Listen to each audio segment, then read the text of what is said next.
Hi, welcome back guys. This is your sensei, back with another fanfiction. This is the first part of What If Naruto Was Hidden Dragon Prodigy. Now before starting, please give this video a like and subscribe to the channel if you want more videos like this. Now let's get into the fanfic. October 10th QB Festival. It was dark in the village of Konoha. The streets were lighting up and the villagers were celebrating the day the QB was defeated. A group of ninja wearing black hooded cloaks with a white dragon on the back of them were walking through the busy streets. Three, however, had their hoods down, revealing their faces. One was a man who was 6 foot. He had long brown hair that was tied into a ponytail, deep green eyes, and a tan-like complexion. He also had a scar on his left cheek. He was Joe Hayabusa, the Shiroi White Dragon, of the Hayabusa Village and leader of the second Dragon Clan branch. He's ranked as an S-class nin with a flee on sight order and was the only ninja capable of going toe-to-toe with the Yellow Flash and live to tell about it.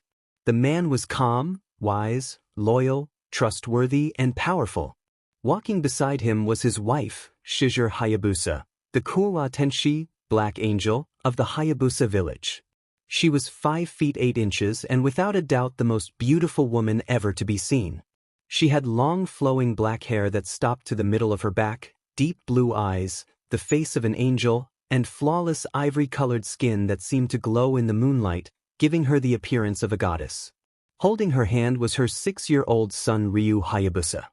He appeared to be a younger version of his father, only his hair was in a shorter ponytail and had a tan complexion. He was wearing a black ninja GI outfit with a dragon at the location of where his heart is. They were heading to the Hokage Tower to discuss the new treaty. As they pass an alley, a scream was heard. "To Senkasen, what was that?" young Ryu asked. Joe looked into the dark alley only to see a mob made up of civilians and shinobi that were Chunin and Jounin beating on a blonde-haired boy who wore a dirty white t-shirt and blue shorts with bats, clubs, beer bottles, and to his shock kunai while screaming, "Kill the demon and avenge the yandame." Shizure's eyes widened in horror when she saw this. What kind of monsters do this to a child? She thought and saw a Chunin raise a katana in the air while grinning like a madman. "Die QB brat," he yelled as he started to bring the blade down while everyone cheered. "Joe-kun, stop him," she cried.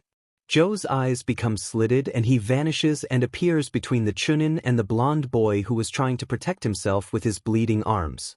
Joe then punches the shocked Chunin hard in the stomach, breaking a few of his ribs and sends him flying out of the alley and into an ice cream cart. Shizure orders one of the hooded nin to take Ryu away from this and he nods, taking the young dragon with him while the others deal with the mob. Said mob was backing away while the other hooded dragon nin appeared behind Joe and around the blonde boy with their backs turned at the boy who was whimpering and trembling in fear while having their swords drawn. Shizure then appeared in front of the blonde and kneels down. The blonde boy had tears falling from his blue eyes and his lip was quivering. "Don't hurt me. Please, I was only hungry and wanted some food," he said. Shizure's eyes soften and she smiles at him. "It's okay, child, I'm not here to hurt you," she says, and her hands glow white and she places them on his small arms. He flinches a little from the contact but relaxes while she treats his injuries. Joe watched this from the corner of his eye and smiles. He turns his eyes back to the villagers and releases a huge amount of murderous intent on them. "What do you fools think you're doing?" he roared while they sweated heavily from the murderous intent this man was releasing. That's when one idiot civilian spoke up. "We were trying to avenge our leader by killing the demon brat," he answered. Joe's eye narrowed and looked back at the boy. Then he looked at the villagers who were hoping he would understand reason and kill the boy. "Wow, what a bunch of fools. I see no demon. All I see are a bunch of short-minded fools. Now leave before I kill you all," he growled in a deep dark voice while they backed away. But the demon," a Jounin said, only to have 3 shuriken enter his skull and hit the ground dead. Joe was the one who threw them and his eyes glowed. "I won't tell you again. Leave while you have your limbs intact," he said in a dark tone, making them run away. Joe's eyes return to normal once they're gone and he doesn't sense any nin around. The dragon nin that were protecting Shizure and the blonde boy relaxed and sheathed their swords. Shizure just finished healing his legs and asked him to take off his shirt. He was reluctant at first, but he did, and a gasp escaped her mouth. "Oh my Kami," she whispers. The boy was so skinny he could see his bones and ribs outlined. He also had cuts, bruises, burns all over. Joe and the other dragonines saw this and couldn't help but feel sorry for the poor boy. After treating those injuries, she turns him around to heal his back and notices a red mark that was hidden under his blonde hair. She blinks in confusion and pushes it up, and her eyes widened. "I don't believe it. Kushina-sama's son has been alive this whole time?" But the Sandaime said that he died when Minato-kun sealed the Kyubi no Kitsune into him. He lied. That old monkey lied to her. When Kushina finds out, this village will be done for. She'll see to it personally. "Joe-kun, could you come here please?" she asks her husband. Joe nods and walks over to where she and the boy are. He kneels down and looks at the back of his head, and his eyes widen in shock. "Sure, Shizure-chan, that's..." he started to say, and she nodded while her eyes became cold. That fool lied to her. How could he do this? After all Minato and our clan has done for this village? He told her he died during the sealing. Does he have any idea what he's done? When she finds out that he's alive, Konoha will be finished. She whispers to him. Joe grunted in agreement. He may be strong, but Kushina was not someone you'd want to have as an enemy or PSS off. He then pulls out a scroll and hands it to her. Get him out of those rags and have him put the clothes that are in this scroll on. He then stands up and looks at the hooded ninja. "Kenji. Bullshit. Shira," he said while three of them appeared before him on one knee. They removed their hoods, revealing two males and a female. Kenji had reddish-orange hair that was in a ponytail and violet eyes. Aoshi had shoulder-length bluish-black hair and gray-colored eyes. Shira had violet-colored hair and red eyes. "Sir," they said in unison, "the three are coming with me to the Hokage Tower. The rest of you stay with my wife, son, and the boy. If anyone tries to harm the blonde boy, kill them," he commanded while the ones in the hooded cloaks nodded. "Let's go," he said to Kenji, Aoshi, and Shira, who nodded, and they vanished from the alley. Shizure bites her thumb, drawing blood from it, and smears it on the scroll. The seal glows a little, and in a puff of smoke, a dark blue GI that was similar to Ryu's appeared. She then turns to the blonde child, who blinked at her confusingly. "Here, young one, put this on. You don't want to get sick now, do you?" she asks in a soothing tone. The blonde nods and takes off the shorts and puts on the GI. She smiles at him and asks, "What is your name, young one?"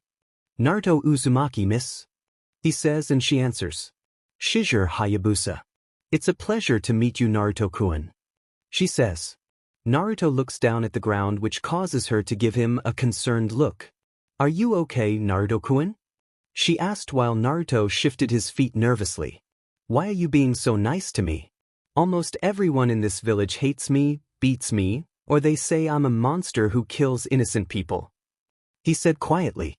She frowns but places her hands in his shoulders. "You're not a monster, Naruto-kun. These people are just a bunch of fools who can't tell the difference between one and the other. Would you like to meet my son, Ryu?" she asks, and he nods. "Come on then. Let's get out of this dirty alley," she says, and gets up. She then holds out her hand to him, and he takes it, making her smile as she led him out of the place and to the village. The hooded ninja follow her from behind. They noticed the villagers were glaring at Naruto and calling him a demon brat, and that the Hokage should have killed the creature when he was born. The hooded nin twitched their fingers as they heard this. Naruto held Shizure's hand a little tighter. She notices this and sees the looks the villagers were giving him and releases her own murderous intent at them, making the fools stop and tremble at her icy gaze. They then find themselves in the park where Ryu was practicing some hand seals the hooded dragon nin was showing him. He saw his mother and the other nin approaching with a blonde nin and runs up to her. "Cousin, I finally got 3 seals down. Where's Two-san and who is he?" he asked, looking at Naruto with curiosity in his eyes while said blonde was looking at him nervously. Shizure looks down at her son and smiles. "Ryu-kun, this is Naruto-kun. Naruto-kun, this is Ryun, my Sochi," she answers. Ryu holds his hand out for a handshake and smiles. "Nice to meet you, Naruto. I'm Ryu Hayabusa." He replies. Naruto decides to do the same and shakes Ryu's hand. It's nice to meet you, Ryu, he said with a small smile on his face. Shizure couldn't help but smile. They've only met for a few seconds and they're already bonding. She thought while she watched Ryu lead Naruto to a sakura tree and talk. At the Hokage Tower, Hiruzen Sarutobi was sitting in his chair doing some paperwork while wondering if Naruto was doing okay. He hated the fact that he had to lie to Kushina about her son, but Naruto was a Jinchuriki of Konoha and the last Namikaze and he had to stay no matter what. It's what Minato would want, can you say RETD?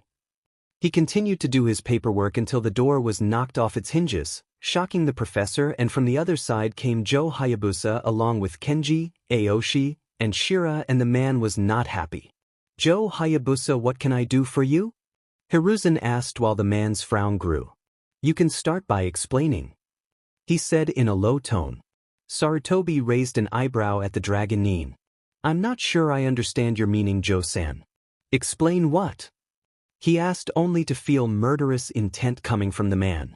You can explain why the true heir of the Hayabusa is in the village being treated like a dog and why you lied to Kushina-sama about her son being dead? He yelled at the last second while his eyes became slitted and glowed. Hiruzen's eyes widened in shock and a bead of sweat fell from the side of his head. Oh no, how did he find out? I must do something or the village will lose the last Namikaze, he thought. I'm afraid I don't know what you're talking about, he started to say but was cut off when Joe smashed the desk, leaving an imprint of his fist in it. Don't lie to me, old monkey. That boy is Kushina and Minato's son, because he had the mark of a red dragon on him and he looks just like Minato, if you take away the whisker marks. Do you have any idea what Kushina will do when I tell her the truth about her son? He says, making the old man gulp a little. Do you have any idea what the Reuniting, or Dragon Nin, will do when they find out that their future leader was hidden from them by the very village they've been allies with since the founding and that he's been beaten near death? They will raze this place to the ground and kill every single person in this village if Kushina-sama doesn't. She'll do it herself, he yelled. Please, Joe-san, you have to understand, he's the last Namikaze in the village and his father wanted him to be recognized as a hero to the village. I can't just let you take the boy. He's a citizen of Konoha and falls under the village's jurisdiction. He said, hoping this would work but only made the man more furious. I see. Perhaps I should send a letter to the Fire Daimyo and Kushina-sama about this and let them solve the problem when they get here. I'm sure you'd love to explain to the ruler of Fire Country and to one of the most dangerous kunoichi in the world why Konoha is going to war with an ally due to the fact that you not only interfered in foreign ninja clan affairs, but lied to said clan leader and Kage about her child's so-called demise, and kept him here to be beaten like a dog. He replied in a deep dark tone that made Sarutobi pale and inwardly sweat. We still haven't fully recovered from the Kyuubi attack and the Ryu ninja are well known and feared throughout the elemental nations. They are even hired bodyguards for the daimyo. If they remove their nin from his ranks because of our actions then we'll be finished, but Naruto is the last Namikaze of the village and we can't just give him up. What do I do? He ranted in his mind as he tried to think of an alternative. Seeing no other choice, he sighs in defeat. Very well, Josen. I will hand Naruto over to you. He starts to say until Joe interrupts him. And his father's inheritance and jutsus as well as the forbidden scroll that Minato created, he said, getting a shocked look from Sarutobi. I can't do that, Joe-san, because I am well aware of IWA, but you forget that Minato left everything he owned to Kushina-sama and any children they have, and if you don't then consider our alliance with Fire Country finished. He replied but was getting to the point where he'll kill Hiruzen, who let out another sigh. Fine. Just let me get everything. He then gets up and heads to the Hokage's vault. He returns with 3 large scrolls. One contained the Namikaze clan's currency. The other one contained all the jutsu they ever created and their fighting style. And the last one was the forbidden scroll of sealing. This is everything, Joe-san. Is there anything else? He asked. No, you've done enough already. You and this village have caused nothing but trouble, and pray that I can convince Kushina-sama not to declare war on Konoha due to the stupidity of the leader and his followers, he said with anger etching off his voice. Sarutobi flinched from those words and looked down in shame while Joe and his ninjas left the tower. Hiruzen then looked at the picture frame that held Minato's picture in it. It was like he was glaring at the old man for failing to protect his son. Minato. I'm sorry I couldn't protect Naruto. He thought while looking at the destroyed door and had the secretary send a maintenance worker to fix it. Konoha Park. Shizure had a smile on her face when she saw Ryu showing Naruto how to perform hand seals which he mimicked. Ryu also told him about the Hayabusa Village and that it was a village on the other side of the world. She then saw her husband and his 3 nin walking towards them with 3 large scrolls. She walks over to him and looks up at her koi lover. So how did it go, Joe-kun? She asked while he smiled at her. It went well, Shizure-chan. Naruto will be coming back with us. He won't have to stay in this godforsaken place ever again. I just hope I can convince Kushina-sama not to destroy Konoha after this. I wouldn't wish her wrath on even my worst enemy. He replied while his brow twitched at the thought of an angry Kushina. Whenever he saw her angry or sad, he ends up seeing the form of the Shinigami hovering over her head and pointing at her victim. Shizure giggled when she saw him shake his head and looked over her shoulder to see Ryu and Naruto doing hand seals and smiles. I see Naruto and Ryu have developed a bond already, he said while his wife looks at the two and nods. Yes, it appears so. Naruto-kun, Ryu-chan, come over here please. She spoke out and the 2 6-year-olds ran up to her. Naruto-kun, this is my husband Joe Hayabusa. He's the leader of the Hayabusa clan. She said. Naruto looked at the man and bowed. Thank you for saving me, Joe-san. He said while the leader smiles and nods. You are welcome, Naruto. He said and paused for a few minutes and asked. Naruto, how would you like to come back with us to the Hayabusa village? He asked the young boy who looked up at the man with a surprised look. You won't have to worry about being treated badly or glared at. Unlike this village, ours doesn't judge a book by its cover. You'll also be able to make friends there as well as hang out with Ryu here as long as you want. So what do you say, Naruto Uzumaki? Would you like to join our village and maybe be a ninja for the village? Naruto just looks at him in shock. He can finally be happy and be in a place where he won't get beaten or glared at. He did had few after all. He then nods while wiping away his eyes. Joe smiles at him. We have to leave now. Naruto, is there anything you need to get before we go? Joe asks while Naruto just shakes his head. All right then, let's go everyone. He orders and they nod. Shizure took Naruto and Ryu's hands in hers and they leave the village. During the travel back home on the boat, Joe talked to Naruto and told him everything. About his inheritance, how his father Minato Namikaze sacrificed his life to seal the fox into him, how the old man lied to his mother saying that he died during the sealing, and that he was the true heir of the Hayabusa clan and he had a twin sister who looked like her mother. Naruto was an emotional wreck when he was told this and hated Sarutobi for lying to him whenever he asked about his family and letting those people in Konoha treat him like trash. Shizure managed to calm the poor boy down and told him that he won't have to go through that anymore. But when he realized that he had a mother and sister, he was happy yet worried that she'd reject him. Shizure saw this and said, Naruto-kun, I highly doubt Kushina would abandon you even if you're the container for the Kyuubi. Naruto looked at and nodded but still couldn't help but hope she was right. Then Joe spoke up. What surprises me is why she would attack the village in the first place. Kyuubi is normally neutral when it comes to human affairs and she wouldn't attack a village unless said ninja from the village provoked her into attacking or that she was being controlled or she was trying to get rid of an evil threat. Joe replied, getting a shocked look from Naruto. But I thought the Kyuubi was an evil demon. Naruto said, but Joe shook his head. I'm afraid that's not true, Naruto. Kyuubi is a spirit of nature, a guardian of the mortal realm, and only appears when a great evil threatens the earth.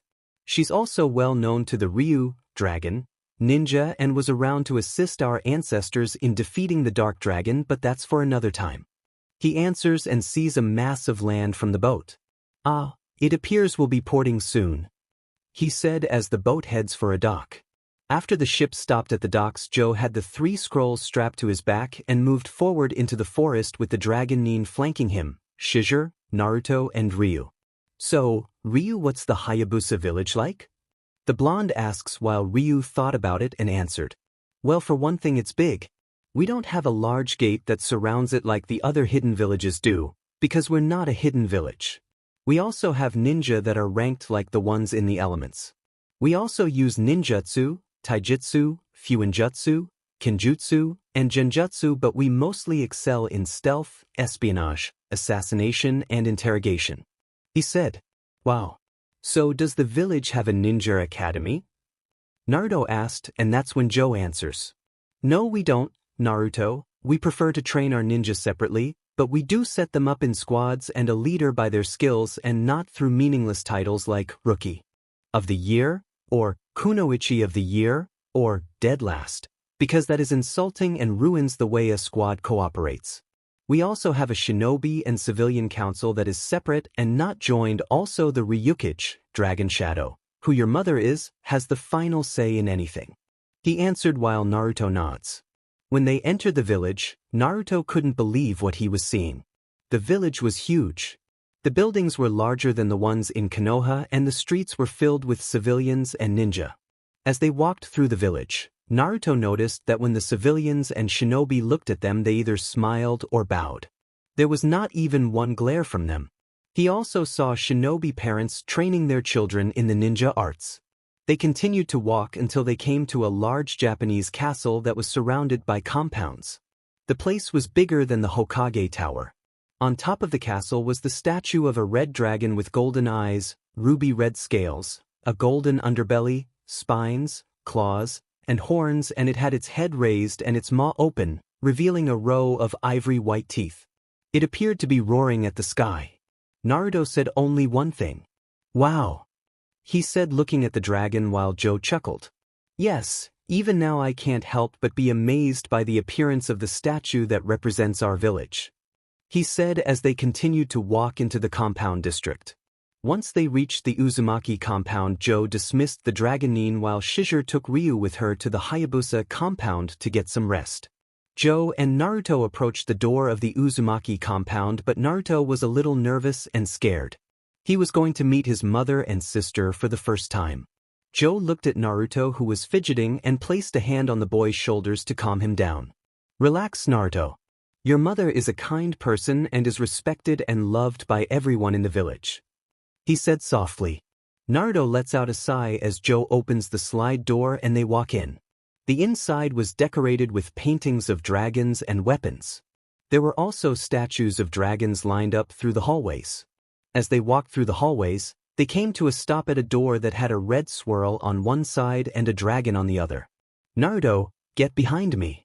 I want to surprise your mother. He whispered to him. He nods and gets behind him as he knocks on the door carefully. Enter. A voice said that Naruto thought sounded like an angel. Joe then opens the door and enters the room with Naruto behind him. It appeared to be a meditation room since it was plain but did have plant life and a small water fountain in it.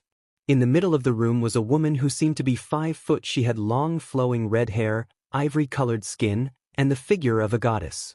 She was wearing a crimson-colored ninja training gi with a coiling golden dragon on the back. She was sitting in a lotus position with her back turned to Joe. Kushina-sama.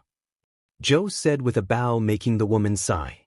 Joe, how many times do I have to tell you to only call me that during meetings? She asks without looking at him while he chuckles. Old habits die hard, Kushina. He says with a smile but then gets serious. Kushina, I have some very important news to tell you, and it's regarding your son. He said, causing Kushina's eyes to open up instantly. She then gets up and looks at Joe with a serious look. Joe, we both know that my Sochi died along with Minato-koi, so why would you bring this subject up knowing how I feel about it? She asks with eyes full of sorrow. Because he didn't die with his father, Kushina. Sarutobi lied to you and he's been alive living in that village for the last 6 years. He answered, saying village with venom in his voice. Kushina's eyes were wide and her mouth was open, but no words came out of it. I took him out of the village and also got the clan scrolls that belonged to Minato, including the one that contains the Hiraition and the forbidden scroll that he created. He says, pulling the 3 scrolls from his back and placed them on the floor. Your son is right behind me too. Come on out, Naruto. he said, and a blonde 6-year-old who looked like a miniature version of Minato walked out in front of Joe and looked up at his mother. Kushina looked down at Naruto while her eyes became moist and tears formed in her eyes. "And Naruto-chan?" she replied while Naruto smiled at her and walked up to Kushina grabbing her hand. "Ka-san," was all he could say because she scooped him up in her arms and hugged him to her body while sobbing uncontrollably. My baby's still alive. I'm so sorry, Naruto-chan. I'm so sorry for not looking for you. Please forgive me," she said as she held even closer. Naruto wrapped his arms around his mother's neck and laid his head on her chest while he cried silently. Kushina was crying tears of joy, muttering, "My baby," over and over. Joe smiled at the scene and left Kushina and her son alone so that they could catch up. After that little scene, Kushina wipes her tears away with her arm and takes a good look at her son.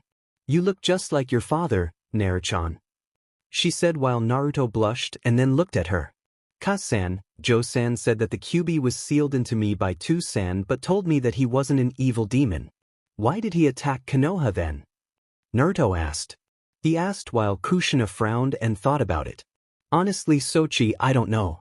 QB is a spirit of nature and wouldn't attack the village unless he had a reason to. So tell me, how was your life in Konoha for the last 6 years?" she asked, but noticed the frown on his face and he started to tell her everything. How the adults would beat him on his birthday and made their children stay away from him, how he had to eat out of garbage cans and only eat at a ramen stand, and that he was overcharged for clothes and food and that he was kicked out of the orphanage when he was 4. To say Kushina was sad would be an understatement. She was beyond livid or sad. Her eyes went from blue to a golden yellowish-orange color with a tint of red on them, and her pupils became slitted. She growled, baring her teeth, and the top ones extended into fangs. "Those BSTRDS. I'll kill them. I'll raze that Diamond village to the ground and rip Sarutobi apart with my bare hands." The Ryukage said in a dark tone that'll make Orochimaru run away crying like a little girl. Naruto noticed this and placed a hand on her cheek to try and calm her down. "Don't let them get to you, Ka-san. They're not worth it. They didn't honor Tu-san's dying wish," Naruto said, which caused Kushina to calm down and her eyes and teeth returned to normal and looked down at her son who smiled at her. She does the same but sighs. "You're right, Naruto-chan, they're not. I'm sorry if I scared you," she said while she sat down Indian style with her son on her lap. "Scared me? That was cool what you did. Will I be able to do that?" he asked with a huge smile on his face. Kushina couldn't help but laugh at her son. "Yeah, you will once you activated our family's Kekkei Genkai, bloodline limit," she said, getting a confused look from her son. "Kekka what?" he asked while she had to hold in a laugh by biting her lower lip as Naruto blinked a few times and tilted his head to the left. "Kawaii. He looks so cute when he's confused," she squealed in her mind as a chibi form of her jumped up and down squealing. Kushina was about to say something but the door opened and a 6-year-old girl with red hair and ivory complexion like her mother walked in. She also had blue eyes and wore a red GI like her mother's. She saw her mother holding a blonde boy in her arms and blinked in confusion. "Kasen, who is that boy you're holding?" the red-headed girl asked. Kushina and Naruto looked at her and Naruto's eyes widened. That was his twin sister and she looked just like Kushina. Kushina smiled and motioned her to come over and she did while staring at the blonde boy. "Suki-chan, this is Naruto, your twin brother. He's been alive this whole time and was brought back by Joe," she replied. Suki's eyes went wide when she saw her brother who was rubbing the back of his head nervously. She went from shock to having a huge grin on her face. "Naruto and I. She squealed and tackled her brother and mother to the ground. Kushina managed to get back up only to see Suki hugging or squeezing her older twin who went from his tan color to blue. "Enichan. I can't breathe," he struggled to say while Kushina giggled and then laughed at her children. The sun's rays shined down on Naruto's face which caused him to squint a few times. He turned in his bed and blinked a few times before opening his eyes. He woke up to see that he was in a large room that had different kinds of things in it. There were some pictures of his mother and father when they got married and some where they were teenagers. There were some of his mother and her side of the family in Whirlpool before it was destroyed. Even Konoha dishonored the Uzumaki clan. On the walls were paintings of different colored dragons, each shooting different colored fire or another element. There were also statues of golden dragons lining up the walls.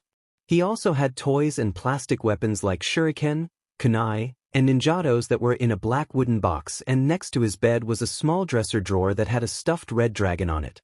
Naruto started to rubbing the sleep out of his eyes and went to his closet. It was in a sense huge, having not only training GI and sandals but other things like different colored shirts, shorts, pants and shoes he's never seen before. Wow. I can't believe that this is all my stuff, he said, admitted, until he was tackled by a red blur. They both tumble on the ground for a while until they finally came to a stop with Suki sitting on top of Naruto, grinning. She then got up and started to hug the life out of her twin brother. "Morning, Naruto and I," she said while Naruto was struggling to breathe. "See, can't breath, Suki-chan," he said, trying to get out of her vice grip. Suki lets go while Naruto gains his breath back. "Hee, sorry Nisan. I'm just happy to have my big brother with me," she said, and hugs Naruto normally, who smiles and returns the hug. "Is Ka-san still asleep?" Naruto asked Suki, who she nodded. "Come on, let's go wake her up," she says, grabbing Naruto's arm and leads him out of the room and to Kushina's. Kushina was in her room sleeping when Naruto and Suki sneak in quietly. Suki told Naruto to go to the other side while she went to the other. She sees her mother, who was snoring quietly while drool was hanging out of her mouth. No wondered where Naruto didn't sleep properly because of the snoring. Well, maybe. Suki put her hand over her mouth to hold in the giggle. She then climbs the bed, as does Naruto. They look at each other and grin. They both breathe air into their lungs and pause for a while, and then yelled out, "Kaisen!" Kushina instantly bolts up with her eyes open wide and screams. As she blinks for a while and looks down to see her son and daughter grinning at her. She then smiles at them and pulls them onto her lap. "How are my Kodomo children are doing this morning?" she asked. "Fine," they replied at the same time while she kisses them both on the forehead. She then looks at the clock and sighs. It was 10:30 a.m. So she gets up with her children in her arms. "Come on, you two. Once we eat breakfast, I'm gonna take you two over to Shizu's because I have a busy schedule today," she says while walking out the room with them. "Cousin, are you the Kage of this village?" Naruto asks her, and she nods. "Yes, I am. I'm the Godame Ryukage, 5th Dragon Shadow," she answered, and Naruto's mouth was opened. "So you and Tusan were Kages? That is so cool," he exclaimed with a grin on his face while Suki grins too. "Yes, it is cool, but it's also a very tough job. I'm not only in charge of the ninja of our village, but I'm also in charge of how things operate in our village." Kushina replied with explained, but then cries inwardly. Not to mention all that paperwork. How did Minato-kun get it done so fast? Then her chibi form ranted, crying anime tears while doing mountain loads of paperwork. Meanwhile, Kushina's eyebrow twitched, but it was noticed by Suki, who giggled. Naruto saw this and asked, "What's so funny, Suki-chan?" He asked his Imuto with wondered, while his sister points to Kushina. Ka-san's eyebrow was twitching, meaning she's going nuts about paperwork, but doesn't show it.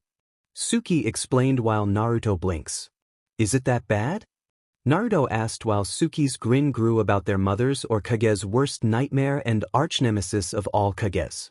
She almost killed Joaji, uncle, when he accidentally slammed the door, causing all the paperwork that she finished to scatter all over her office, and it took 15 ANBU to restrain her.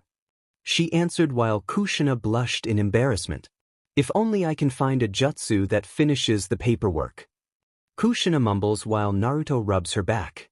"Don't worry, cousin. I'll help you to find a way to get rid of that evil paperwork," Naruto says while he puffs his chest out, getting a light laugh from his mom.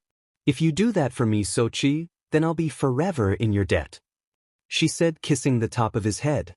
"Ka-san," Naruto whined while she and Suki laugh at him. So once they had breakfast, they got changed and Kushina, Naruto, and Suki were heading for the Hayabusa compound. Naruto wore a dark blue long-sleeved kimono and hakama pants that had white dragons and white flames liking the bottom of the hamaka pants and the sleeves. He also wore dark blue socks and black sandals. Suki was wearing a red kimono with sakura petals and bluebirds on them. She also wore white socks and red sandals. Kushina was wearing her kage robes which were white and black and wore a kage hat that was also black and white and had the kanji, dragon, on the front under them. She wore a red and black ninja outfit with arm guards and a black collared flak jacket with black sandals. She was wearing the kage hat on her head so that the sun wouldn't get in her eyes, and she was holding both her son and daughter's hands while being flanked by 4 ANBU who were wearing dragon masks with markings on them, but the markings were different colors.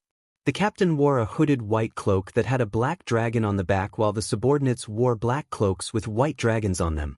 Under the cloaks they wore dark blue uniforms and strapped to their backs were katanas. As they walked through the village, Naruto saw the civilians and Shinobi either smiling or bowing to Kushina and her children when they walked by. Kushina smiled and waved at the civilians and Shinobi, as did Suki and Naruto. Naruto knew they respected him and his family because of their clan and their mother being the Kage, but he wanted to earn their respect just like his mother and father did. When they reached the compound, guarding the gates were 2 ninja wearing masks that covered half of their faces, black jounin shirts and pants, dark blue collared flak jackets, and black headbands with the symbol of a dragon on them. They noticed Kushina, her children, and the dragon Anbu coming towards the compound. When they stopped at the gate, the 2 guards bowed. "Greetings, Ryuji-sama, what brings you to the Hayabusa compound?" One guard asked while she smiled. "You may raise your heads, Jonins. I'm just here to drop my children off since I'll be really busy today." "Is Shizure and Ryu-chan is here?" she asked while they raised their heads. "Yes, they are here. Joe-sama already left for the meeting you called." "You also said, children, Ryukichi-sama? I could have sworn you had only Suki-san." The second guard asks while making Kushina sigh about it. "To make a long story short, I just found out that my son was still alive for the last 6 years. Everything else will be explained at the meeting." Kushina answered while the guards look at Naruto for a while and then back at Kushina. "We understand, Ryukichi-sama. Would you like for us to escort your children into the compound?" First guard asked, getting a nod from their leader. "Yes, I must be going now," the Ryukage said and kneeled down to hug her children. "Stay on your best behavior, you two. I'll see you both later." Naruto and Suki hug her back. "Okay, Ka-san, come on Naruto and I. Suki said and led Naruto past the gate and towards the compound while one of the guards walked behind them. Kushina got back up and then looked at the Anbu. "Let's go," she said in an authority tone while they nod and the 5 of them shunshin to the Dragon Tower. Meanwhile, the guard escorted them into the compound, which was similar to theirs but was a little smaller. As they walked through the compound, they saw Shizure teaching Ryu some new hand seals and how to chant incantations. The guard did a small cough, getting their attention, and they see Naruto and Suki grinning. Shizure motions the guard to leave, who nods and shushins away. Suki runs over to Shizure and hugs her, while she smiles and returns it. "Hi Shizure Obasan." Suki greet while the woman laughs lightly as they release each other. "Hello Suki-chan." She greet back and notice Naruto, who looked nervous, making her smile grow. "Don't be shy Naruto-kun, come give me a hug," she insisted in a sweet tone. Naruto walks over to her with a small blush on his face and she gives him a hug. Suki sees Ryu, who had a small blush on his face, ran over to Ryu and hugged him, making the young dragon turn red from the contact. Shizure releases Naruto, who was smiling at her, and she looks over to see Ryu red from Suki's hug. "Ah, how cute, Ryu's already formed a crush on Suki. I can't wait till he's older. The teasing that I'll do to him and her will be priceless," she thought while Naruto saw this and asked, "Ano sa, Shizuru-basen, why is Ryu red? Is he sick or something?" Shizure looks at the confused look on his face and couldn't help but sigh inwardly. Just like his father, as well as with Kushina. "Ryu's fine, Naruto. He's just a little embarrassed from the hug Suki-chan gave him," she answered while Naruto looked at Suki, who was leading Ryu out their backyard by the hand while Ryu was redder than a tomato. "So, he's shy?" Naruto asked as they went to join them while Shizure nods.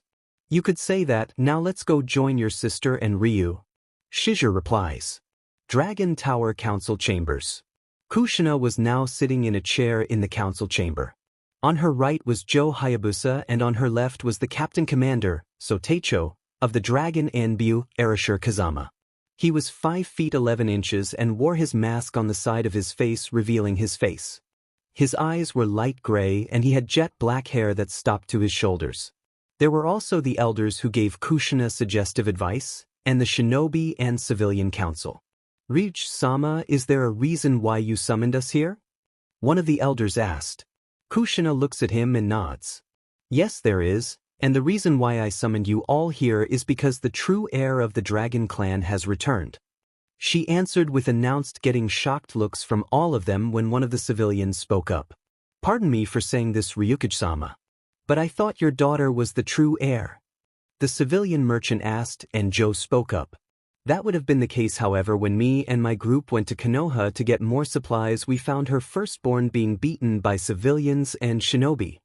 He answered. Kushina had to suppress the murderous intent she wanted to release after hearing that while the members of the council's eyes widen. "Would you be so kind as to start from the beginning, Joe-san?" a shinobi member asked, and he did.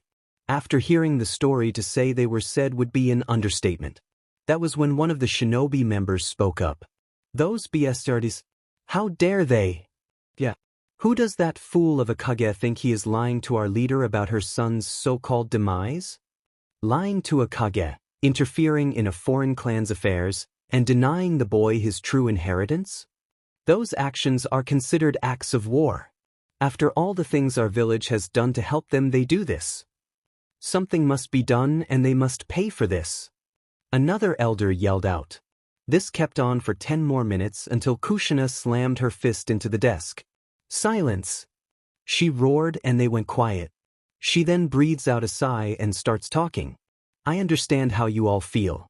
Believe me when I say that I too am sad at what Konoha has done to my family, and I assure you Konoha will pay for their actions," she stated before continue. "But the question is how? I will leave that up to you because right now, I'm tempted to go to that village personally and raze it to the ground." As her eyes flashed a golden yellow color which made everyone in the tower, including the hidden Anbu, shivered. That's when one of the business members spoke up. "I suggest we punish them financially by increasing the amount of exports and technology we send to them and the other villages in Fire Country and double their profits," he said while tilting his glasses up with his index finger. Kushina nodded at his request and looks around. "Anyone else has suggestions?" she asked, and a shinobi member who was a kunoichi spoke up. "The high-ranking missions they trade for hours should be temporarily null and voided until you decide to drop it. The same with the bodyguards for the fire daimyo, stating that he can only request a minimum amount of our ninja, and if he asks, tell him to have Konoha explain. I'm sure they would be more than happy to explain why half of his bodyguards are being sent back to us, and I'm positive our daimyo would agree to your reasons since you two are good friends, Ryukage-sama, and will demand why Konoha lied to you about your son," she replied with a sick smile on her face. Another shinobi member looked at her with wide eyes. "Akira, that is so evil and underhanded. I like it," he said with a grin on his face, and she rubbed her nose with her finger. "Thanks, Kaiser," Akira replied while a dark smile appeared on Kushina's face. "I like that idea too, Akira-san," Kushina says, and that's when another elder spoke up. "If I may ask, Kushin-sama, since your son is one of the few survivors in your family's clan and has the dragon bloodline, wouldn't he fall under the village's CRA?" he asked before continue with explanation. "I mean, it's a fact that you can't have any more children due to the fact that you had some complications when giving birth to your daughter and son." While Kushina looks at him. "We're not trying to force him into any marriages or anything like that, but since he is the only male in the village who possesses the true dragon bloodline, he falls under that law. No one will interfere with who he wants in the clan. I only request that he has at least 3 or more future wives before he turns. How does that sound?" the elder asked, insisted. Kushina looks around the room and lets out a sigh and replied. "Fine, I will agree with this, but Naruto gets to choose his own wives. How does that sound?" Kushina asks and gets a nod from them, before she add in her finishing sentence. "But that I did found one. Before Naruchan told me about her." All the council was curious, as one of them spoke. So that who is she? Well, that a daughter of a friend of mine in Konoha. Kushina answered that made the council surprised. Who? Kushina smiled for the answer. She is the first friend Naruto made up before her mother took her away from him for protection before I told him. And even we keep in touch for ourselves to make sure. Until Joe shocked in surprising he started to remember the conversation. Kushina-sama. You mean that are you talking about? Yup, that she is. Kushina replied had her smile more. So during the rest of the meeting they discussed about the QB who was sealed inside her son and why she attacked Konoha. After that, Kushina had an ambassador along with 5 ANBU sent to Konoha to deal with the trade and business deals and inform the Dragon Daimyo about her son still being alive and what Konoha has done to him. Needless to say the man was not happy and said that he would be informing the Fire Daimyo about this and sending back most of the Dragonin he hired as bodyguards sent back into the Hayabusa Village ninjas ranks to teach the country a lesson on what happens when they mess with the Dragon Lord's family. Naruto got a chance to visit the man and his family and the daimyo couldn't help but be impressed with Naruto's strong will. He would definitely become a great dragon ninja in the future. Uzumaki Kampa. It was night and Naruto was currently in his bed asleep. Naruto felt a small pull into his mind and found himself in front of a large cage which had a paper on it that said seal. Naruto walked up to it and when he was close enough he heard an angelic voice.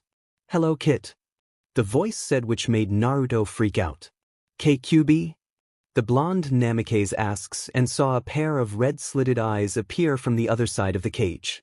When the figure revealed itself Naruto couldn't help but blush at the sight. She was 5 feet 8 inches and wore a red kimono that hugged her hourglass figure and had flawless ivory skin that gave her the appearance of a goddess. She wore ruby red lipstick on her lips and her hair was crimson and stopped to her mid-back. Canines jutted from her upper lip and she wore ruby red nail polish on her nails and toenails. What really shocked him was the fox ears on her head and 9 red tails that swayed behind her. Naruto just walked closer to her and looked up at her angelic face. She looks down at him and couldn't help but see how cute he was. She knelt down to meet his eye level and smiled. Hello, Kit. We finally meet. I'm sorry if I haven't contacted you sooner, but I had just woken up after being sealed into you and I saw what your life was like for the past 6 years and I have to say that I'm sorry for what has happened to you. No one should have to suffer like you did and I hope that you can forgive me. She said in a downcast voice. Naruto looked at her and saw the sorrow she had in. Tries. He reached his hands out at the cage and grabs her right hand. She looks up at him with a surprised expression on her face as he rubs his hands into hers. It's okay, Q. I know you must have had a reason for attacking the village, and I know you're not a bloodthirsty demon who destroys everything. He said while she pulls him into the cage and hugs him. Thanks, Kit, but you call me Kurumi, and yes, I did have a reason for attacking your village. You see, I sensed an evil presence that was very powerful. I don't exactly know its true location, but while I was searching for it, a man wearing an orange mask and a cloak with red clouds on it used the power of his eyes, which were red with 3 tomos on it, to cast a powerful genjutsu on me, which caused me to go berserk and attack the closest thing that was in my sight. That was your village or former village. Your father, the 4th Hokage, used the Shiki Fuin, Dead Reaper seal, on me and sealed me into you. I've been in a deep sleep for the past 6 years and woke up when I felt my yukai healing your body. She explained while Naruto digested the information into his brain. I see. Say, Kasan said that I had a bloodline based on the dragons. What does that mean? He asked. QB thought about it for a while and then looked at him. Well, Kit, that is true, but it won't activate until you turn 7. You have 3 forms of this bloodline, that is body, chakra, and sight. Your body and sight form will come first and the year after that your chakra form will appear. She snaps her fingers and a statue of a dragon appears. That, Kit, is the form of your bloodline. When you gain all 3 forms you'll be half human and half dragon, meaning your speed, strength, stamina, 5 senses, and intellect will increase when you get older and you stop aging at the age of 20. I'll explain the rest when you're older. Now off you go, Kit, you have to get some sleep. She says, and he is pushed out of his mind. Naruto smiles and snuggles into his pillow. Good night, Kurumi Niken. He whispers to himself and hears a "good night, kit" from the fox. The next day Naruto was eating bacon eggs and pancakes with his mother and sister. They kept eating until Naruto spoke up. "Hey Ka-san." "Yes, Sochi, what is it?" Kushina asked. "I just got to talk to the QB last night." The blonde answers and she looks up at him. "Really? What did you talk about?" She asked curiously and listened to her son explain everything. After that, she stopped eating and had a thoughtful expression on her face. "I see. So, she was searching for an evil presence that was somewhere near Konoha but ended up being put into a powerful genjutsu by a masked man wearing a cloak with red clouds on them and had red eyes with 3 spinning tomos in them? Sounds like the Sharingan, copy wheel eye. It figures that the Uchiha clan would be behind this." She thought while Suki and Naruto looked at her and she looked back at them. "Listen up you two. I'll be training you after breakfast. Joe and Ryu will be joining us," Kushina said while the servants came and removed the dishes from the table. Then she gets up and they follow her to the training dojo. She goes into a closet and pulls out 2 training GIs. One was red while the other was dark blue. She hands the red one to Suki and the other to Naruto is dark blue. "Go and put those on, and meet me outside the compound," she said while they leave the dojo. Naruto and Suki were out of the compound to see Kushina wearing her red training GI, Joe was wearing a white GI and Ryu was wearing black. "Alright, now that Naruto and Suki are here, we'll start out by doing 5 laps around the village and after that we'll take a 5-minute break for water. Once we're done with that we'll go to the wilderness and practice on stealth and hand-to-hand combat. You'll be learning the katas from our clan's fighting style. Naruto, I'll help you with them since Suki already knows most of them," she said, getting a nod from her son. "When we do that for 2 hours, we'll take a lunch break which will consist of vegetables, fruit, and meat. Next, we'll be doing weapons training and chakra control. You'll learn how to climb trees without using your hands, water walking, and kunai balancing. Once that is finished, we'll head back to the compound and you'll start on your studies, meaning you'll be learning geography, math, science, and history. By next year, you'll be learning the basics on the human anatomy, how to make your own medicines with herbs and other plants, and you'll be doing some survival training afterwards," she says and pulls a scroll out of her GI and unrolls it. "And unseal a pair of ankle and arm weights via poof in front of Ryu, Suki, and Naruto. Put those on and keep them on, so that you can get used to the weight," Kushina orders and they do that. "Okay, are you all ready?" They nod for understanding. "Good." Naruto stick with Ryu and Suki since they know their way around the village. "Hi Ka-san," Naruto says and they run off with Ryu taking the lead. The sun was rising over the mountain and Naruto, Ryu, and Suki were returning back to the compound with a sweaty Naruto carrying a panting Suki on his back. Kushina saw this and ran up to her children while Joe approached Ryu whose GI was soaked in sweat. Joe gave him a white towel and a glass of water which Ryu took and gulped down and then took the towel and wiped the sweat and dirt off his face and hair. "Are you okay, Suki-chan?" Kushina asked as she removes her daughter from Naruto's back and sets her down and gives her a glass of water. Suki nods and gulps the cool liquid down. Kushina then gives Naruto one and he drinks it also. After the 5-minute break, Kushina takes Naruto to one of the sparring mats while Joe takes Ryu and Suki to the other sparring mat. "Okay Sochi, this is a fighting style that's been in our clan since the founding of the villages. It's an ancient and powerful style that only the Uzumaki and the Hayabusa clan can use. It is called the Tenken no Ryujin, Heavenly Fist of the Dragon God," Kushina begun to explain. The Tenken no Ryujin has 4 forms. The first form is based on evasion and counterattacking. It's basically a defensive style where you use your opponent's strength against them and is used to disable and not kill. Grapple and SBMSN holds are used in it as well as palm strikes. High-level reflexes and senses are needed for it to work. We also call it the Hisho Ryu, Soaring Dragon. The second form is based on breaking the opponent's bones and causing external damage. Power and speed are needed for it to work, and it too disables but rarely kills unless you go for the neck bone, nose cartilage, skull, or backbone, which is also the spinal cord.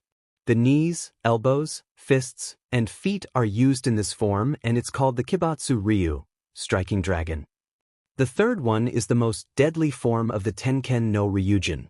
It's an assassination form that is based on killing the opponents by striking any of the 8 vital parts of the human body. They are the lungs, liver, jugular vein, clavicle vein, brain, kidneys, spinal cord, and heart. It can cause both internal and external damage to the person and also shatter bone and destroy internal organs in an instant. It's called the Satsujin no Ryu, murderous dragon. The final and most powerful form is called Daiguren no Ryujin, Great Crimson Lotus of the Dragon God. It is a combination of the first 3 forms put into one, and only someone who has mastered every form can use it. She finished explaining. Have you mastered every form, Kasen? Naruto asked while she nods. Yes, I have. I was 18 by the time I fully mastered it. She said, getting an awe look from her son. Now we'll begin with the Hisho Ryu and Kibatsu Ryu. I want you to mock my form and movements. She said and performs the katas for the Hisho Ryu. Naruto watched and copies her movements. Remember Sochi. This is a push and pull style. Keep your muscles relaxed and your senses calm, and your breathing steady. You want your movements and energy to flow when you're fighting. She says while pulling her arms and fists back and then pushing them forward into a double palm strike, and Naruto does the same. Like a river? He asked while his mother nods. Yes, Sochi, like river. Now I'm gonna make my movements a little faster and I want you to try to keep up. She says, getting a nod from her son, and they increase the speed of their movements. Kushina, however, couldn't help but be impressed with how fast her son was improving. Incredible. He's only seen the first form for only a couple of seconds and he already understands its principles. It took Suki 2 days to understand it. If only you were here, Minato-kun. You'd be proud of both of your children. She felt impressed about her son's great knowledge. Suki, Ryu, and Joe were watching this and couldn't help but be amazed. Suki was happy, but was a little jealous at her brother. He understands it in only a few seconds while it took me 2 days. She commented with a pout while Joe chuckles. No need to be jealous, Suki-chan. It's probably his way of learning. The white dragon replies while Ryu nods. I agreed, even though it took me 4 days to understand the first form. Ryu said in a joking manner while Suki playfully punches him in the shoulder. Quiet you, she says while he rubs his shoulder. They trained like this for the rest of the week, and Naruto starts to improve until he was at Suki's and Ryu's level and starts to spar with them. Kushina was very proud of how well they were progressing and couldn't help but think about how strong they will become when they're older. Only time will tell. 2 years has passed since Naruto reunited with his mother and twin sister. He's also become good friends with Ryu. They would always talk about being the strongest ninja in their village and would practice their katas in the Uzumaki dojo. Kushina helped Naruto improve on his writing, math, geography, and history. They knew both tree walking and water walking and were also good with kunai and shuriken and knew a few C-ranked jutsu that Kushina and Joe taught them. They also learned the basic sword katas for the Hiten Mitsurugi and know the basic forms of the Tenken no Ryujin. They're also learning archery and how to use other weapons like the bow staff, kuzurigama, scythe, and other weapons. And I will had update the Hiten Mitsurugi from one of my favorite stories. Right now the 3 were in the backyard practicing their shuriken and kunai, throwing on a dummy who was the target. Joe was watching their progress while Kushina was at the tower working on some paperwork. When word got out to the villagers that Kushina's son was still alive and how he was treated in Konoha, they were furious and demanded retribution from Konoha. Some even wanted to declare war on the village of Konoha, but Kushina informed them that Konoha will be paying for their actions and that she and the daimyo will be dealing with this. While Joe was watching this, an Anbu with a black dragon mask on appeared kneeling behind the man. What is it, Anbu? Joe asked, and the Anbu looked up. Sir, the Ryukage sent me here to tell you that Ayam-san and her daughters are here. Also Shizuru-san has brought over Kureha and Momiji. He says, and Joe looks over his shoulder at him. Let them in. He approved, getting a hi from the Anbu who shunshins away. Suki decided to take a small break while watching Ryu and Naruto continue to throw kunai and shuriken at the practice dummy. They then ran out of shuriken to throw and looked at the dummy. Looks like we're tied again, Ryu. Naruto said and Ryu nods. Seeing the results that all targets were tie. It seems so. Ryu answers while they pull their throwing weapons out of the dummy. Suki sighed for seeing her brother and Ryu for the challenge and gets up. After all, they seems their accuracy is 100% or less hit the target. Are you two done showing off? She asked with an annoyed tone, while the two ninja in training rubbing the back of their heads sheepishly while Suki had her arms folded and was tapping her foot on the ground. Yes, we're done Suki, so you can stop complaining.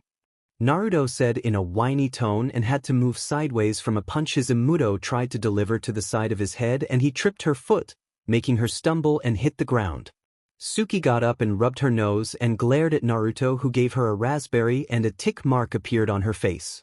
She was about to charge until Ryu had her in a full Nelson or strangle and kept her from trying to attack Naruto who was making faces at her.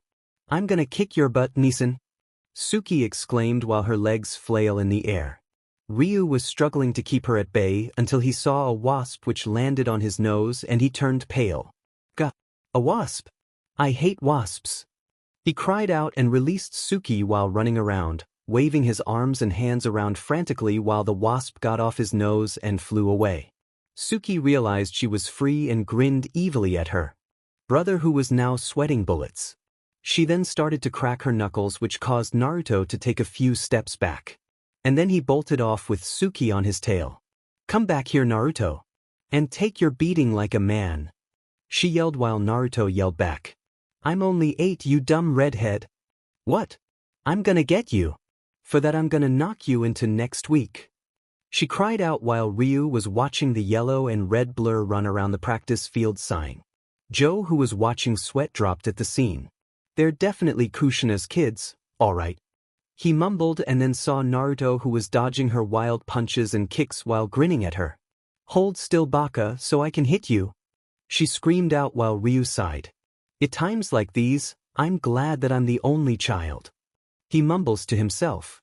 Suki tried to punch Naruto again, but he vanishes, shocking her and appeared behind her. Before she could do anything, Naruto started to tickle her sides, causing her to cry out in laughter. Haha, Nisan stop. Haha, I give up. She cried out while she continued to laugh out. Naruto stopped so that she could breathe and glared at Naruto who just smiles at her and she ruffles his hair. Suki, don't do that. He cried while she grins. That's for calling me a dumb redhead. You do know that Ka-san is a redhead too, right? She asked with reason and made Naruto paled and laughed nervously. While that was happening, 5 figures appeared from the back of the compound. They were Ayam, Shizure, Ayane, Kureha, and Momiji. Ayane was an 8-year-old girl with purple hair that stopped near her neck and also had ruby red eyes. She was also wearing a purple ninja GI with butterflies on them. Kureha was 10 years old. She had black hair that was tied into a ponytail, brown eyes, and wore what looked like a white and red shrine maiden outfit. Momiji was 8 and also had long black hair that is tied into a ponytail which started on the top of her head. She had clear hazel brown eyes and wore a white and red ninja GI. Ayam was wearing a white and blue kimono and had long brown hair and light ruby eyes. Shizure was holding both Momiji's and Kureha's hands while Ayane was holding her mother's hand as they approached the heirs and heiress. Jokuin. Shizure calls out. The white dragon turns around to see Shizure with the other females walking towards them. Naruto, Suki, and Ryu make their way towards Joe and the others and stop next to the man. Suki sees Momiji and Kureha and waves while they do the same. Ayane was hiding behind Ayam who was sighing. Hi Suki. Momiji says but then notices the blonde and asked. Who's that Suki? That blinks Suki about her question and looks at her brother and shrugs. Oh, it's just my baka of a brother.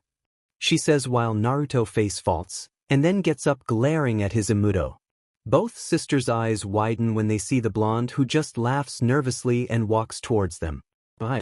I'm Naruto Uzumaki Namikaze. He greeted introduce and they bowed their heads before the true heir of the Hayabusa clan. Naruto blinks at them and then speaks up. You two don't have to bow to me. They then look up at Naruto with shocked expressions on their faces. But Naruto-sama, you're the true heir to the Hayabusa clan. It would be disrespectful of us to not dash, Kureha insisted only for Naruto to interrupt her. You don't have to be so formal. I'm just a kid like you two are. And to me, respect is earned, not given. He says while placing both his arms behind his head. The girls just stare at him when he says those words. Aside from that, I would like us to be friends. Naruto said, grinning while their faces return to normal and they smile at Naruto, who holds his hands out for them to shake, which they did. As a tint of pink appeared on Momiji's face though. After shaking their hands, the sisters went to go talk with Ryu and Suki. Shizure walks over to Joe and kisses him on the cheek. Ryu sticks his tongue out in disgust and turns his head away from them. Naruto looks at the other woman, who smiles at him as he walks over to her and bows. Hello. I'm Naruto Uzumaki Namikaze. I am bows back and speaks. Hello Naruto-kun, I am Tenshin. Naruto smiles back but then notices a tint of purple hair peeking out and then hides behind I am again. Naruto said as he leans over to the right. I am notices this and giggles. Oh, where am I, manner? I haven't introduced you to my daughter. Come on out, Ainchan. There's no need to be afraid, she said with a calming and soothing tone. The girl then walks around slowly and appears in Naruto's line of vision. I'm sorry, Naruto-kun. Ainchan is just a little shy, she said while Naruto nods at her. He approaches the timid girl and holds his hand out. Hi Ainchan. Want to be friends? Naruto asked, and she looks up at his grinning face and a small smile appears on her face. Sure, she says in an almost quiet tone. When she takes his hand, he takes her towards the others. Ayam saw this and she was happy that her daughter made a friend, but was sad due to the fact that she was treated like a plague in the Mugen Tenshin village and everyone there kept their children away from her. The only two in the clan that associated with her, other than Ayam, was Hayate and Kasumi. Ryukage Tower. Kushina was currently sitting with the daimyo of Dragon Country with two of his samurai guards flanking his left and right side. The man was by no means weak-looking, somewhat angular face and phenomenally developed physique. He had a build that would make any warrior proud, and he also wore a blue battle kimono with arm guards on his forearms. He wore a floor-length, white cloak with a red collar on it, black pants with European-styled boots, and he also had long black hair that was tied into a ponytail. Hiko Seijiro 13 from Rurouni Kenshin or Samurai X. Welcome to the Hayabusa Village, Seijiro-sama. I've prayed you had a safe trip here? She asked while the man nods to her question. Yes, it was, Kushina-san. Now on to business. You stated in the letter your Anbu sent me that an important situation came up in the village, he said mature while she nods back. Hi. Do you remember when I got married to Minato Namikaze, who was the former Hokage of Konoha, and we were going to have twins? Kushina asks, getting a nod from the man. About the marriage years ago. Yes. I was there to witness the marriage between you two. Why? Seijiro wondered. Kushina sips a cup of green tea and continues. Well, you see, sir, when I was preparing to give birth with twins, both of them, on the other hand, the village was attacked by the Kyuubi no Yoko. She finished while the man's eyes widened. Why would one of the guardians of nature attack the village? Did Konoha do something to provoke the fox? Seijiro asks and she sighs. That's what I wanted to know. Apparently, she was in Hai no Kuni searching for an evil presence that worried even her. When she was doing that, a man wearing an orange swirl mask and black cloak with red clouds on it caught her off guard and casts a powerful genjutsu on her using an eye that I believe was the Sharingan. She paused for a moment so that he could absorb the information and spoke up again. Apparently whoever did that was a member of the Uchiha clan, since only they have eyes like that. It resulted in her going into her berserk state and attacking the first thing she set her eyes on, Konoha. During that attack, my late husband found a way to seal Kyuubi by summoning the Shinigami and sealing her. But the cost of summoning the god of death was your souls, so Minato-kun died during the process. Kushina said and had to hold back the tears she was feeling. But Kushina, how did he seal the Kyuubi into? Seijiro asked about that and Kushina sighs in frustration and speaks up. He sealed the Kyuubi into one of our children. One whom the Sandaime said he died during the process. He was the first one born, and he spent the last 6 years in that village being beaten and spat on by those ignorant, short-minded fools, and it's taking all my willpower not to declare war on that foolish old man. She said with answer in a dark tone while clenching her fists under the table, not realizing that she was slowly releasing Ki, making the samurai nervous and the daimyo to raise an eyebrow. Please, calm down Kushina, he said while she breathes in and out to subsided her temper. Forgive me Seijiro-sama. I didn't mean to. She started to say, but the man waved his hand in dismissal. Think nothing of it. So what is the name of your firstborn who was treated like that? Seijiro asked. My son, Naruto Uzumaki Namikaze, the true heir of the Hayabusa clan. She answered, causing the man's eyes to widen on shock. Hiruzen Sarutobi lied to me about my son's so-called demise, and let those fools in Konoha treat him like a criminal. He not only lied to a kage of another village, he interfered in a foreign clan's affair and kept the heir from the clan in a hostile environment. Pardon my language, sir, but I cannot forgive that son of a bitch for what he's done, and every civilian and ninja in the village are demanding retribution for this, and if Konoha doesn't make a response for their actions, then I have no choice but to declare war. The council has already decided to increase the prices for trade, exports, and economical goods, and I'm already prepared to send our reunites who are working as bodyguards for the fire daimyo back to the village. She explained while Seijiro lets out a sound and rubs his chin in thought. The man looks back at her and a small smile appears on his face. I agree with those terms, Kushina. Send a message to the daimyo of Hai no Kuni stating that you, with the permission of the dragon daimyo Seijiro Hiko of Ryu no Kuni, are summoning the dragonin that he's hired back to the Hayabusa village. I want your council to double the price for trade, exports, etc. that go to Hai no Kuni's ports. If they have a problem with it, then I'll have both the Hokage, his advisors, the fire daimyo as well as you and your advisors come to a private summit here and we can discuss their actions against your son. You'll have my back in this, Kushina, and personally, I believe that Konoha needs to wake up to reality, since they believe they are the strongest village. Perhaps in the elemental nations, but not here. Not to mention that nearly all of my samurai could take on a jounin to ANBU level nin. He said declared, and Kushina smiles and bows. Thank you, Seijiro-sama. She says, and he smiles back. Think nothing of it, Kushina. Your clan and my family have been comrades since the beginning. I would like to meet your son someday. Perhaps I'll see him during the Chunin exams in a few years. Well, I must get going. I have a ton of paperwork waiting for me in my office, and if I don't deal with it, my wife will not let me hear the end of it. He says while cursing like a sailor in his mind. Kushina lets out a small laugh after hearing this. Same with me. Only Suki-chan will pout and berate me for not finishing it on time and not coming in for dinner early. Naruto, however, is a mystery when it comes to me and my duties. He just look at me and blink, then walks away. I tried bringing them both with me to show them what I do and they fall asleep most of the day. She commented and explained with a grin on her face. Seijiro laughs at that and shakes his head that admitted. As fun as this. I have to get going, Kushina. He says while getting up and walking out the door with his samurai flanking him. Give my regards to Haruka-chan.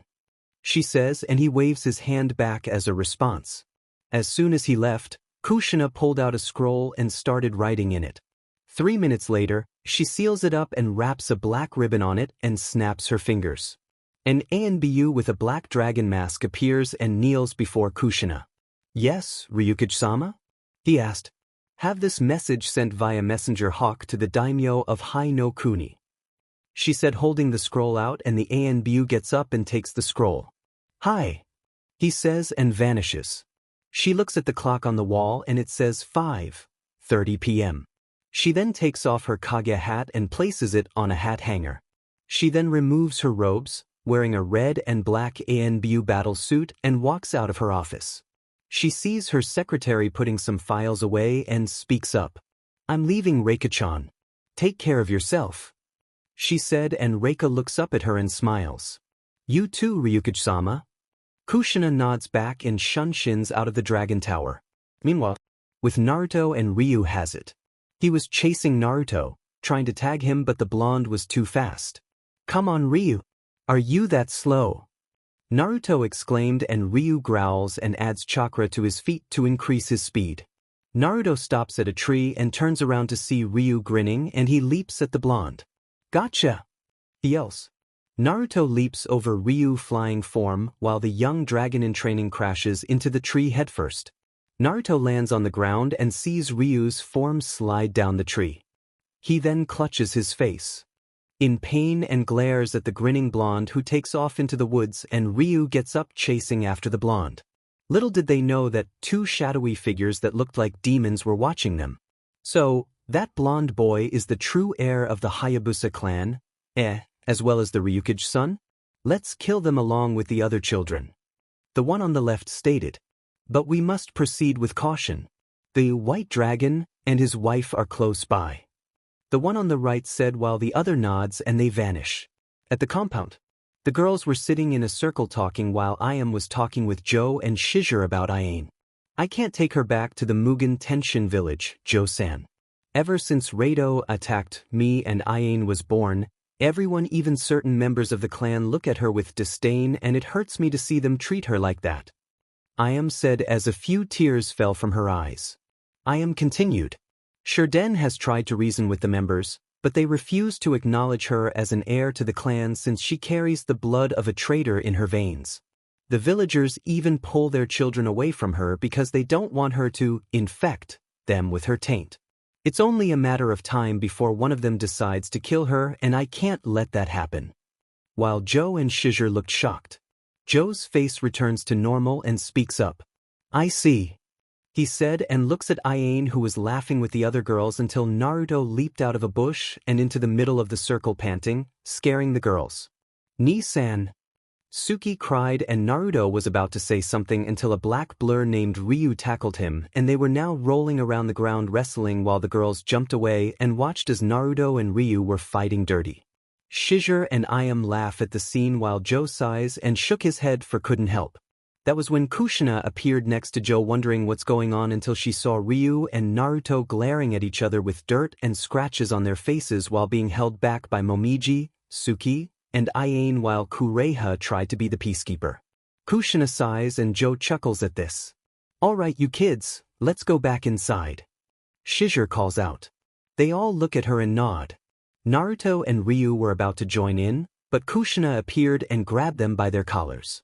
You two need to get cleaned up, she added, and they groan while being led into the bathing area. After getting cleaned up, Naruto and Ryu were in a new pair of ninja GIs and headed for the living room where the other girls were, but Ayane was missing. Naruto sees Momiji and sneaks up behind her. Kureha sees Naruto behind her sister and giggles while Momiji blinks at her, wondering why her Nei-san was giggling. As she turns her head, that happens to see a grinning Naruto and eeps, causing her to falls on her, but while looking at a laughing Naruto. She stands up and puffs her cheeks out and folds her arms, calling him a mine. Naruto stops his laughter and then pulls her into a hug, causing a tint of pink to appear on her face. I'm sorry, Momo-chan, he says, and releases the hug, making her sputter and then turn red. Don't call me that, she yelled out, only to cover her mouth in shock when she realizes that she yelled at the true heir of the Dragon Clan. Naruto just blinks at her with his hands behind his head, and then a snort escapes from his mouth and he laughs even harder. Momiji looks at the ground and pouts while Kureha laughs at her Imudo. I didn't mean to embarrass you like that, Momiji-chan, I was just teasing you, he said, and pats her on the back. She looks up at him with a pout still on her face. I want another hug, she plead, and spreads her arms out for another one while doing the puppy eyes jutsu. Naruto shrugs and gives her another one while she squeals and hugs him even tighter. Kureha chuckles at this and looks at Suki, who was also giving Ryu the pouty look while he just sweat dropped and his right eye twitched. I want a hug too, Ryu-kun, Suki insisted while his eyebrow twitched. No, he refuses, and she sticks her lip out even further. Please, she begged, and her eyes grew big, making Ryu twitch more. Oh, for Kami's sake, she's worse than Kusen, he thought, but then lets out a sigh of defeat and opens his arms out. Fine, he mumbles. Suki then grinned and glomped Ryu, and the boy's face turned blue from being hugged too tightly. He looks at Kureha, who was holding her hands over her mouth to stop from laughing. Help me, he squeaked out. Momiji stopped hugging Naruto and went over to pry Suki off of Ryu. So, Kureha-chan, are you a shinobi in training? He asked, and she shakes her head for a no. No. I'm training to be a shrine maiden. When I'm old enough, it'll be my duty protect the Hayabusa clan's treasure. Kureha said, and he nods. Oh. So Momo-chan is training to be a kunoichi? Naruto asked, and she nods while said girl slumped her shoulders at being called that name again. She didn't want to be a shrine maiden like me, because she doesn't want to spend her life doing nothing. Mom tried to convince her to be one, but Momiji is stubborn like our father. Kureha explained with a grin on her face while Naruto chuckles. I am not. Momiji yelled while Kureha just grinned at her. Naruto snickered and was about to say something until he heard someone yelling. Don't touch me. I hate you and our clan. The voice yells making everyone jump up. That was when a slide door opens up and Ain was seen running out of the room she and Ayam were in and heading out the door with tear flying from her eyes. Inchun, please wait. Ayam cries out as she appears out of the room also, but her daughter was already gone. Kushina appeared, so does Joe and Shizure. What's going on here? Kushina asked, wondering what happened. Ayam looks at the ground and tears form in her eyes. Ain just ran after I told her the truth about her birth. She answers and covers her eyes with her hand so no one could see her crying. Shizure and Joe's eyes widen while Kushina looks at them with a raised eyebrow. Anyone care to explain this to me? The redhead Kage asked, and Joe lets out a sigh. Ryu. He called, getting his son attention. You and the other kids go look for Ain. He says, and he nods. Hi to-san. Ryu and the others leave the compound and split up to look for her. With Naruto was currently running through the forest looking in every direction. He stopped for a while and heard sobbing. He then runs to the direction and sees Ain sitting near a lake with her knees hugged to her body and was sobbing. Naruto walked over to her and placed a hand on her shoulder. She looked up and turned her head to see Naruto, who had a concerned look on his face. Ain's eyes were red and puffy from crying, and she looks away from him. What's wrong, Ain-chan? Naruto asks her. When she doesn't say anything, Naruto walks around and kneels and watches as more tears fell from her eyes. I hate them, she mumbled. Naruto raised an eyebrow at her. Hate who? He asks, and she got up and looked at the ground. All of them. My mother, the Tenshin clan, the village, all of them. I hate them all. She screamed out while Naruto's eyes widen in shock as he stands up. Why would you hate your own family, Ain-chan? He asked, for he wants to know. Ain looks up at Naruto and releases a sob. She then hugs Naruto tightly while sobbing into his chest. That surprises Naruto, but he does the only thing he could think of. He hugs her back and tries to calm her down by telling her it was okay. While that was happening, a creature with a humanoid appearance and black wings with what looked like a spiked club in his right hand was sitting on top of a tree chuckling. Well, isn't that cute? The mice are cuddling. Too bad it'll be their last. He said and leaps into the air with his club raised and comes down fast. Kyubi was resting in his mind, and she suddenly felt a dark presence ascending to her vessel and the girl. Kid, jump out of the way now, she yelled. Naruto's eyes widen and he looks at the ground to see a shadow growing under them.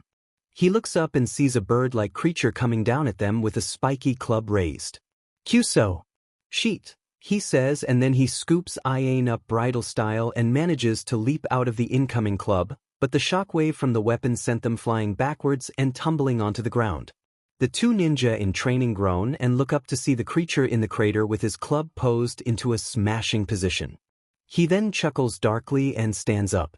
It was a Tengu, a bird-like demon who are considered to be a ninja's worst enemy. So the little dragon has some skill after all. This might prove too entertaining for me. The red Tengu said as Naruto and Ain get up and the blonde's eyes widen in shock. What the heck is that thing? Naruto asks Ain, whose eyes were wide also, and she takes a step back in fear. The Tengu. Naruto-kun, we must run. We're no match for demon of his class, she explained, grabbing his arm. Naruto looks at her with a shocked and scared look on his face. That's a Tengu? I thought they were rare to encounter. He cried as the Tengu stated to walk towards them. They are. Their entire population has dwindled down to a few since the battle of the Archfiend on Mount Fuji. We need to run now, Naruto-kun. It'll kill us if we stay here. Tengu are B-class demons who enjoy fighting, and they have been known to kill and eat children. She's statement, and Naruto becomes pale as the demon liked his lips. It's been a while since I tasted the flesh of a true dragon. Luckily me and my brother will get the opportunity to eat you, the redhead, and the Hayabusa boy. I'll save the little girl over there for dessert, he says with an evil smile on his face. Naruto and Ayane kept walking backwards as the Tengu moved forward. Just give up, little dragon. I can kill you both without breaking a sweat, so why delay the inevitable? Tengu asked. Little did he know, Naruto was reaching into his pouch and grabbed 2 flashbangs. Sorry pal, but we're not on the menu, he replied, and then he pulls his right arm out and throws 2 black spheres at him. The Tengu snorts and grabs them. Do you think your little tricks will work on? Tengu says and looks at the spheres that started to glow. His eyes widen when they explode and turn into a flash, blinding the demon. Erg, my eyes. You little Ningen, you blinded me. Tengu roared out and clutched his head in pain while Naruto smirked and grabbed Ayane's hand, and they ran into the forest. The Tengu shakes his head and opens his eyes. His vision was blurry for a while, and when it clears, he sees the brats were gone and growls. That mangy flesh bag. I'll crush him with my bare hands. He then spreads his wings and takes off into the sky. Meanwhile, Naruto and Ayane were leaping from the tree branches, trying to head back into the Hayabusa village. Thank Kami. I had those in my pouch, Naruto said. About brought some flash bombs, and Ayane nods. That Tengu is not far, Naruto-kun, we can't outrun him, she says, getting a nod back from the blonde. I know, but we can outsmart him. You saw how cocky he was earlier, he stated, until he senses something heading for them and sees the Tengu diving right for them. Crap, then split up, he cries out, and they do as the Tengu crashes through the trees and lands on the ground hard, skidding a few feet. So, you mice want to play hide and seek, eh? Very well, I'll be the seeker, he says and punches a tree, knocking it off its roots and onto the ground. Uzumaki compound. Kushina was shocked and said as Ayame told her about Ayane's birth. So Rado raped you on the day Shirden left to make negotiations with us, resulting in Ayane being in your womb, and then became a Missanine afterwards? Kushina asked, and the woman nodded. Kushina sighed disappointed and asked. Troublesome. So what do you plan on doing, since your village is on edge with her, not only being a member of the clan, but is the spawn of a traitor? Ayame was about to respond until an ANBU appeared panting, while Joe stands up and glares at the ANBU. What is the meaning of this? Joe demanded. Forgive me, Joe-sama. But the scouts in the forest spotted a Tengu flying above the forest, he reported, and the 4's eyes widen in shock, and Kushina jumped up and grabbed the ANBU by his cloak. A Tengu? What the hell is a Tengu doing here?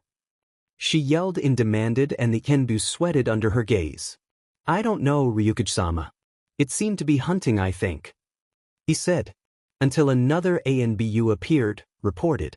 Ryukage-sama, a Tengu was seen in the compound district attacking a group of kids, and your daughter, along with Joe's and 2 other girls, are being chased by it. We already have some of our Chunin and Jonin holding it off. Kushina eyes widen even more, as does Joe's and Shizure. What?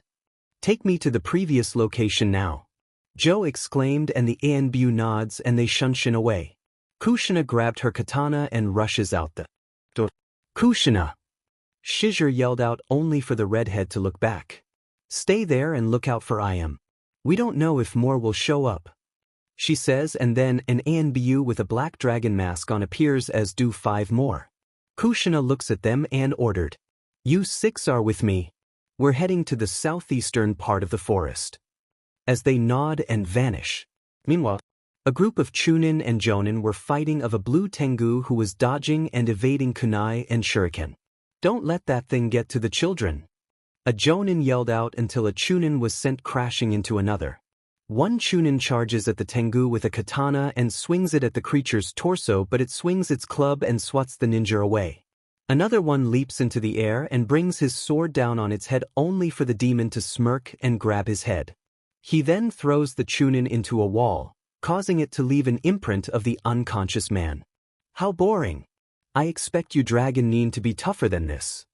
He comments and then spreads his wings out, releasing a huge gust of wind at the remaining ones who are sent flying and crashing into the ground. Suki, Momiji, Ryu and Kureha were trapped in a corner. Ryu was holding a katana out while the girls were holding onto each other. The Tengu smirked and walked towards the ninja in training. He was a few feet away from them until a volley of shuriken and kunai headed for him, and he backed away. That was when a man wearing a white shinobi shizoku or ninja uniform with some armor landed between the Tengu and the children with his katana drawn. 15 Anbu appeared around them with their blades drawn also. The Tengu looks around for a while and smirks. It appears that I am outnumbered. As fun as it would be to fight the white dragon of the Hayabusa clan, I only came here to kill the girl and your son, but sadly, I won't get that chance. Blue Tengu said and spreads his wings. Joe narrows his eye at the demon. And what makes you think I let you leave here alive, Tengu? Joe asks in a dark tone while the demon chuckles. Simple. You don't want to end up burying more bodies than you need to. He said only for Joe to growl. So, farewell. He said while glowing and vanishing in a flash of lights. Joe sighs and sheathes his sword while the Anbu go help the ones who were severely injured. Ryu drops the sword and lets out a sigh of relief. Joe walks towards the 4 children and looks down at Ryu. Are you all okay? He asked and they nod until Suki spoke up. Where's my brother and Joaji? She asked. Hopefully your brother found Ayane and has not encountered the other Tengu. He said while their eyes widen. Meanwhile, Naruto was exhausted as was Ayane. No matter what they did, they couldn't get away from the Tengu. Most of the trees in the forest were leveled and there were crates in certain parts. Naruto-kun, we can't keep this up. He's too fast and too powerful. What do we do? She asks and then Blonde lets out a frustrating sigh. I don't know, Ayane-chan. I used everything I had in my pouch and my chakra is almost gone. He stated, and that was when the Tengu landed in front of them growling in frustration, scaring the two. I've had enough of this game of cat and mouse. Now I'll swash you mangy flesh bags. He says and swings his club down at them and they barely dodge it. Before Naruto could react, he is snatched up by the Tengu and brought Naruto to his eye level while the blonde struggles to get out of his iron grip. You mangy dragon. Did you really think you could get away from me? He says and slams his fist on the ground with Naruto in it simultaneously while Ayane watches in horror. After slamming the blonde in the ground the 12th time, he brings Naruto, who was now bleeding from a gash in his forehead, back to his eye level. I'm not gonna kill you yet, boy. I'm gonna make you watch as I kill the little girl here. The red Tengu with a sneer on his face while Naruto coughs up blood. The Tengu smirks at this and then drops the blonde's limp body on the ground and then makes his way towards a frightened Ayane. Naruto painfully lifts his head and watches as the demon makes his way towards Ayane. Naruto tries to move, but it felt like every bone in his body was broken. The Tengu raises his club into the air and grins and yelled out, "Time to die, little Ningen," and lets Ayane to scream out loud as he brings the club down. Naruto watches this in slow motion while a golden aura surrounds his body. Thump thump. Something deep within Naruto was slowly rising and growling. The aura around him was getting bigger. Thump thump. His eyes flashed from blue to a gold-yellow color and become slitted with a tint of red and change back. The canines in his upper lip become longer and his nails become longer, forming into claws. Thump thump.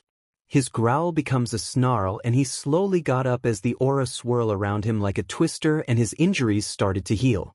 Kyubi saw the dragon statue become surrounded with a gold aura and chuckles. It's finally awakened, she said, and the statue lets out a roar. The Tengu suddenly stops when he senses a power behind him. He turns around to see Naruto, who was snarling while flexing his clawed hands while the gold aura twists around him and then forms into the head of a dragon that lets out a roar that sends out a small shockwave, making the Tengu cover his eyes with his arm. Ayane sees this also and her eyes had a look of shock and awe on her face as she saw this. Kushina and the Anbu were leaping through the trees when she felt the power. Oh Kami, he's activated his dragon's blood. I have to get there fast, she thought and increased her speed. The dragon head disappears and Naruto lets out a deafening roar that shakes the ground. He then vanishes, and the next thing the Tengu knew, he was slashed across the chest by 5 golden claws and blood seeps out from the wound. He takes a few steps back as he saw the look on Naruto's face. His clawed right hand had blood on it, his fangs were bared and his eyes were now golden yellow and slitted with tints of red in them. The red Tengu smirks as he looks at Naruto. Looks like the dragon's blood inside you has finally awakened, but it won't save you. He yells out and swings his club sideways at Naruto's head. The blonde leaps over it and spin kicks the demon in the head, making it snap back. Naruto then raises his clawed hand at the Tengu. He turns his head and his eyes widen as the clawed hand descended towards his face. He manages to twist his head a little, but it resulted in him having his left eye slashed open and blood spurted from the destroyed eye. Jiraiya! He cried out as he clutched his head in pain in agony while Naruto lands and continues to snarl. The Tengu looks at the blonde with hatred in his eye and senses the Ryukage and her Enbu heading this way. Consider yourself lucky, little dragon, but next time I will kill you, he says and glows until he vanishes into a mixture of multicolored lights. Naruto turns his head at Ayane, who continues to look at him in shock. The blonde smiles at her, then collapsed onto the ground. Ayane snaps out of her daze and runs towards the unconscious blonde and kneels down. She then turns him over and places his head on her lap. Ayane looks at the boy's calm expression and smiles. "Thank you, Naruto-kun," she said, and a tint of pink appears on her face, and that was when Kushina and the others appeared. 2 days later, Naruto slowly opens his eyes and finds himself in a bed and a room covered in white. He had some bandages on his face and he was wearing a deep blue robe. He then got up and let out a groan. He then jumps out of the bed and lands on the floor, but then hears the door open. Appearing from the other side was Ayane wearing a purple kimono with a pink butterfly on the front of it. Her eyes widen when she sees a grinning Naruto who was now awake. She then runs towards the blonde and hugs him while a grunt escapes from his mouth. The blonde hugs her back and lets out a smile. They release the hug and Aine looks at Naruto with concern and worry in her eyes. "Are you okay, Naruto-kun?" she asked, and the blonde nods. "Yeah, I'm fine. But I'm really hungry," he says as his stomach growls out loud. Naruto blushes when he hears this and Ayane giggles. She then takes his hand and leads him out of the room. As they walk down the hallway and into the dining where the others were eating, Kushina stops and sees her son. The next thing Naruto knew, he found his face being buried into his mother's chest and was being crushed in a hug by the redhead. Naruto muffled out while waving his arms in the air frantically. Suki was laughing at the scene and Ayam and Ayane were giggling. "Aunt Eth A-sen. I Aunt Eth." Naruto muffled out loud. Kushina realized that she's crushing her son, pulls him out, and he breathes in a lot of air and then glares at his mother, who was blushing in embarrassment and chuckling sheepishly. "Sorry, Sochi. How do you feel?" she asks with a concerned look on her face. "I feel great, but can I eat, please? Activating my bloodline burned all the energy I've had and I'm starting to see 3 of you Kasen." He whined. Kushina giggles at this and carries him over to the dining table and sets him in a chair. "Ayane, would you be a dear and help feed my son?" she asked. A tint of pink appeared on Ayane's face and she nods and sits in the other chair that was next to Naruto. When she set a bowl of rice and fried salmon in front of him, she pulls out a pair of chopsticks from the table and then grabs some rice and holds it out in front of Naruto, who takes the rice into his mouth and swallows it.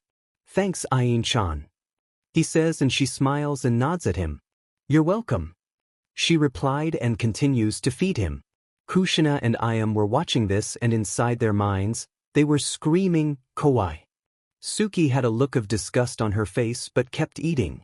Kushina was also proud that Naruto activated a part of his bloodline and knew that Suki would activate hers soon. She also wondered what the future would hold for her children. Only time would tell. After the Tengu incident, where Naruto activated his bloodline, Kushina decided that it was time for Naruto and Suki to learn about the power of their bloodline. Suki managed to activate hers when they were practicing their survival skills and were attacked by a rogue bear. Apparently they activated the eyes, body and chakra-based part of their bloodline. All that was left was the elemental-based ones, and it should activate when they turn. Kushina first taught them how to use the eye-based ability, which gave them different types of visions like thermal, night, or combine both into enhanced that allows their eyes to zoom in and out like the Byakugan. And, based on solid eye in MGS4.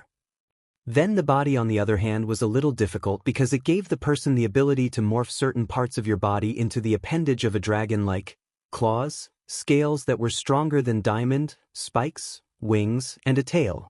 The chakra-based one gave them a second source of chakra which allowed them to use the dragon art, Reuniting, techniques which were like ninjutsu, but they used incantations before calling out the name. And, maybe I will based on Dragon Slayer magic in Fairy Tail, 6 basics only. Or American Dragon, Jake Long. Sooner or later, they will be learn the main branch or second branch's ability of the dragon bloodline. Very soon. Ayane was staying with the Uzumaki family from the request of Ayam and Shirden, who agreed to this, but this didn't please certain members of the council who wanted the girl to be killed, but both Kushina and Shirden stated that no harm will come to Ayane, or else they will be the ones who will die. Kasumi was saddened when she heard that Ayane is no longer a part of the clan, so was her brother, Hate. She did get to say goodbye to her half-sister and got to meet Naruto, much to Ayane's annoyance because the girl gained a small crush on the blonde when he called her Sumi-chan and gave her a hug. Kasumi then told Ayane that their mother told her about her secret but that she didn't care and that she still loved Ayane and that they were family and best friends no matter what. Those words caused Ayane to cry and hug the person that became her first friend. After saying goodbye to Hayate, Shirden gave Ayane scrolls that contained their family's fighting style and ninja arts. After that, she left to live with the Uzumakis. 2 years have passed since Ayane stayed with the Uzumakis. She, Suki, Momiji, Kureha, and Kasumi were all best friends now. Too bad for Naruto, because whenever Ayane, Momiji, and Kasumi try to spend some time alone with him, but it would result in the three getting into a glaring contest with each other and Naruto wondering why they always acted this way around him. Naruto tried asking Shizuru this, but she patted him on the head and told him to ask his mother about it, which he did only for Kushina to stare at him for a while and burst out laughing. Right now Naruto and Ryu were at a lake swimming laps to the other side. Naruto now looked like a younger version of his father due to the fact that his whisker marks were now gone, but were replaced with slitted eyes and fangs that jutted from his upper lip. Ryu's hair was in a ponytail and it stopped near his upper back. Naruto was currently in the lead with Ryu a few inches behind him. Naruto increased his pace and Ryu does the same. When they were close to the other side, Naruto taps the edge of land, turns around and pushes himself forward, while Ryu does the same. The two dragons in training were now shoulder to shoulder as they head to the other side of the lake. Naruto is now ahead of Ryu by a few inches, and when they approach the land, Naruto taps it first and Ryu does the same. As the blonde pulls himself up onto the land as does Ryu. "What's the score now, Naruto?" Ryu asked while Naruto grabbed 2 towels from a rock and tosses one to Ryu. 52 to I'm ahead of you by 3. He stated while Ryu grunts and wiping his hair. "Say, doesn't your Kasan have to go to a private summit with the daimyo today?" Ryu asked, getting a nod from the blonde who sat on the ground. "Yeah. Something to do with it of how Konoha interfered in foreign clan affairs and how the village treated me." Naruto replied while Ryu frowned.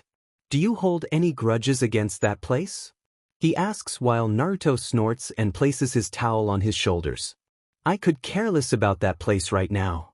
Konoha is not my home anymore. The Hayabusa Village is. I have friends and family here, and I wouldn't give them up for anything." He stated. "Well, excepted one." "You mean?" Ryu is about to say about of what Naruto was referred to, seeing him nod, sadden, before his eyebrow rose. "Yeah, wish I can brought her with me and her parents, before they almost getting involved." Naruto explained. "And if I was pulling mind tricks on anyone? That what surprises me, is that they thought you were the QB's reincarnation. Talk about idiotic." Ryu comment and Naruto scoffs. "Please Ryu, even an idiot can tell that I'm not her. For one thing, I don't have fox ears or a tail sprouting from my butt, and I'm not the size of a mountain." He stated while Kurumi was in his mindscape giggling at what he said. Ryu chuckles at this and speaks up. Let's head back for lunch, Naruto. I'm starting to get hungry. While the blonde nods. Me too. I hope Ayin-chan made fried salmon and spring rolls again. Naruto said along with guest, and Ryu rolls his eyes at his best friend and they head off to the Uzumaki compound. Konohagakure no Sato. Hiruzen Sarutobi was not having a good day. Then again, he hasn't had one since Naruto was taken back to his home. When word got out of Naruto's departure from Konoha, the civilians partied because the demon brat was gone. After that, the civilian and elder council demanded that Hunter Neen be sent out to find and kill the boy and the people that took him, minus one certain blonde hair with a single bang which falls down into her face did care for the boy for saving her daughter. She was frowned for she is not one of them. But Hiruzen refused to because Naruto wasn't a ninja, but a civilian, so he could have left without his approval. But when that was over, Hiruzen announced to the village that the boy they treated like garbage and beat for their petty vengeance was the son of the Yondaime and the last Namikaze. Most of the ninja and civilians were shocked at this, but the ones who held their grudge refused to believe it. The council wanted Hiruzen to send Anbu after the boy and have him return to revive the clan, but once again the man refused to let this happen, infuriating them. Making the single blonde women smirked for those fools made their mistakes? Since she was friend of a certain red-hair women. Until the rest of the council tell her about, so they knew she wasn't interest. That however wasn't the main problem. An ambassador from the Hayabusa Village came to Konoha a few years ago stating that the daimyo and the Ryukage are tripling the price for economic goods and technology that went to Fire Country and also cut off the trade for high-ranking missions. The civilian council, -1, wanted to know why, and the ambassador only said that you angered the Red Dragon, which caused the elders and Shinobi council to pale because they knew who he was referring to. After that, he got a letter from the Fire Daimyo, and when he read it, the man was scared for his life. It was due to the fact that the Ryukage is resummoning the ninja he hired as bodyguards back to the Hayabusa Village from orders of the Dragon Daimyo, who sent him a letter stating Konoha's charges on the heir of the Uzumaki Namikaze and wanting to have a private summit with him, the Kage, and their advisors, so that they can explain their actions.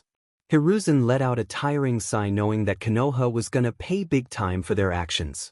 He was inwardly praying that the Hayabusa Village doesn't cut off all ties with them and declare war, because even with their military force backup, they wouldn't stand a chance against the Dragon Neen.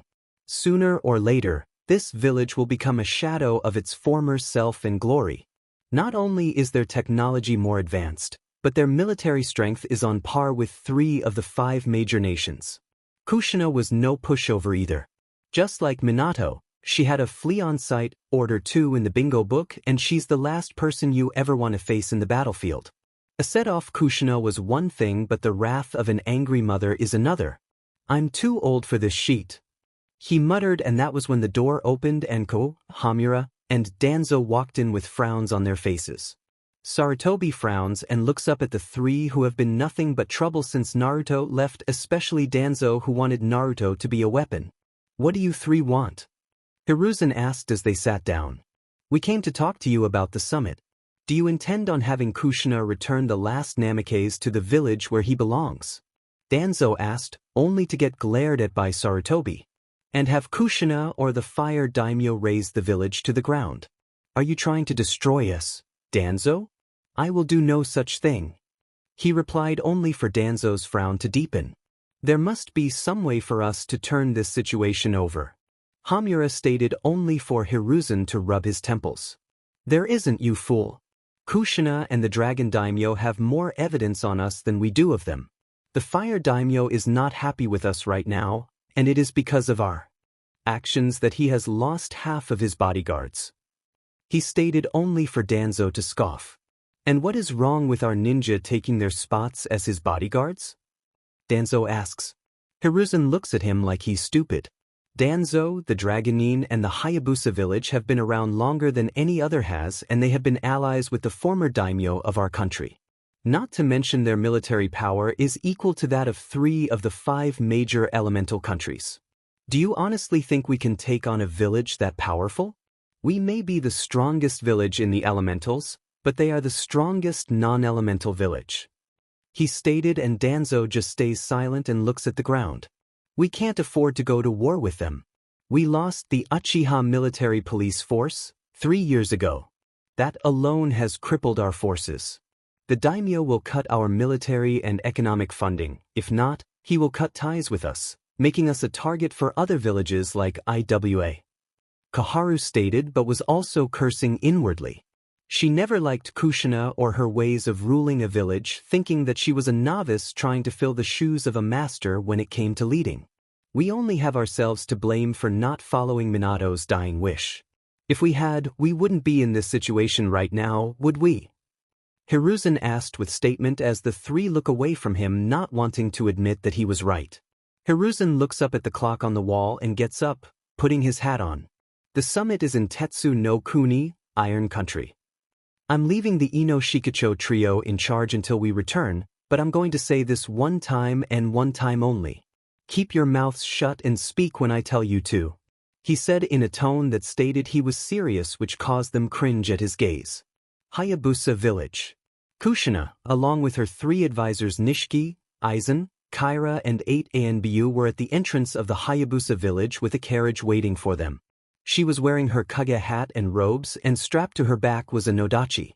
Standing before her was Joe, who was wearing his shinobi uniform. I'm leaving you in charge while I'm gone, Joe. Naruto, Ayane, and Suki will be staying with you and your family until I return, she said, getting a nod from the man. Hi. Good luck and be safe, Kushina, he says, and she smiles. I will, trust me. When I say, I'm gonna give the old monkey and those buzzards hell, she declared while her advisors chuckle while entering the carriage. Joe chuckles as she enters the carriage and the ANBU flank it. The driver of the carriage motions the horse to move, and it does. As Joe watches as the carriage disappears from his view, and then walks off with the 2 ANBU that were flanking him to the Dragon Tower. Naruto and Ryu were now fully dressed in their training gi and were now heading to the Uzumaki compound to eat lunch. After they removed their sandals, Naruto opened the slide door and they entered the compound, only for the scent of fried salmon and spring rolls to hit their noses. Naruto walks in the dining room, only to see Ayane and Suki setting the table. Ayane turned her head to see Naruto and Ryu entering. Hey Naruto-kun, Ryu-san. Ayane greet while the two smile back. Hey Ayane-chan, Imudo. Naruto replied as they sat down and started to eat their lunch. After they finished eating lunch, Naruto, Ayane and Suki went to get their gear packed and headed over to the Hayabusa compound. 2 days later, after taking a boat to the Elemental Nation, Kushina, her advisors, and the Dragon ANBU were walking through the forest heading for Tetsu no Kuni, Land of Iron, until one of the ANBU spoke up. Ryukage-sama. The one with the blue dragon mask said, and Kushina nods. I know. All of you step aside. I'll deal with them personally, she replied with ordered and tilts her hat down. The ANBU and advisors stepped to the side, and that was when 10 nin wearing cloaks and blank masks that had the kanji na on it leaped out of the trees with their ninjados drawn and descending towards Kushina with the intent to kill her. They were Root and B. Kushina lifts her arm up and taps the seal that was on it. It glowed blue for a while, and then in a puff of smoke a silver-bladed katana with a deep red hilt, black diamond patterns, and a black guard appeared in her right hand. She then channels her wind chakra into her blade, and with great speed and precision, she performs a series of slashes, releasing small crescent-shaped wind blades at the Root Ninja, who barely have any time to evade it and are all struck by the attack. Blood spurts from their injuries and some lose their limbs or are killed instantly. The ones that survive crash to the ground, screaming out in pain and clutching either their wounds or their lost limbs. She walks over to one of them and turns her blade into a stabbing position and runs it through his skull, killing him instantly. She removes the blade from the skull and swipes the blood and brain matter off with a flick of her wrist. That was when a barrage of kunai and daggers headed straight for her.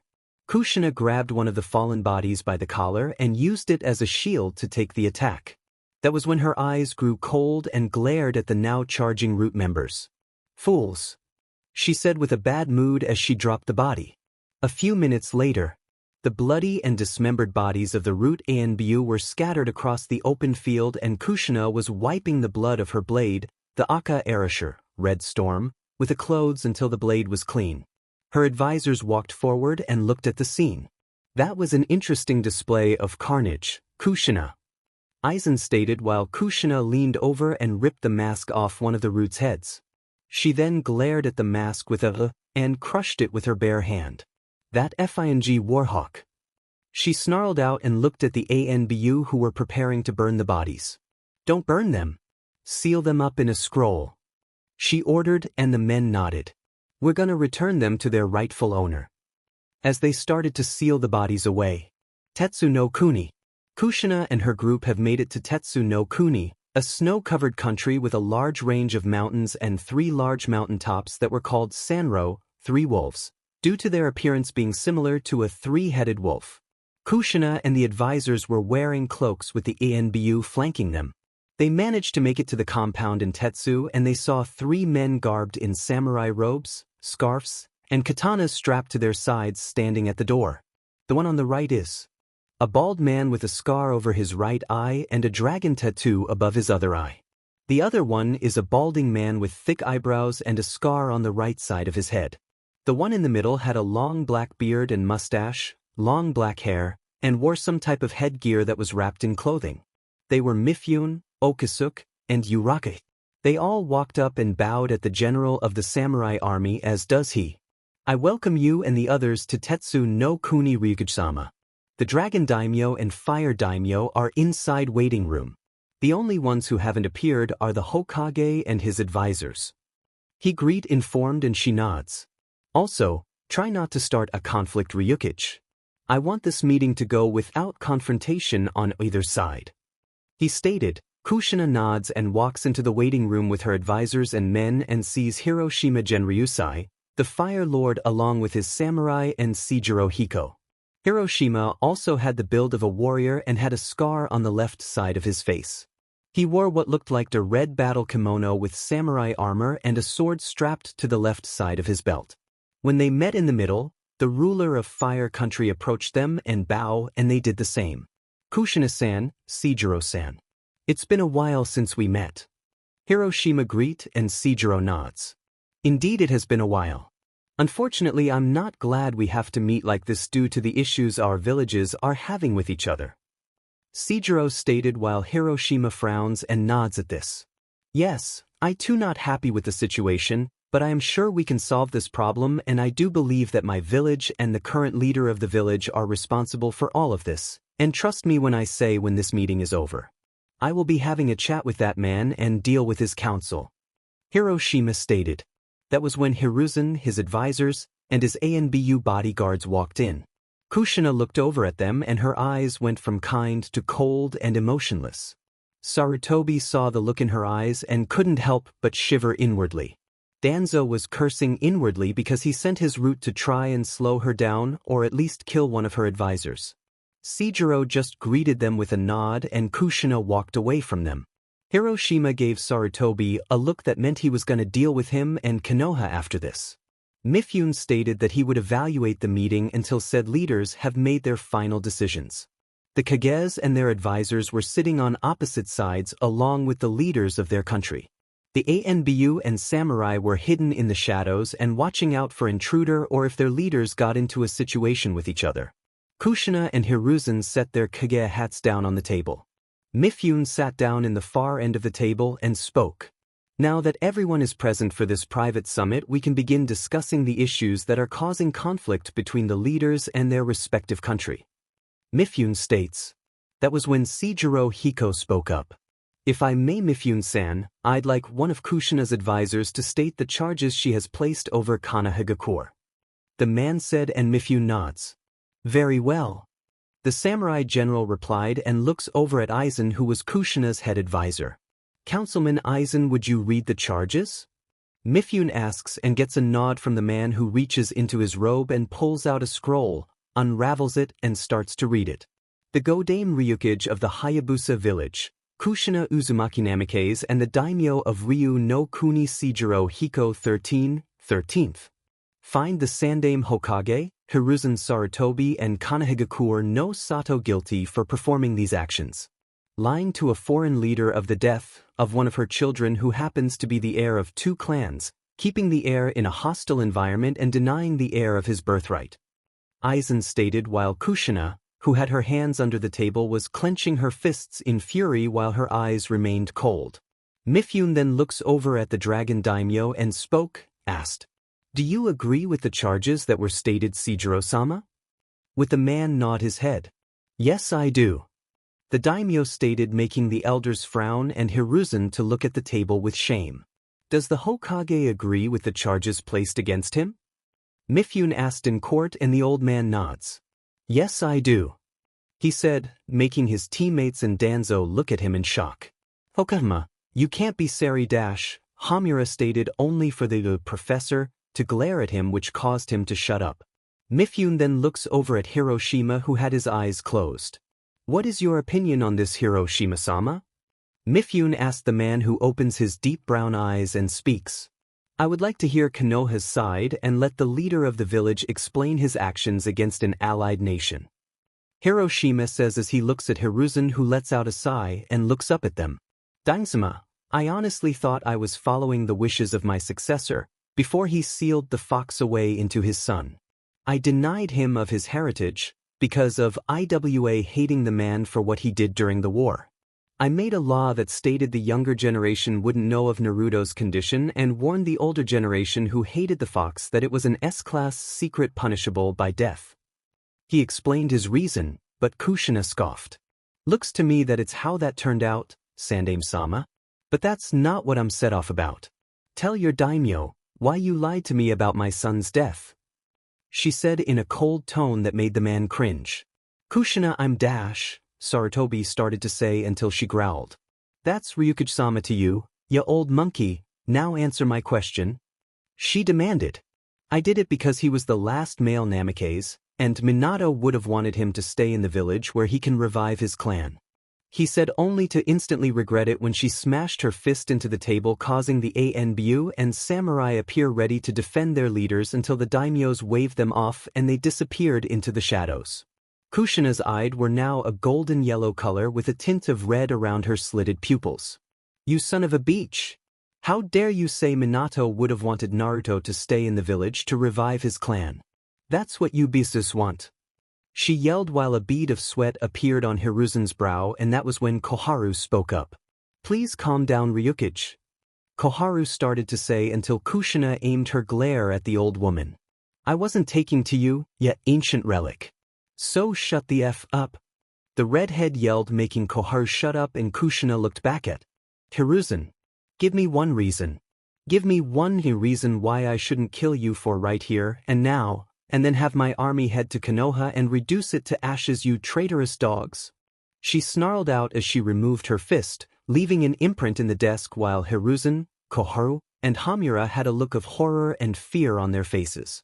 "After all my village has done for you fools, when the Shodaime Hokage first created that village, you go and stab me, my village, and my country in the back just because my Sochi was the last Namikaze?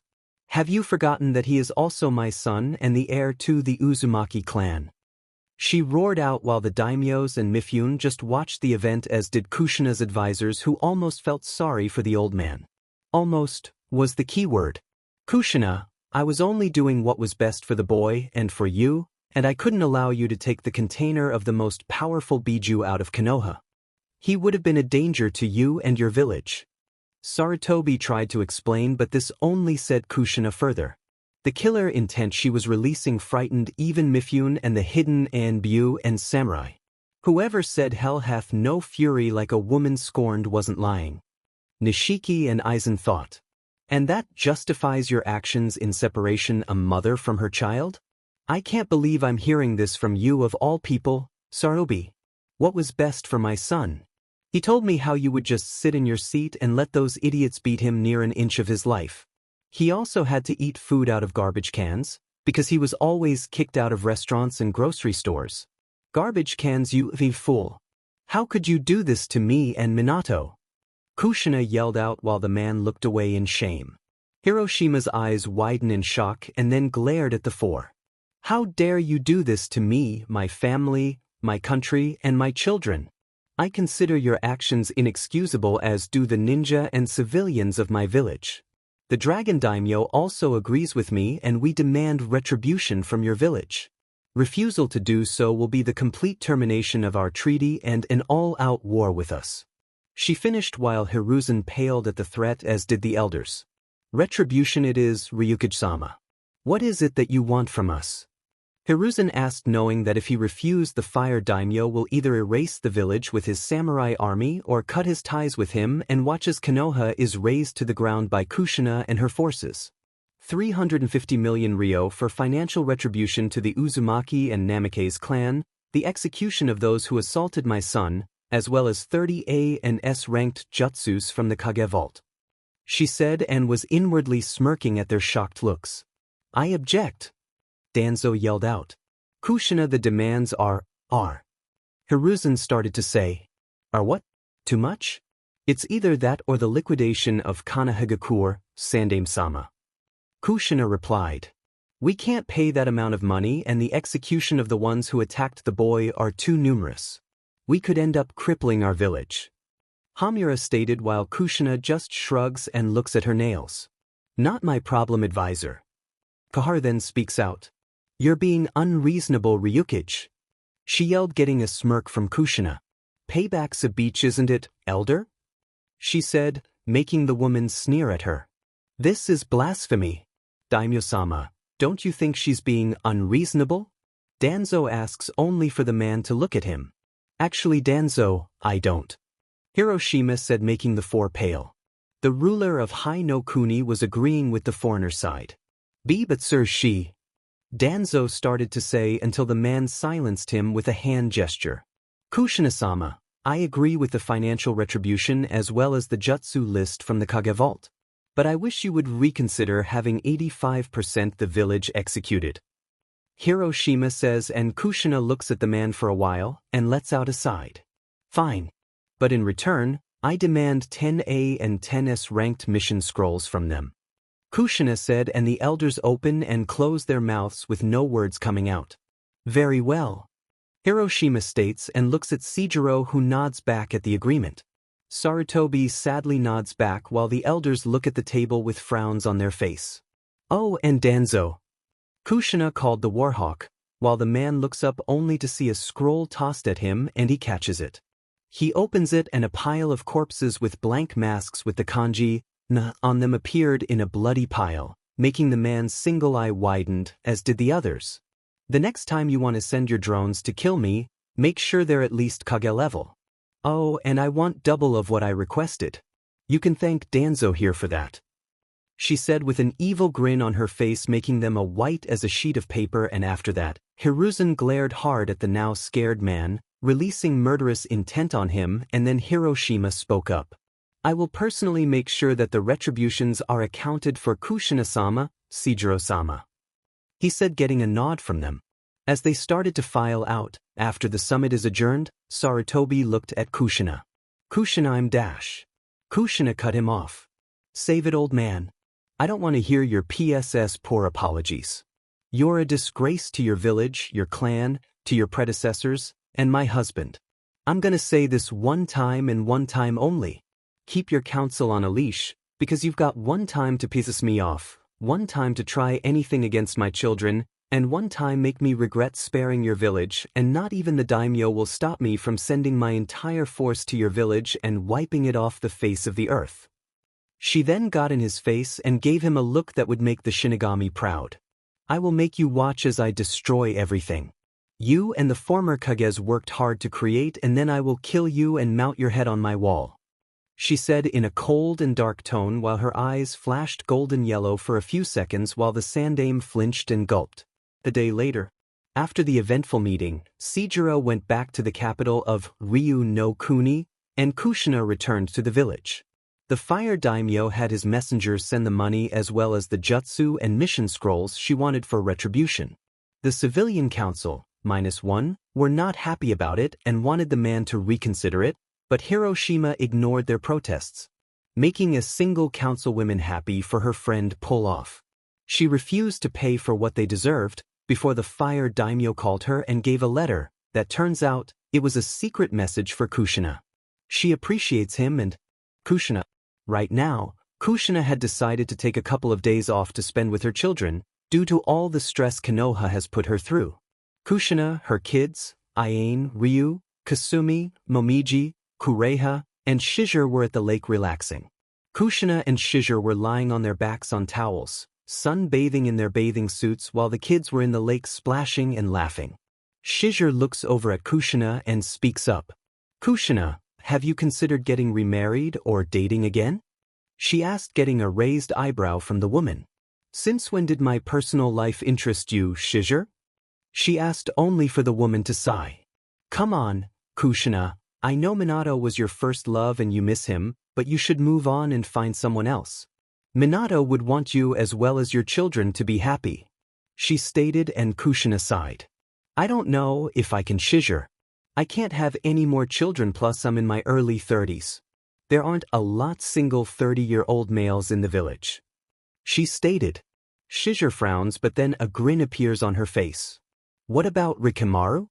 She asked, and a tint of pink and make it red appears on the redhead's face. Since few friends called Erasure as a nickname, his real name is Erasure Rikima Kazama. The Sotecho of the Anbyu? What about him? Kushina asked, only for Shizure's grin to widen. Oh, come now, Kushina, you should ask him out on a date. She insisted, making the woman sit up and look at her. Shizure, she exclaimed while Shizure blinks. Just asks the man out on a date, Shina. You need a man in your life. Naruto and Suki likes him. Just give it a shot. She says while Kushina blushes and looks at the sky for a while and then sighs. Fine. I'll ask him tomorrow, since he's off that day. She replied, and Shizure grins at her best friend. Just don't blow it or you'll never hear the end of it from me. She said, and Kushina's brow twitches. After that, everyone left the lake. Kushina, Naruto, and Suki were heading towards the compound until they heard a deep masculine voice. Yo, Kushina! The three turn around to see a man with long white spiky hair that was tied into a ponytail, and on his head was a headband with the kanji for royal on it. He wore a green ninja gi with a mesh shirt underneath it as well as a red vest and geta sandals. He was Jiraiya, the Gamma Sannin and one of the Sannin. Kushina saw Jiraiya and blinked in confusion. Jiraiya?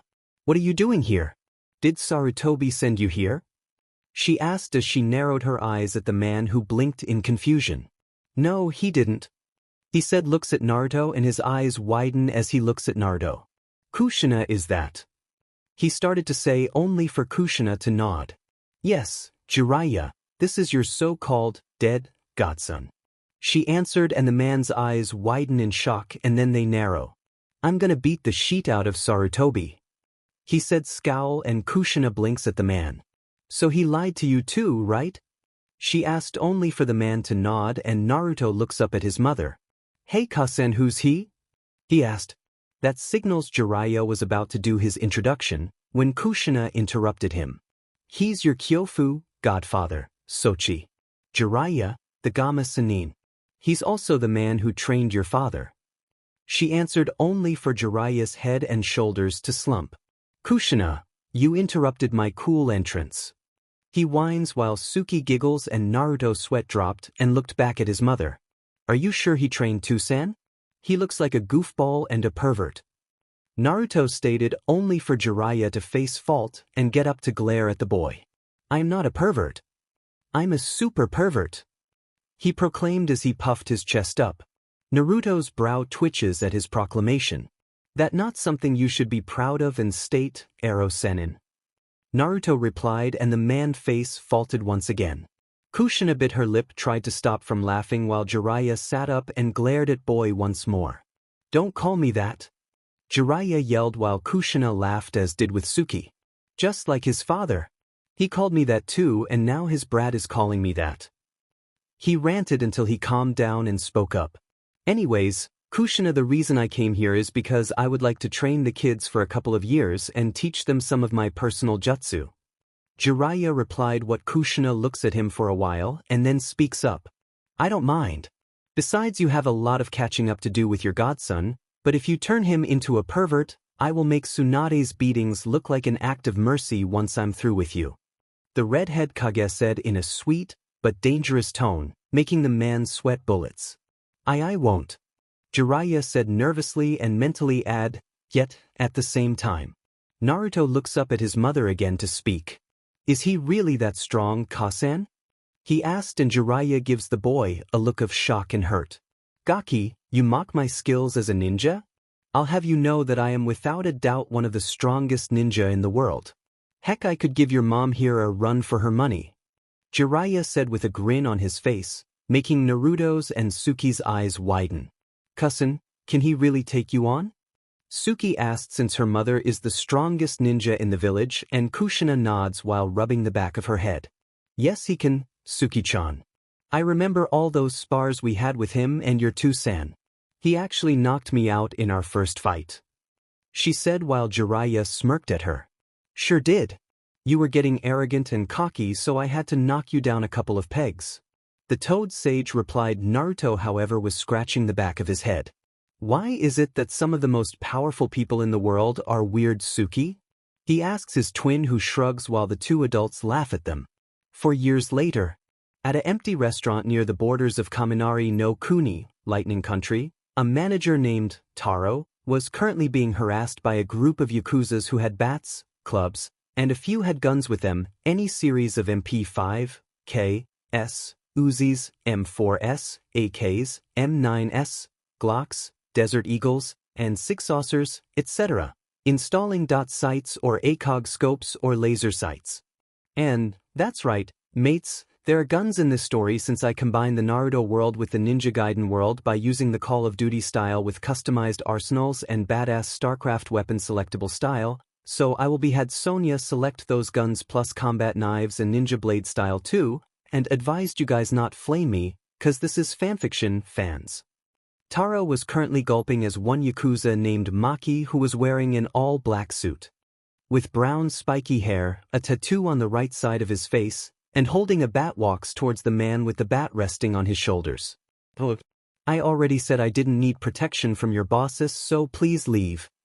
He begged, only for the leader to snort and then kicked a table over with his foot, making the man whimper. Kojiro-sama didn't ask if you wanted protection. You're getting it and will pay us for it or else, he said as he points his bat at the manager's face. I don't want your protection and I'm not paying you for it. Taro yelled, and Maki snatched the man up by the collar and slammed him into the wall, getting a cry of pain from the man. He drops his bat on the ground and pulls a switchblade out of his back pocket and point the sharp steel at his neck. Either you accept his offer or you're gonna have a bigger smile on your dash, he started to say until his body jerked and he looked down to see a knife in his torso and blood drips from his gut. He drops the switchblade and Taro pulls the blade out and kicks the man in the face, sending him flying into a table, which shatters. The others had shocked looks on their faces while Taro flicks the blood off the knife. Aniki! A yakuza grunt cried out and aimed his 9mm pistol, M9, at the manager. You son of a dash, he said until he was hit by a barrage of shuriken that flew from the ceiling. 3 hit him in the chest and torso, 2 hit him in the back, and 1 hits him in the back of his skull. The man dies before he hits the ground, and the other gangsters freak out at this. What the hell is going dash? Another one said, only for his head to be looped off by a flash of silver and blood squirts from his neck and sprays everywhere. Taro had a smirk on his face and pulled 4 throwing knives out of his sleeves and throws them at the rest, who had barely any time to react. 3 were killed instantly, the others cried out in pain. A redhead appears between 2 of them and plunges her twin kodachis into their spines, killing them instantly. She was wearing a whole-body jumpsuit that was red and black with a dragon on the back and had arm guards on her arms and fingerless gloves. She also wore a black face mask that covered half of her face. The front part of her suit was slightly unzipped, revealing a mesh shirt. A ninja leaps wearing an all-whole-body black outfit with a headpiece that resembled a dragon's crest, falls from the ceiling with his blade, Shinken no Ryuken, divine dragon sword, drawn, and performs a diagonal slash down on one yakuza and vivisects another, separating his upper and lower body. After the small massacre, Taro turns into a puff of smoke, and when it clears, a 14-year-old male with wild blonde spiky hair, Yandame's hairstyle, and wore a deep blue and silver bodysuit with a face mask, arm guards, and fingerless gloves. Strapped to his back and belt were Ryuken and Shuriken no Ryujin, dragon sword, and Fong of the Dragon God, his family's heirlooms. Well, that was fun. Naruto said admitted and walks over to a bleeding Maki who was trying to stop the bleeding from his torso with his hands, and Naruto grabs the man by his hair and lifts him up to his eye level. You're gonna die soon, so why not tell us where your boss is? He asked, only for the man to be silent until Naruto punched him in his bleeding torso and blood squirts out of it. Maki screams out on pain as Naruto dug his fist into the injury. You're only prolonging your death, you fool. Tell me where he's hiding and I'll make you death quick and painless, he says as he applies more pressure. Maki had enough and spilled his guts and answered, Okay, I'll talk. Kojira-sama is staying at a 5-star hotel called the White Cloud in the upper district, where he's being guarded by his personal guards and some ninja with black spider symbols he hired. He's staying in the penthouse on the right side of the building. Thank you. Naruto appreciated, and the blade came out on his wrist and slits the man's throat in a quick manner, killing him instantly. You always likes to play around with Assassin's Creed, right? Ryu comment. Since Naruto started to like to play that game Assassin's Creed, since it's a new game this year past, since the blacksmiths insisted to build the same weapons as the game. And it's now the futures comes to the past and there's modern computers. I know. Naruto replied as his hidden blade slides back. Ryu pulls out a scroll and seals the bodies in it.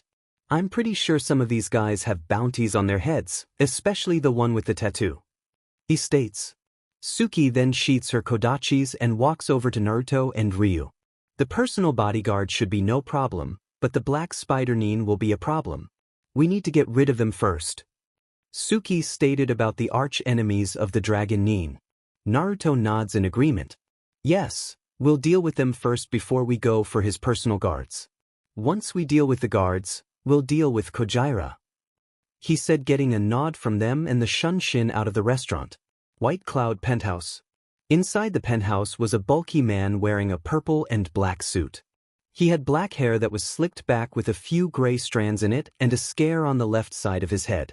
His name is Kojira Sasuke, a crime boss of the Yakuza gang.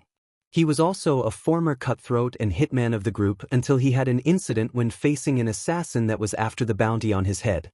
He was now sitting in a chair, drinking red wine out of wine glass. He was waiting for Maki and his group to come back with the protection money. If not, that the manager's head.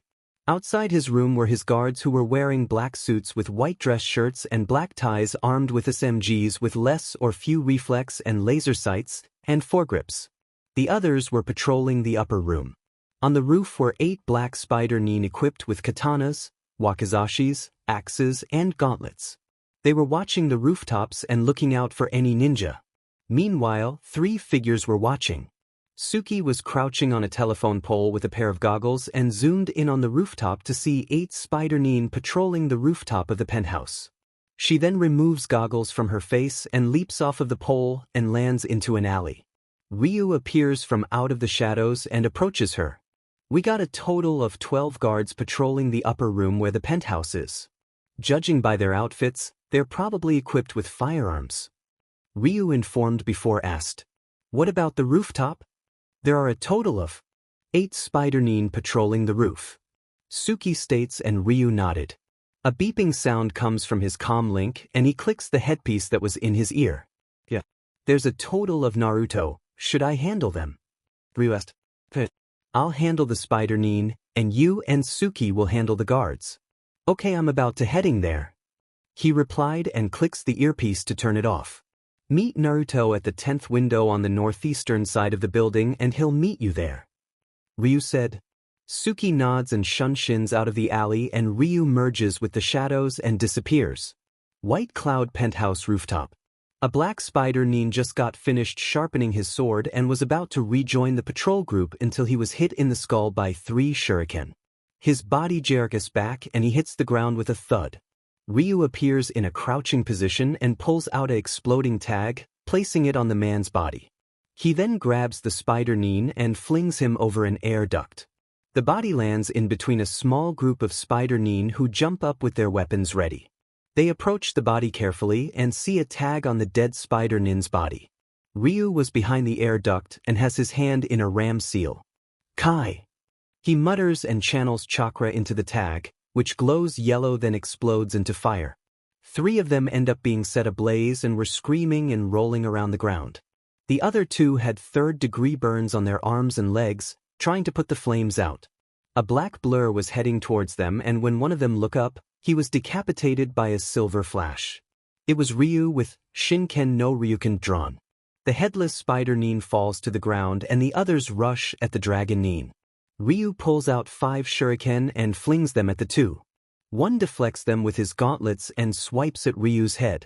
Ryu sidesteps the attack and the other spider Nin does a horizontal slash with his wakizashi. Ryu blocks it with his blade and roundhouse kicks the Nin on the back of his head, making him stumble backwards.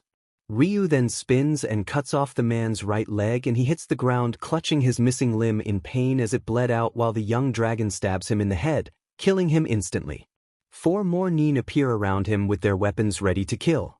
Ryu looks around and then twirls his blade twice and gets into a Kenjutsu stance. The 10th floor. The bodyguards heard the explosion and run around in different directions looking for the source. Naruto appears in the air with Ryuken drawn and hands. He rushes at 2 of them who were firing their 9mm and .45 ACP guns at Naruto, who was deflecting the bullets with his blade. The guns went blank and started to click, shocking the bodyguards who tried to reload the clips. Naruto leaps into the air and performs a spin kick on the one from the right. The impact sends him flying into a wall and his skull hits it, leaving an imprint and falls to the ground unconscious. When Naruto lands, the other one tosses his gun to the side and pulls out an electric tonfa. He charges at Naruto, who sheathes his sword and gets into a CQC stance. The guard charges at Naruto and takes a swing at his midsection. Naruto sidesteps and grabs the man's arm. He twists it hard, hearing the snapping of bone. The guard cries out in pain as he drops the electric tonfa only for Naruto to grab it and strikes him in the torso with it, making the guard keel over from the electric currents running through his body. Naruto then lets him go and strikes him in the back of the neck and he topples over. He tosses it aside and sees his sister kick one guard into a wall and then leaps over one that tried to strike her from behind. She grabs his head, flips over and pushes her body forward, flinging the man into another group of guards. She then throws a kunai, which had an exploding tag on it, at the ceiling. When it hits, she performs a ram seal saying, "Kai," and it explodes. Large chunks of debris fall and the guards scream as they are crushed under the rubble. Inside the penthouse, Kojira had a gold-plated Desert Eagle Mark 19 in his hand and was heading for the elevator as he heard the sounds of guns firing, blades slicing into flesh, the sounds of screaming and explosions shaking the ground. He had a limp in his leg and was using his cane to help him move forward. He was now at the elevator and about to reach for the button until he heard a crashing sound and saw one of his guards come flying through the destroyed door and sliding across the floor and stops having a bloody, swollen and broken face. "Sheet!" Kojira muttered and reaches for the button again only for a barrage of kunai and shuriken to come flying at him. He curses once again and barely avoids them. They destroy the panel as sparks buzz around the destroyed elevator panel. He aims his gun at the entrance and starts to fire at the smoky entrance. Little did he know that Naruto was already in the room on a metal beam with a Kusarigama in his hands, the one from Ninja Gaiden Sigma 2. He twirls the end that had the metal spiked ball in it and then he flings it at the man's hand that had the Desert Eagle in it and knocks it out. "What the?" he exclaimed as the gun goes scattering across the room. He turns his head to see Naruto on the beam twirling the sickle end. Kojira tries to run away, but when he does then he cries out in pain as the sickle is embedded into his spinal column. Blood spurted from his injury and he fell down losing all feeling in his lower body. Naruto yanks the sickle out and grabs the handle, swiping the blood off of it and seals it into a scroll. He then lands onto the floor and walks over to the man who was crawling on his belly with his hands trying to reach for his gun, but Naruto plants his foot on his back and he screams out as his spine snaps.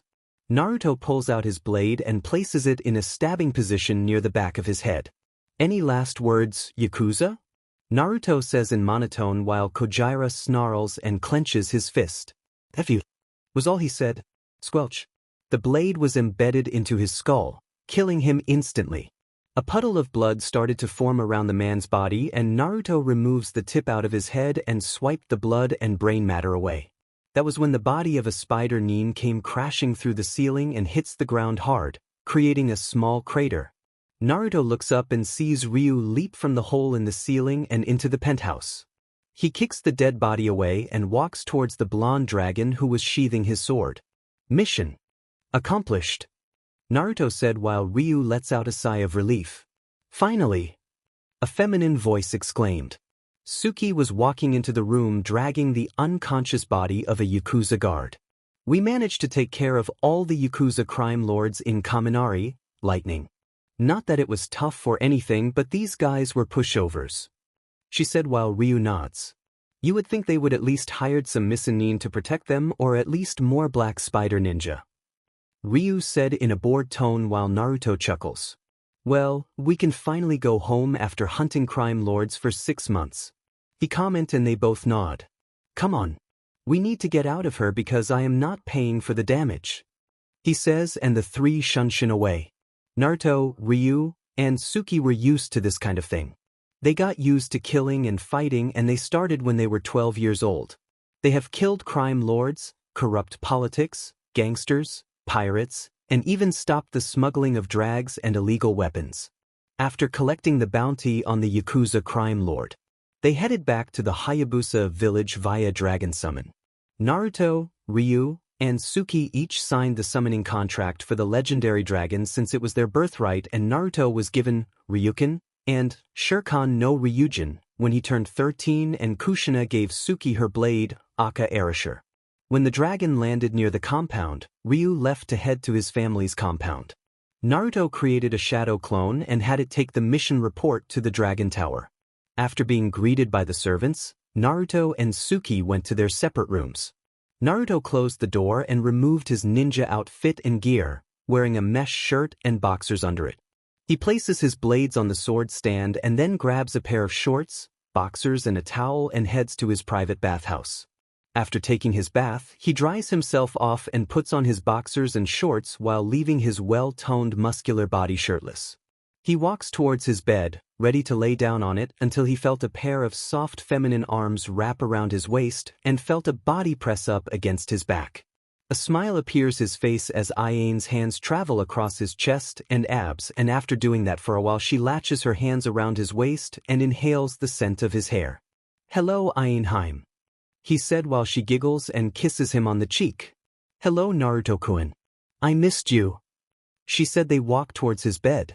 Ayane removes her hands from his waist and Naruto turns around to see a smiling Ayane. She was now 5 feet 3 inches and had a figure any girl would kill to have.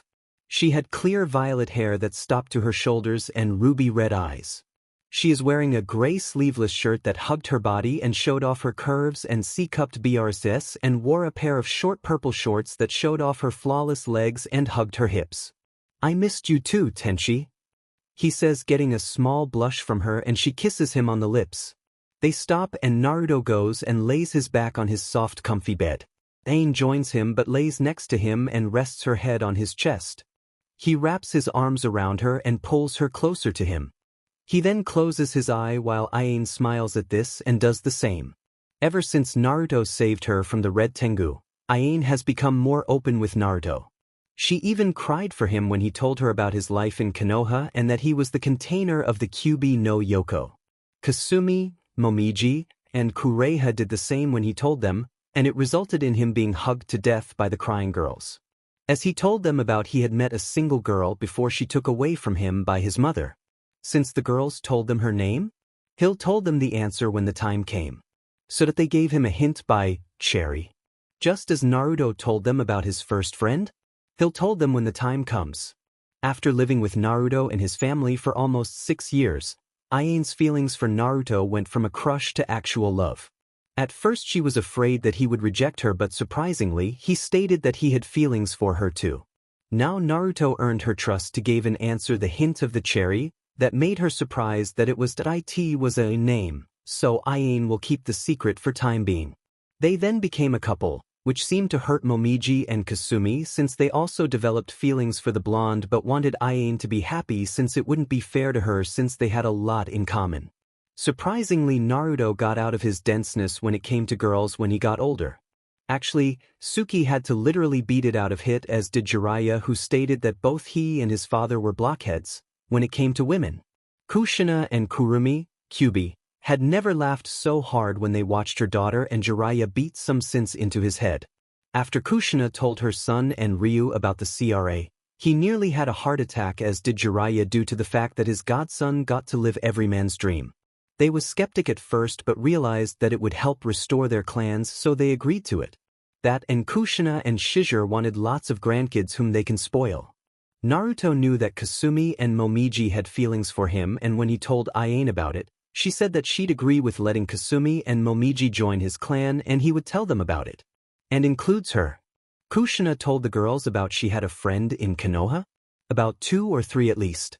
Since she can't risk herself for sending a letter to her friends, since they had talked about they were in an academy years ago in Konoha. So she sent one, secretly gave it to the fire daimyo to her friend, so that way to keep themselves touch until the time came. Of course she came up with this wild proposition. The girls were curious about?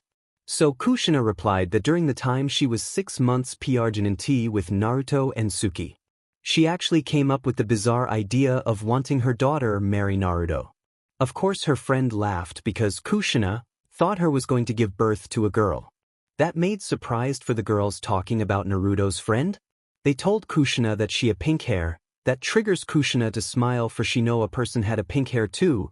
The girls questions that Kushina actually brought up the idea of the two of them marrying. Kushina was so persisted too. Kept telling her friend that her son and her daughter would make the most adorable and beautiful babies. That only made Naruto blushed about his mother did made a unofficial arranged marriage. He did told her that she did had a pink hair is true. Since Ayane didn't mind. So, Kushina told him she haven't sent a letter for a while after the twins were born. Since she can't risk it to send Anathet, so she'll keep in touch with her. The next morning, Naruto opened his cerulean blue eyes to see Aine sleeping on top of him with her head on his chest. He smiles at the sight, hearing her snore lightly with her hands on his chest. He brushes a strand of hair from her face and she stirs for a while. She opens her ruby-red eyes and sees Naruto grinning at her. "Morning, Tenshi." He greet and she smiles back. "Morning, Naruto-kun." She replied and moves up to kiss him on the lips. Naruto sat up with Ayane on his lap and deepens the kiss. Ayane does the same and wraps her arms around his neck. Naruto had both of his hands on her hips and pulls he even closer, and Ayane brushes her hands through his soft blonde hair. Naruto then moves his hand downward and slips it under her shirt and caresses her stomach, making her shiver slightly. Naruto manages to get his other hand under her shirt and lifts it up, revealing her well-toned torso, which she gained from training. Ayane removes her lips from his and a sly smile appears on her face. "Naruto, if you wanted me to remove my clothing, all you had to do was ask." She replied, only to giggle when he tickles her sides and stomach. "Be careful what you wish for, Tenshi. I might do more than strip you of your clothes if you keep teasing me," he says, getting a blush from the girl. Naruto removes his hands from her hips and she gets off his lap and pulls her shirt down. "Should we get ready for our morning run?" he asked, and she nods. Naruto went into his closet and pulled out a blue sleeveless shirt, gray pants, and a pair of blue and white running shoes, as he wore the same hidden blade bracer for precaution. Ayane went to her room to change and put on a purple tank top, gray jogging pants, and a pair of purple and white shoes. After that, they walk out of the compound and stretch for a while. Naruto pulls out an iPod and puts the headphones in his ears and starts playing Agony by Kotoko. Ayane pulls out hers as well and they start running around the quiet village. After running for 45 minutes, they stopped near a park to relax. Naruto was drinking out of his water bottle when he noticed a red head and a teenager making out on a bench. It was Ryu and Suki. Suki was sitting on his lap with her arms wrapped around his neck and Ryu had his wrapped around her waist. Ryu was wearing a black sleeveless shirt, black jogging pants, and white running shoes, and Suki was wearing a red tank top with red jogging pants and red and white running shoes. Naruto saw this and a grin appeared on his face. He looks over at Ayane, who was drinking water out of her bottle, and taped her on the shoulder. She turned her to see a grinning Naruto pointing in a different direction and she turns her head in that direction, only to spit her water out of her mouth and her eyes as wide as dinner plates when she saw Suki and Ryu making out. Naruto then shunned shins behind the bench they were making out on and stood up. Ahem. He coughed out and the two froze and opened an eye to see Naruto smirking at them. You two, don't you realize that this is a park, right, and kids play here? He asked. Ryu and Suki jump off of the bench and looking away with their faces glowing red. Ayane appeared next to Naruto with her arms wrapped around his and was smiling at them. So this is what you two do early in the morning.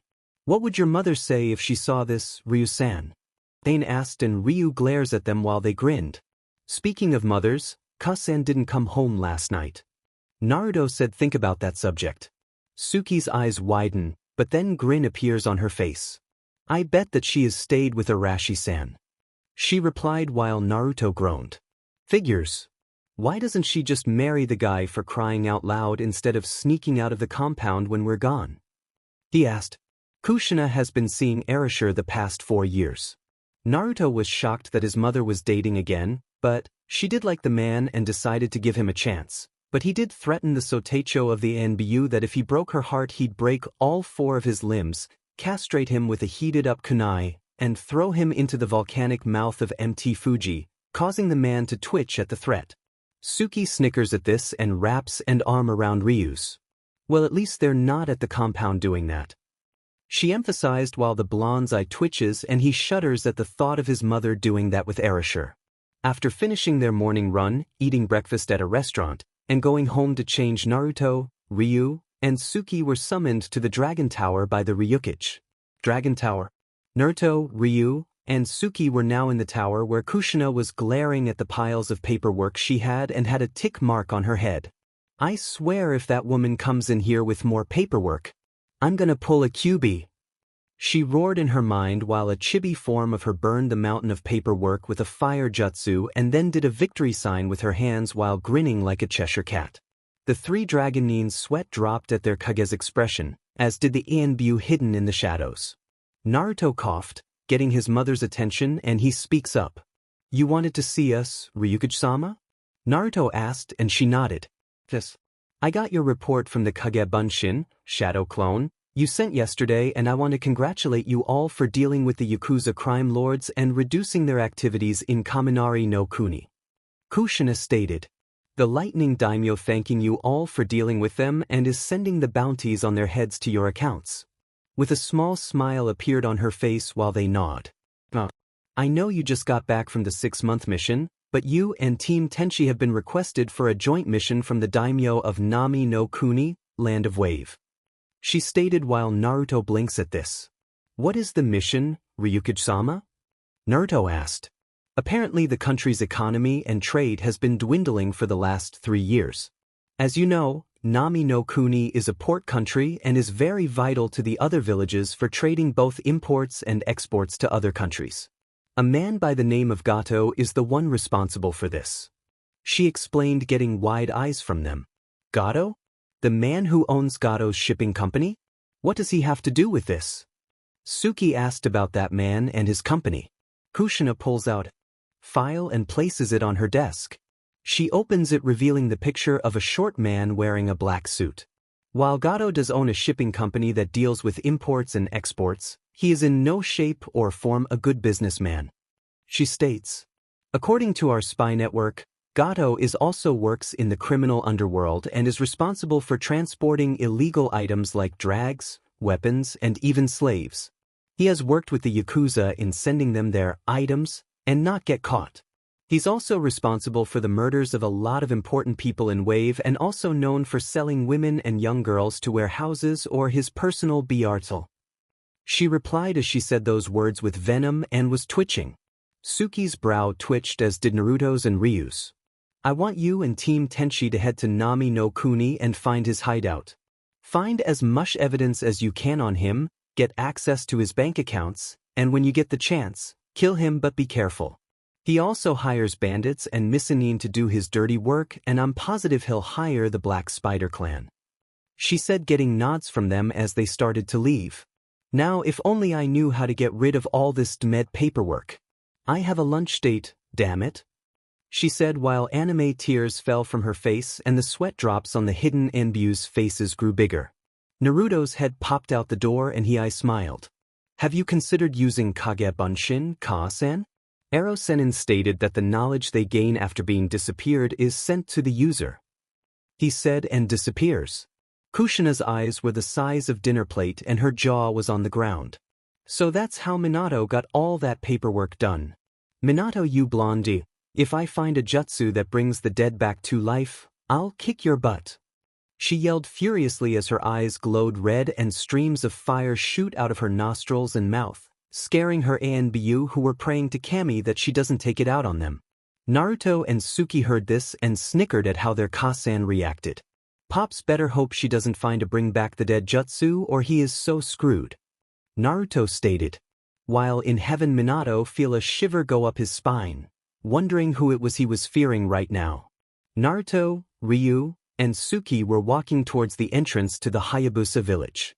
When they got there, they saw Team Tenshi, Ayane, Kasumi, and Momiji. Ayane was wearing a purple and silver whole-body jumpsuit with flower decorations along with several pieces of armor and a black garb over her head. Strapped to her sides were her Fuma Kodachi. Kasumi wore a blue and white kunoichi outfit with a wakizashi with a golden tassel strapped behind her back called Hikari no Hana no, the flower root of the light. She also had long copper hair and brown eyes. Momiji wore a red and white shrine maiden battle outfit with black ninja boots and strapped to her back was a Naginata called Tenryo, Heavenly Dragon. Naruto sees the three and a grin was on his masked face. Hey Tenshis! He called out. The three girls look at him, and made Momiji and Kasumi had blushes on their face seeing him here, while Ayane smiled. So, my One-san and Momiji still have a thing for Naruto-kun? I wonder how they will react when he tells them that he can have more than one wife, due to the clan laws. I'm positive they won't mind since Naruto-kun treats us all like equals. She thought. And hopefully if he'll find her of what he's looking for in. Hey. So are you guys ready for the mission to Nami no Kuni? Momiji asked for prepared and they all nod. Naruto bites his thumb and performs a few seals and slams his palm into the ground. Kuchiyoshi no Jutsu, summoning. He called and in a puff of smoke, two horse-sized dragons appear. The first one was bronze-colored and had reddish-brown eyes. The second one was forest green-colored with yellow slitted eyes. Hey Kaiser, Senryu, can take us to Nami no Kuni? He asked and the two dragons nod and puffs of smoke escape from their nose. Of course, Naruto-san. Hop on. Kaiser said as he and his brother lowered their bodies. Naruto, Kasumi, and Ayane hopped on Kaiser's back while Ryu, Suki, and Momiji hopped on Senryu's back. Hold on tight. Senryu said when he spread his wings as does his brother. Kasumi wrapped her arms around Naruto's waist and blushed when she pressed her body against his back and Momiji wrapped her arms around Kasumi's. The dragons then shot up into the sky, and the squeals of Kasumi, Ayane, Momiji, and Suki were heard as the dragons soared into the sky. While the dragons were soaring in the sky, Kasumi and Momiji were thinking about Naruto. He was cute, funny, and treated everyone equal unlike some who come from powerful clans. Most boys his age were perverts to girls like them, but Naruto on the other hand, wasn't. While he would tease them on certain occasions, he doesn't take it far. How are you two doing back there? Naruto asked as he looks over his shoulder behind at the Tenshi sisters. Fine. They both replied at the same time. He then smiles at them and turns back around not noticing the blush on Kasumi's face, but Ayane did and smirks. Meanwhile, Ryu looks down to see an island with what looked like a bridge being fixed. Also, it's unfinished. That must be Nami no Kuni, Wave Country. Naruto, we're above our objective. He yells out. Naruto hears him and nods. All right, Kaiser, I need you and your brother to land on that island. Naruto orders and the dragon nods. Kaiser heads downward and his brother follows. As they pass the clouds, they see an island that's mostly forest. The dragons land in a clearing and the two team jump off their backs. Thanks you too, and give my regards to Oyabun, boss. Naruto appreciated getting a nod from the dragons and they disappear in a puff of smoke. They then pulled scrolls from the seals on their arms, and in a puff of smoke, several duffel bags appeared, and they contained their camping supplies. After setting up the camp and setting traps around the area, Naruto holds his arm out, and on it was a seal. He once again bites his thumb and presses down on it. The seal glows, and in a puff of smoke a container appears. He opens it, and inside were 6 radios with comm links connected to them. "Alright guys, here are the radios and comm links," he stated as he pulls one out and attaches it to the left side of his belt and places the comlink earpiece on his ear. His team and also Team Tenchi got theirs. "Okay, this is what we'll do. Team Tenchi, you all are heading to the closest town. You can find and scout the area, and see if you can get info on Gato's location. As Team Akuma, we'll be setting up traps and kill any missing nin, black spider nin, or bandits we find in the forest," Naruto said in an authority tone, getting nods from them as they got serious. "We'll be scouting and looking for info for at least 3 hours, then we'll head back here and set up camp. Also Team Tenchi, if you can henge into civilians to gain info and steer clear of any shady characters. It's possible that they're Gato's spies, but if you see one alone, capture and interrogate him," Naruto stated, and they nod. "Alright, we have our objectives.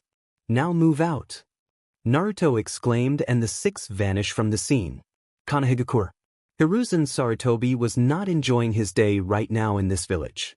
After the event in Tetsu no Kuni, Konoha's economy was not in the best of shape for the last 3 years, due to the fact that they had to give half of the village's worth of money to the Hayabusa Village and Kushina's clan, not to mention the 20 high-ranking missions and jutsus for retribution. The council was very upset about it, -1 as well, and plus a screeching purple hair banshee furious for having their fortune low, and when the clan heads asked about it, Hiruzen told them to thank Danzo and his drones for their actions against the Ryukage. As the War Hawk wasn't seen at the meetings for a while, which Sarutobi was thankful for. And include the same blonde woman was secretly pleased and admitted about it of how her friend did. That she was disappointed at the so-called professor, and also as a friend of Minato besides her husband. She did honored her best friend's wish. Since then, the Konoha was now the shadow of its former self. Just as the orders received from Kushina requested to the fire daimyo had publicly executed the few civilians that abused, despise and assault the true heir of the most powerful clan in the Shinobi village, that interfered the foreign ninja clan affairs. And rest of the shinobis were devoted from Jonin or Chunin into Genin, or Eternal Genin, eternally. Leaving few remains for honored the late Yandame's wish. Also few of the Anbu had disregarded the 4th's wish, by sending all of them to Ibiki to interrogate after the suspended, or devoted, or execute. It was the arrogant villagers of Konoha to blame, for they didn't realize the resemblance. Not Naruto did the mess he made from them, for all the rest of shinobi forces is reduced, for disregard the late 4th Hokage's wish that cripples the village. They were extremely low on cash, as the amount of money they had to hand over to Hayabusa was extremely large for a village. Without the Konoha's funds they earned to rebuild the village from the jobs and missions, they're liquidated and collapse soon. It will take years to earn it. After taking D ranks for capturing a certain cat, we'll earn some money and more fresh out genins, and C rank missions for escorts and errands. But Konoha had less highest ranks for now, only 1B and or rank. They received each a 2-week or 14 days from the fire daimyo for salary. So that he gave Konoha a 15.5% from the salary. And even the matron from the orphanage is fired from her job and executed in public, replaced by a same certain blonde women and husband that take over, and had her daughter to do the rest. Also that they had newborn son brother to raised. And I admired the rarest story of Naruto, Land of Ice. A certain pink hair will had a brother. I'll had this story will had that she will had a sibling. After the foolish mistakes they made, the villagers were completely downfall for their ignorance and fallibility. After all, the village won't be the same with peaceful. Without their Jinchuriki and their new allies to formed. The village of Konoha will be the easy target of other hidden villages like IWA. Their military power and village economic is weakened. Lastly, each year, October 10th after the retribution, They tried to form a festival after the fire daimyo gave Konoha's half of the village's worth of currencies to the Hayabusa Village and Uzunami clan, and as well as the jutsu and mission scrolls the Ryukage wanted for retribution. Also turns out the fire daimyo decline and terminate the festival that held in Konoha that many travelers that came by were disregard. And, shortened for Uzumaki and Namikaze's clan, inspired the idea by Path of Broken Fox, by Killjoy the Demonic Phantom, and Triforce Guardian. So it's completely low of funds for requirements. Now the so-called Kyubi festival is over, gone, forever, permanently. So they cannot enjoy themselves because they disregard the late Yondaime Hokage's wish. It's because of that they shouldn't listened. But nothing can't go back to way it was. Now standing before him was Team 7 and 8 with the Jonin senseis being with Kakashi Hatake and Kurenai Yuhi along with their students. After years passed that they earned their currency with D or C rank mission, only 5 or less higher rank mission that have after Kushina had Konoha retributed. With Team 7, it was Sasuke Uchiha, Sakura Haruno, and Sai. Lead by Kakashi. And Team 8, Tracker Team, it was Shino Aburame, Kiba Inuzuka, and Hinata Hyuga. Lead by Kurenai. They were currently standing before their leader who spoke up. Okay, since both Team 7 and Team 8 have completed the exact amount of missions, you'll be doing a joint C-ranked mission. He announced, and the Jonin sensei's eyes widen. Now don't worry, it's only an escorting mission. You'll be escorting to Zuna, the bridge builder of Nami no Kuni. He answered. Sasuke, however, was scowling because he won't be able to fight any strong ninja. Great. We have to spend our time with the King of Pricks. Kiba mumbles and gets bopped on the head by Kurenai. Back in the forests of Nami no Kuni, the sounds of screaming and metal clashing were heard.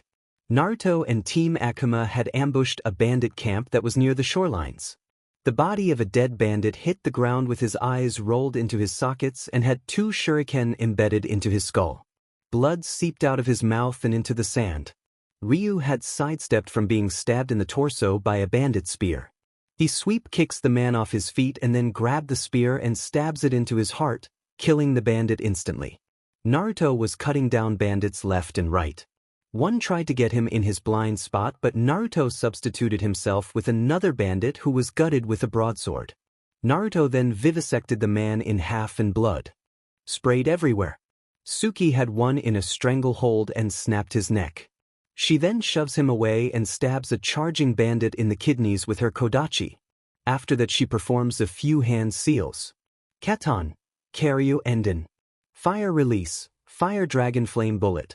She exclaimed and shoots flames out of her mouth, and 5 bandits were engulfed in flames and watched as they screamed out in pain and agony. Naruto brought his right arm back with his index and ring finger out and yelled. Futon, Kaze no Yaiba. Wind release, wind blade. As he does a slashing motion with arm, an invisible blade of wind strikes down the last group of bandits and they are cut down into piles of limbs. Naruto looks around at the sight and grunts. This is the 4th camp we hit. He muttered, and Ryu nods as he wipes the blood off his blade with a flick of his wrist. At least this one didn't have any women in cages. Suki castrated and slaughtered the poor fools. Ryu comment as he saw Suki swipe the blood off her kodachis. Okay, let's reduce this camp to ashes. I'm pretty sure they do route checks on the camps. Naruto said, and they nod. The 3 perform Katan Jutsu and incinerate everything. After that, he summoned Shinku, performed a water jutsu and sprayed the ashes off the sand. They then leap away back in the forest, after the water dragon returned to the dragon summoning world. With Team Tenchi, Kasumi, Ayane, and Momiji had found a town and were watching from the rooftops. The place was in simple terms a dump.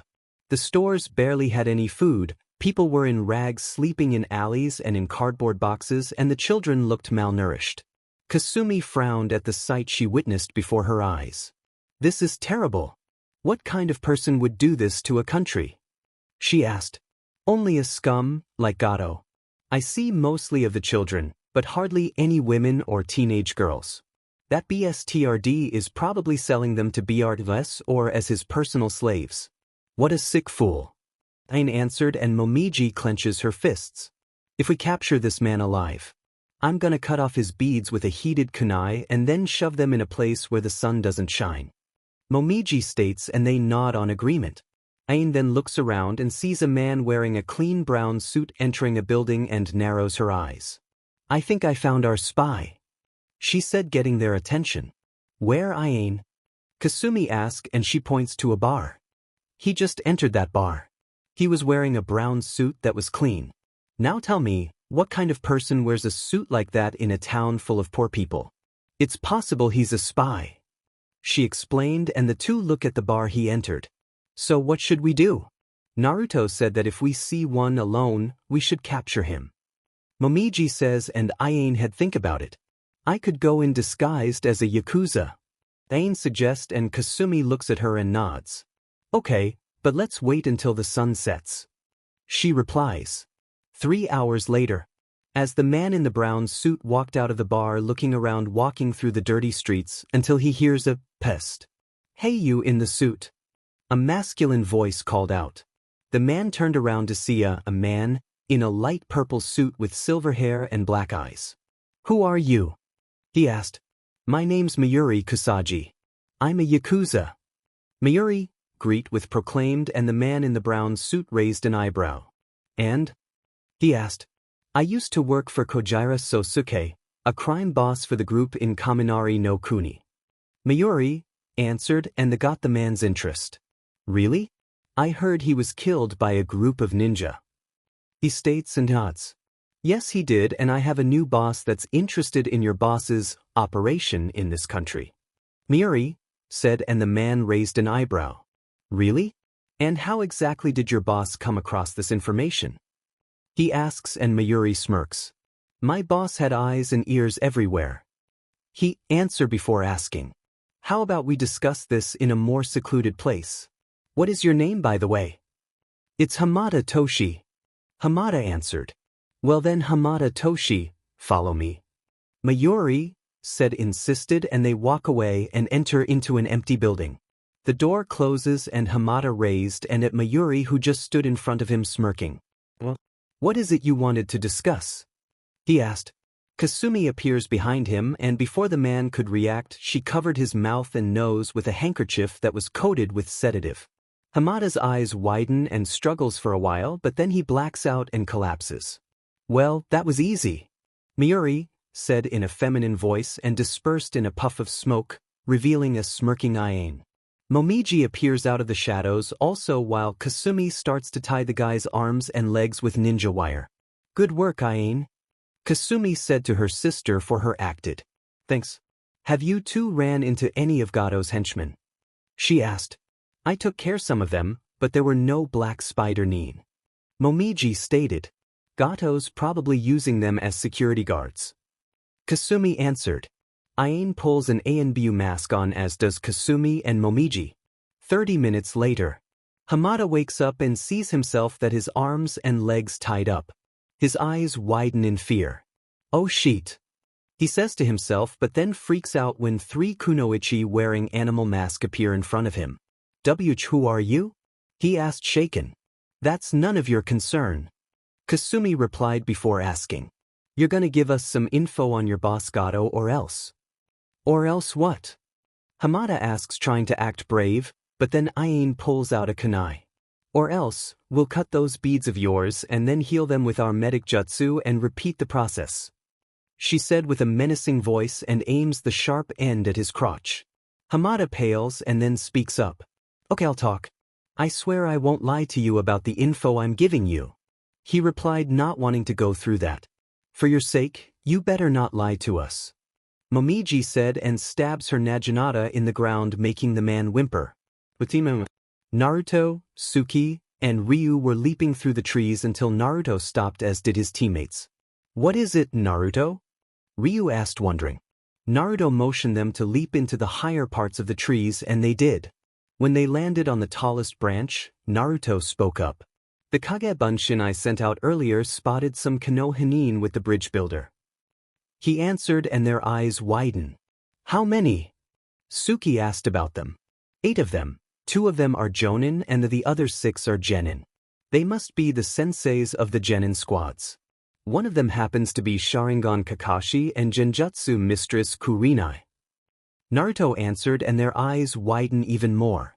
Until Naruto sighed, letting his teammates wondered. What's wrong? Suki wondered with Suki was curious about her brother's behavior. According to my clone's info that she's there. That made more wider from their eyes. You mean? Ryu is about realized, getting a nod from the blonde. He and Suki knew he had his first friend. So, what should we do?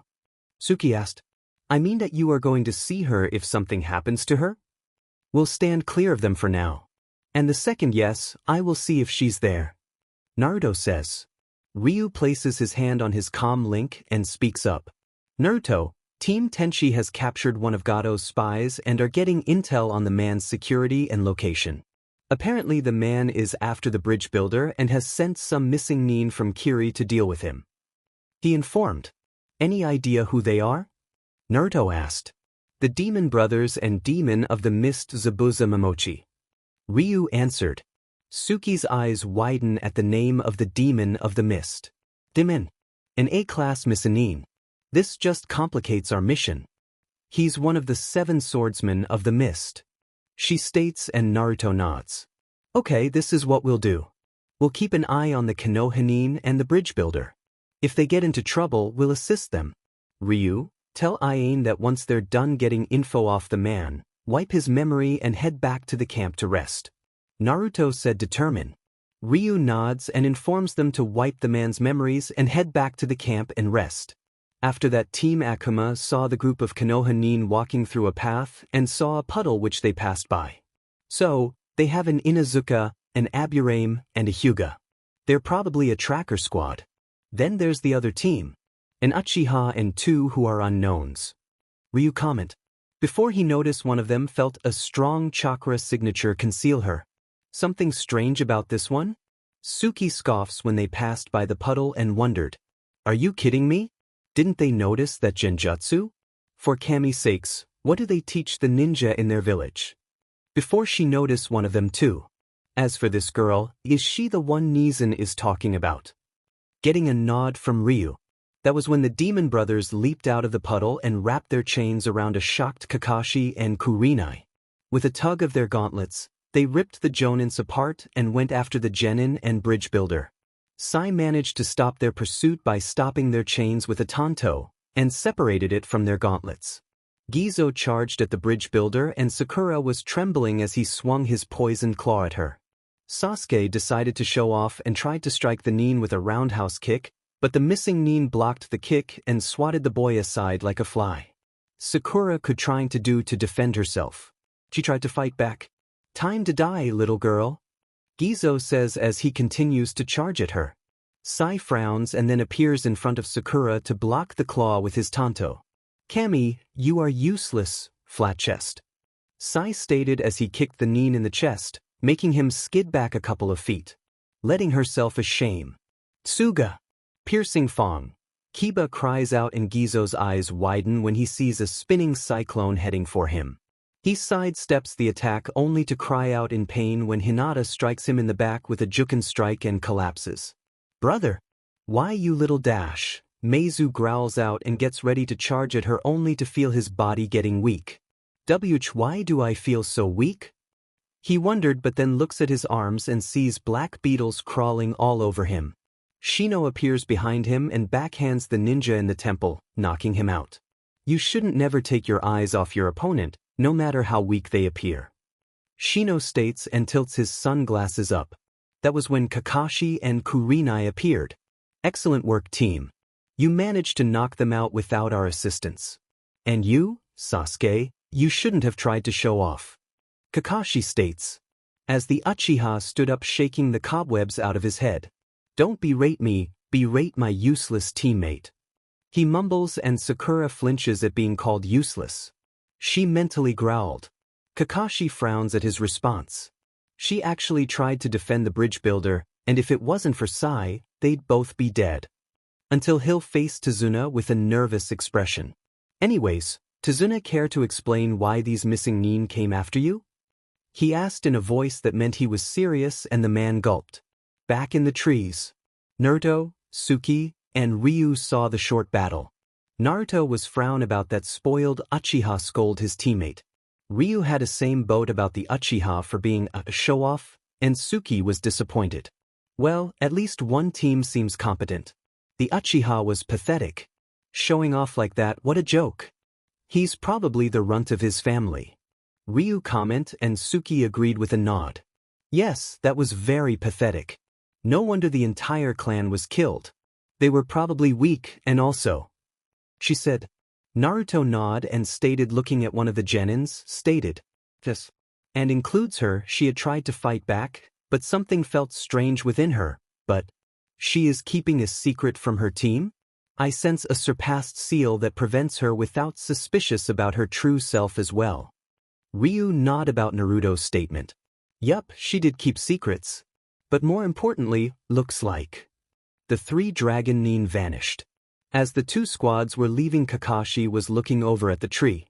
Kurenai seeing this and asked, "What is it, Kakashi? We're being watched the whole time."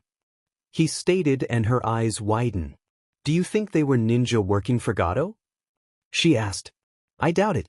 If they wanted to attack, they would done it by now, and killed Tazuna. He replied. So what should we do? Kurenai asked. Nothing for now. They don't seem to be interested in us, so they're not a threat at the moment. Kakashi stated and she nods. So after that, they went to join up with their squads. The Leaf Ninjas were now riding a boat to cross the ocean to get to Wave Country. Until one of the team within her thoughts. I wonder how is he? It's been 8 years we haven't seen each other for some time. Alright, now the glove is off, and sooner or later, I will not give up for myself, and then I will find him, soon. When they got closer to the shore of Wave, they saw the biggest bridge that they had ever seen. Okay, this is as far as I am going to take you. I already risked more than I had to, now get off. The boat driver said with fear in his voice.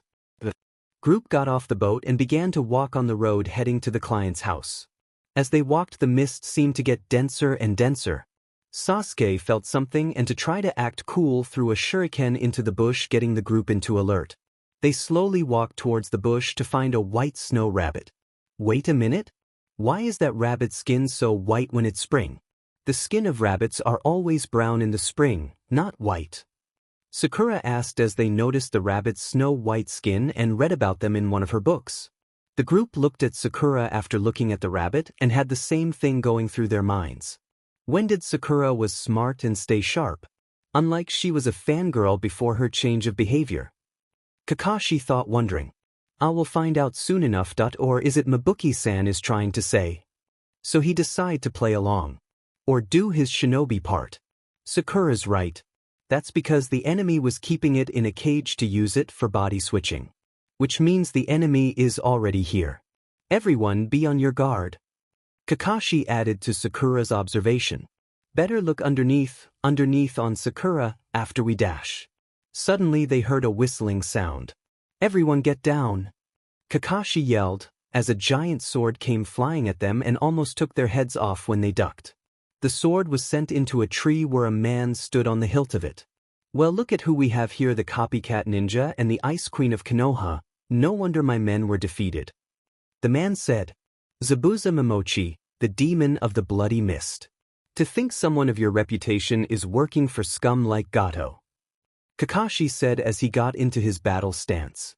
Zabuza looks at him and shrugs, then said, well, it pays and that's all that matters. Now I will give you a chance. Give me the old man and I will let you all leave here alive. You know we can't do that. Kurenai said, very well. I guess you all will die here today. Zabuza says as Hei pulls his Zambata out of the tree and lands in the middle of the lake and performs a few hand seals. Ninpo, Kirigakure no Jutsu, ninja arts, silent mist technique. Zabuza said, and then the whole field was engulfed in a very thick mist. The genin guard Tazuna while Kakashi reveals his Sharingan eye and Kurenai starts to perform some hand seals. What's going on? This mist is so thick. Sakura said. This isn't good at all. This technique is specialized for silent killing, which Zabuza was an expert of. You won't even know you're dead until you are. You guys better be careful. Kakashi explains, alerting them of a possible attack. The mist is getting thicker. Kiba said as he noticed it getting thicker. 8 choices. Zabuza started to say. Where is he? Sasuke asked. Did you know that there are 8 vital spots in the human body that if struck could spell instant death? Liver, lungs, spine, clavicle vein, neck, brain, kidneys, heart. Tell me, little Genin, which one of these spots do you want me to strike in order to kill you? Zabuza asked using his voice projection jutsu and scaring the Genin. Not far from their location was Team Akuma, who was watching the battle from the trees. This should be interesting. Former ANBU vs former ANBU. They both have experience in their fields, but Zabuza apparently has the advantage when it comes to stealth. Naruto comment and Ryu looks at him. How so, Naruto? Ryu asked. Zabuza Momochi was a member of the assassination squad in Kiri's ANBU force. Naruto explained. He's a master of the silent kill jutsu. From what my mother told me, he's mastered it to the point to where all he needs to do is hear an irregular heartbeat or a twitch of your finger and you're dead. To pull something like that off takes a lot of skill. Not to mention he has high levels of water jutsu in his arsenal. That caused Ryu's eye widen in amazement. That is incredible. He could probably give some of the Dragon Nin a run for their money. Too bad he's a Misanin. He'd make a good addition to our village. Ryu states. That was when they saw Zabuza kick Kakashi into the lake and the copy Nin gets trapped in a Suiro no Jutsu, water prison technique. Kurenai ended up getting struck in the shoulder by his blade and was kneeling down clutching her bleeding shoulder in pain. Well, that was easy. I expected more from you, Kakashi and Kurenai. I guess you're nothing more than tree huggers. Once I kill the Genjutsu mistress, you brats are next. He comments and creates a dozen water clone. Get Kurenai and the bridge builder out of here. Kakashi yelled out, but the 6 were frozen in fear. 4 water clones appear on every side of her with Kubikiri Hocho raised and ready to cut her down. Sensei! Hinata cried out as she saw the blades come down at her in slow motion. Kurenai closes her eyes, waiting for her death. That was when a flash of silver was seen cutting down the clones and they stood still for a while. They then dispersed into water, shocking Zabuza. What the hell? Who did that? He yells out. I did, Demon of the Mist, said a calm yet dark voice. That was when a 14-year-old male with wild blonde spiky hair wearing a deep blue and silver bodysuit with a face mask, arm guards and fingerless gloves appeared in front of Kurenai with Ryuken drawn. Zabuza narrows his eyes at the newcomer. And who the hell are you, brat? He demanded while releasing Ki on Naruto, who just shrugs it off. Me? I'm your executioner, Naruto proclaimed. As Naruto vanishes and appears beside a shocked Zabuza and a surprised Kakashi. Zabuza is suddenly hit in the side of the head by a roundhouse kick courtesy of Naruto and is sent flying away from the blonde. This right here forces the man to free Kakashi from the water prison. Kakashi was drenched in water and gasping for air. Zabuza skids in the water and glares at the blonde teenager. I don't know who you are, brat, but you're in the way of my job. I suggest you leave before I add your death to my list. He threatens, but Naruto scoffs. You don't scare me, Demon of the Mist. I have fought and killed ninjas that would make you look like a child, and as for being a demon, don't make me laugh. I have had encounters with the real thing and you, my friend, aren't a demon. You are merely a human with the title of one. He said determined, and Zabuza had a dark grin on his face. You have guts, kid. Too bad I have to spill them. Zabuza pulled his Zambator out on his back. Naruto sheathes his blade and taps a seal on his gauntlet. It glows and in a puff of smoke. A blade that seemed to be the same size as Zabuza's Kubikiri Hocho, only this one was bronze-colored. The blade was wicked-looking, having razor-sharp carved edges on each side. The crossguard was curved also, and it had a long hilt that is used for a two-handed grip, and on the end of it was a red gem on the pommel. Naruto grabs the hilt and twirls it in his hand. Everyone's eyes, minus one with amazed, bulge out of their heads when they see this. How the hell does he do that? That sword must weigh over 100 pounds. Kiba yells out. Hinata runs towards her injured sensei and pulls out a small med kit with Sakura accompany her before look at Naruto that she notice a dragon symbol on his back. That must be. Are you alright?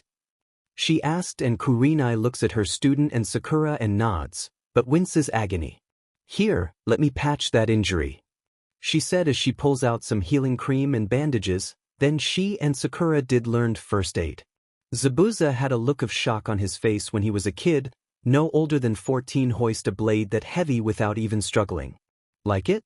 It's called Dablaharo and that kid was correct. This sword weighs over 100 pounds. But it is powerful enough to cut down trees and boulders like they were paper. In the hands of a master swordsman, however, it can create shockwaves that can cut half a city block. He explained. Zabuza looks at the blade and snorts. I'll admit, that's pretty impressive that you can lift a blade that heavy, but I doubt you can use it correctly. He comment. To be honest with you, Momochi, I don't really like using Zambatas because they lack speed and leave me open for my enemy to attack, unless I'm fighting a large enemy. I prefer my blades over this weapon. He referred. Well, at least you admit that a blade of that size isn't suited for you, he said and hoists his blade over his shoulder. You misunderstood me. I said I didn't like using it. In my village, we are taught to use every single form of weapon from a Senbon to a Zambit. That way our options aren't limited to a single weapon. Naruto states and Zabuza lifts an eyebrow. And what village do you hail from, kid? He asked curiously. The only village that isn't a part of the elemental nations. The Hayabusa Village. Naruto answered. Zabuza's eyes widen in surprise. The Hayabusa Village? So you're a dragonine? He asked, shocked about his shinobi is from the non-elemental village. Yes, I am. Naruto answered. As he then charges at the shocked man. Zabuza managed to get out of his shocked state long enough to block the attack. He lets out a grunt as the two Zambat grind against each other. Kakashi manages to get back on land and helps Kurumi up after Hinata, and Sakura finishes treating her wound and the Rosette help her up before helping Kakashi. They then head back to the others and watched as Naruto engages with Zabuza in a sword fight. Ano, Kurumi-sensei. What is a dragonine? The Hyuga heiress asked. While Sakura watched the fight. Kurumi answered with explained. The dragonine are the ninja who hailed from the Hayabusa village, the oldest non-elemental village that isn't a part of our country by one of them. It's a village from the west. The dragonine are the shinobi of that village and, unlike each of the hidden village, that they don't have a ninja academy. That getting the shocking looks from everyone. Minus Sakura while watching the fight with awed. For she overheard. No way. Their village doesn't have an academy? Then how do they become shinobi? Kiba asked that he sounded surprised. With Kakashi joined in and explained from Kiba's question. They are trained by their family members at a young age, and then they do simulations to see what they excel at and pair them up with other ninja. From what the boy said, they're trained in every single art of the ninja, even ones they don't major in. That is how they are able to succeed on missions. Dragonine are known to be ruthless and show no mercy to their enemies. That made the genin had shocked looks on their faces. -1 with slight nod understand about it. Sasuke was growling at the fact that someone on his age can be this strong. Because of his arrogance and selfish. He was so-called elite, he was always strong, not a foreign shinobi. Pray to Kami, you will never face a dragonine on the opposite side because if you do, you're dead. Even the genin of that village are known to be deadly to even chunin level nin. Kakashi said since he has on occasion seen how dragonine fight and they are not to be trifled with. Back at the fight. Zabuza had to duck from an overhead slash from Dabliaro. Naruto unleashes a kick towards his head and it makes contact with Zabuza's skull and sends him skidding back. He looks up at Naruto and charges at the blonde dragon. Their blades clash once again and they perform a series of slashes, stabs, and blocks. Zabuza performs a sword move at Naruto's chest. As the blonde leaps over the attack and lands on the other side. He then charges at Zabuza and attempts to stab him through the back, but the man blocks it with the flat end of his sword and is pushed back a little. Naruto then turns his blade upwards and pushed up using his strength. This forces Zabuza's guard to break and he is left opened to an attack. Naruto performs a diagonal slash and vivisects Zabuza in half. Zabuza, however, dispersed into water. Impressive. He substituted himself with a water clone. I guess the swordsmen of the mist are competent after all. Naruto admitted. Zabuza rises from the water performing a series of hand seals and stops at the bird hand seal. Suetun, Suryuden no Jutsu. Water release, water dragon bullet. Zabuza cries out and a dragon made of water rises slowly out of the water roaring. Naruto performs a series of one-hand seals and stops at the tiger seal. Suetun, Suijin Hiki. Water release, water formation wall. He muttered and a large wall of water appears in front of him. The dragon collides with the wall of water but it soon overpowers the wall and breaks through it.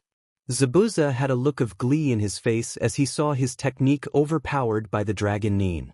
Not so great after all, are you, brat?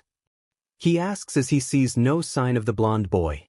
He was about to gloat more but that was when a Naruto leaped out of the water behind the man. Zabuza's eyes widen in shock and he slowly turned around only to have 3 more Naruto appear on all 4 sides of the man performing hand seals. Katon, Karyu Enden. Fire release, fire dragon flame bullet. Suetun, Suryuden. Raitun, Reuniting. Lightning release, lightning dragon bullet. Futon, Kazuryuden. Wind release, wind dragon bullet. All 4 Narutos unleashed each elemental dragon and said dragons head straight for a wide-eyed Zabuza. The 4 attacks collide and the combination of the elements causes an explosion that sends a large shockwave across the water and the land, causing everyone to cover their eyes. Demon it, Naruto and I. Did you have to put that much power into those attacks? Suki muttered herself with complain a little. Zabuza is seen flying out of the explosion and onto land, crashing through a few trees and skids through the ground until he hits another 3. The demon of the mist was battered, bruised, and had cuts and burns all over most of his body. That was when a volley of kunai strikes the man in several places and he cries out in pain. Naruto appears in front of the injured man with Ryuken drawn. To think I'm being done in by a kid. He mumbles and Naruto raises his blade and prepares to bring it down on the man, until Zabuza's body jarks and he collapses onto the ground and remains motionless. His neck was struck by 2 Senbon needles. Naruto jumps back and looks around with his sword ready and seeing 2 people wearing Hunter Nin outfit and both have appeared to be male or female each of them. It had raven black hair that was tied into a bun and the other is white hair, a wolf Oni mask, gray vest, white shirt, gray pants, black fingerless gloves, and sandals standing in the tree branch. Hunter Nin. Naruto muttered they shun Shin and appear next to the dead form of Zabuza. Thank you for weakening him, Dragon Nin. We've been hunting him for some time. The raven hair said. Naruto narrows his eyes at the 2 and keeps a firm grip on his blade. Is that so? Then go on ahead, behead him and burn the body. He stated and they tense up. Unless of course, you 2 are not actual Hunter Nin, and you are playing the role of one to save him. Naruto states. That was when a barrage of white needles flew right for him and he leaps to the side. The Hunter Nin, with the white hair threw another barrage of white needles from its fingers and Naruto once again leaps back to avoid them. Let's get out of here, the other 2 are coming. He suggested and the raven-haired girl nodded. They shun Shin away with the body of Zabuza while Naruto sighs and sheathes his blade. Ryu and Suki appear beside Naruto and look around. They got away? Suki asked and Naruto nods. DMN. Oh well, with the injuries you gave him, he shouldn't be active for a while. Getting a nod from Ryu. Naruto turns his head to see the Konoha Nin heading towards their direction. Before seeing someone laying his eyes at her. Wonder what they want? Ryu asked and Naruto shrugged. Don't know, don't care. They're not our problem. Let's head back to the camp.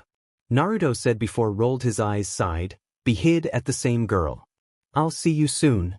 And they shun Shin away, leaving Kakashi, Kurenai, and the others wondering what they were doing in Nami no Kuni. With a certain pink hair hold her hands on her chest. That blonde hair that isn't that maybe? The sun was setting and the 3 Dragon Nin appeared back in the camp. Ayane, Kasumi, and Momiji caught a boar and had it cooking over a fire on a pike and were sitting on a log when they appeared. Hey guys. Suki greet getting nods from the three girls. What took you guys so long? Kasumi asked about yesterday. We ran into some Konoha and Zabuza Momochi, the demon of the mist. Naruto answered, seriously. The three kunoichi had wide eyes and shocked looks. What? You ran into the demon of the mist and Konoha? Momiji exclaimed. Actually, Naruto did, and saved the Jonin. The rest were genin. Ryu answered. Naruto nods in return, and that was when Ain narrowed her eyes and gave him a look that said, explain or else. Naruto was smiling and rubbing the back of his head nervously. I only freed them and afterwards fought him for a while, but he underestimated me, which gave me an advantage. I came close to killing him, but he was rescued by some fake hunter Nin. He explained to her while she walked up to him and looked him right in the eye. And also that I did able to see her while we watched them. Really? Ain frowned, since she knew about a certain girl he met her for being a first friend. Really? Naruto exclaimed, frightened. Ryu and Suki were snickering at how their teammate was shifting his feet in an uncomfortable manner. Ain looked at him for a while, but then sighs and pulls down his face mask and kisses him on the lips while Naruto returns it. Kasumi and Momiji had depressed looks on their face and looked away for a while. And also the certain girl he told them. But why Ain did not jealous or upset? It's okay, at least. But what did she mean? They're wondering of what Ain is not jealous. After their little kissing session, Ain smacked him on the back of the head, making him yelp out in pain. Oh, attention, what was that for? Naruto cried while rubbing the back of his head. That was for being a baka. The next time you want to take on an A-rank Missinin, make sure you have to call backup. She growled out, making her boyfriend sweat bullets. He then heard a whipping sound come from Ryu and turned his head to glare at his best friend while the Hayabusa was trying to look innocent. What? Ryu asked while Suki giggles and elbows him in the ribs. Anyways, did that guy you capture give you the location of Gato's base of operation? Ryu asked for the info from Team Tenchi. Kasumi shakes her head in response. No, but we're able to find out the locations of where he smuggles his imports. He said that Gato has a guy who's in charge of where they smuggle drags and females go and comes to do inspections of the bases near Wave on Wednesdays from 1:30 p.m. to 8:45 p.m. and reports to Gato how the transfers are going the next day at 9:30 a.m. This man wears a blue suit with a hat that has a white feather on it. The first base he goes to is the one near the northwestern side of the docks near Nami no Kuni. She explained. So our best bet is to head there and wait for this guy to appear at that time and follow him. He'll probably have Black Spider Nin guarding him since bandits would be out of the question. Suki states, getting nods from both of them. Yeah, but what about those ninja from Konoha? Are they gonna be a problem? Momiji asked. Suki and Ryu spoke up. From the way those genin fight, no.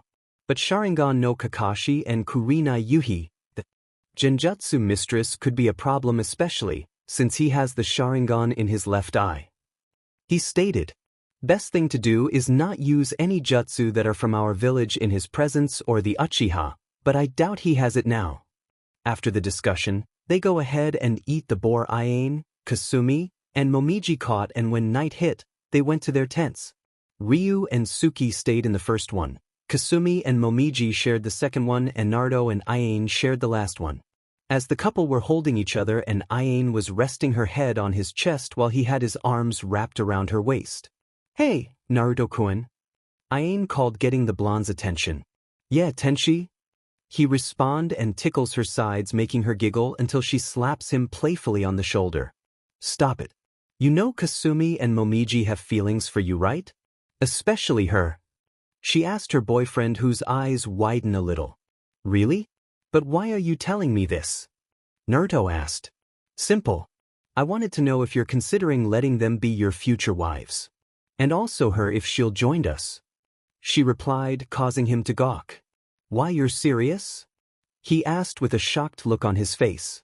Ain smiles and nods while Naruto stares at her for a while before asking her why and asked seriously. Why would you ask me this, Ain-chan? The violet-haired kunoichi sighs and explained. Look, Naruto.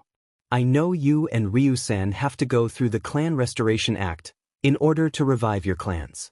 I know Kasumi-nichan and Momiji-chan have feelings for you and want to be with you as well. As the blonde dragon Nin listened, I want them to be happy, and if you are what makes them happy, then I want them to be with you as well. I ain't finished. I see. I'll talk to them about it, and if they agree, I'll go on a few dates with them before getting into a relationship with them. Before I'll met her, trained her, and date too in one night. And I'll talk to Ka-san about this. How does that sound? Naruto replied with stated. Ai nods her head and smiles at him. I think it is a great idea. The next day, the six of them got up early and packed up all their gear and afterwards entered the country via leaping through the rooftops stealthily, heading to the northwestern section of the village where the docks are located. The six of them land on the roof of a warehouse and Naruto stops them with a hand signal. They wait for about 45 minutes and see a boat stop near one of the docks, and walking out of it was a man in his mid-30s wearing a blue suit with a top hat that had a white feather on it, and flanking him we 4 black spider Nin. That's him. And he's being flanked by 4 black spider Nin. Ain stated while Kasumi narrows her eyes. This seems odd. Only 4 spider Nin are guarding him. She stated seeing 4 spider Nins guarding blue suit man. Naruto nods at her statement. Yeah, I agree. There's no way only 4 of them would be guarding him. The others are probably watching them from hidden areas around here. We'll proceed with caution. He instructed, getting nods from them as they watch the man head towards a warehouse. The 6 run and leap from the rooftops of the other buildings and watch the man in the blue suit make his rounds throughout the small bases. After watching him for the last 4 hours, he makes his way to a yacht with his guards. Momiji pulls out a scroll, opens it up, and in a puff of smoke, the Tenkyaku, Heaven Song bow, and a quiver of arrows that were in a carrying pouch appears in her hands. She pulls out 4 arrows, places them on the bowstring and pulls them back, aiming at the 4 spider ninja in highly accuracy with a keen sight. And, you guys know quiver is a container for arrows, bolts and darts. She waits for them to move a little further and fires the 4 arrows. At the docks, the 4 spider ninja pause when they hear the sound of projectiles heading towards them. That was when they were hit by arrows. One was hit between the eyes, killing him instantly. The second one was hit directly in the spine, paralyzing him from the waist down. The third one was struck by an arrow from behind which pierced his heart and killed him instantly. And the final one had the last arrow lodged into his jugular, making him choke and gargle on his own blood before collapsing. Toji, the man with the blue suit, saw his bodyguards collapse instantly and he looked around, fearing for his life. He then looked up to see a kunoichi aiming an arrow at him. Oh shit! He muttered and tries to make a run for it, only for Momiji to fire the arrow. Toji suddenly cried out in pain when the arrow lodged itself into the back of his left leg and fell over, clutching his bleeding limb with one hand and crawling towards the ship with the other. That was when Naruto and Ryu appeared in front of the scared man with their arms crossed, and Kasumi, Aine, and Suki appeared with face masks on. Who are you? Toji asked the mysterious assassins. You're executioners, if you don't tell us where your boss is hiding. Kasumi proclaimed, causing Toji's eyes to widen. Why, you mean Gato? I can't tell you, he'll kill me. He tries to explain, but that was when Naruto pulled out Ryuken and aimed it at the man's throat. Gato is the last person you should be worrying about. I'm here, he's not, and I'm way worse than him. He stated, releasing Ki on the man who was now soiling himself. Naruto would have continued but had to use his katana in order to deflect 3 kunai knives that were aimed at his head. Ryu's eyes widen and he leaped backwards when 2 incendiary shuriken hit the spot he was at earlier. The projectiles exploded into a flash of light, forcing Aine, Kasumi, and Suki to cover up their eyes from being blinded, as did Naruto and Ryu. When the flash cleared, Ryu opened his eyes and saw a spider ninja appear and grabs the injured man. Ryu runs towards the ninja and the injured target, but then had to duck when an axe flew past his head and saw another spider ninja who was standing on the yacht with another axe in his hand. He smirks under his mask and throws the other one towards Suki's head. Suki, move! Ryu yelled out. The redhead turned around and her eyes widened when she saw an axe heading towards her and didn't have enough time to dodge it. That was when Momiji appeared in front of her and deflected it with her Naginata. Thanks, Momiji. Suki appreciated and Momiji nods back. No problem, Suki. The spider ninja who threw the axes leaped and landed next to an injured Toji, picked him up and hoisted him on his shoulder. What a disappointment. I expected more from you, Dragon Ninja. He said mockingly and looked at the spider ninja that appeared earlier. You and the others deal with them. He said and vanishes instantly. A spider ninja wearing gauntlets on both arms appeared behind Ayane and Kasumi and was about to lop their heads off until Naruto appeared and kicked the ninja directly in the chest and sent him flying into a few crates. More spider ninja with katanas, gauntlets, and axes appeared surrounding the teenagers who pulled their favorite weapons out. Looks like we're gonna be busy tonight, Minna, everyone. Naruto mumbles, getting nods of agreement from them while the spider ninja walk around them in a full circle, waiting for a chance to strike. One spider ninja leaped at Kasumi with the claws on his right arm swinging at her torso. She sidestepped the attack and strikes him in the side of the head with her elbow. The assassin is dazed from the counterattack and Ayane takes this opportunity and slashes him diagonally across the chest, causing blood to spray out and then decapitates him. She then leaps over a charging spider ninja but then wraps her legs around his head from behind. She plants her arms on the ground and uses her lower body strength to lift the man off his feet and slams him head first into concrete and flips back on her feet. She then stabs a kunai into his chest and leaps away when the tag on the knife sizzles but then explodes, spraying blood and burned flesh everywhere. Naruto dodges a sword swing aimed at his torso and punches the spider nin twice in the ribs, making a few crack.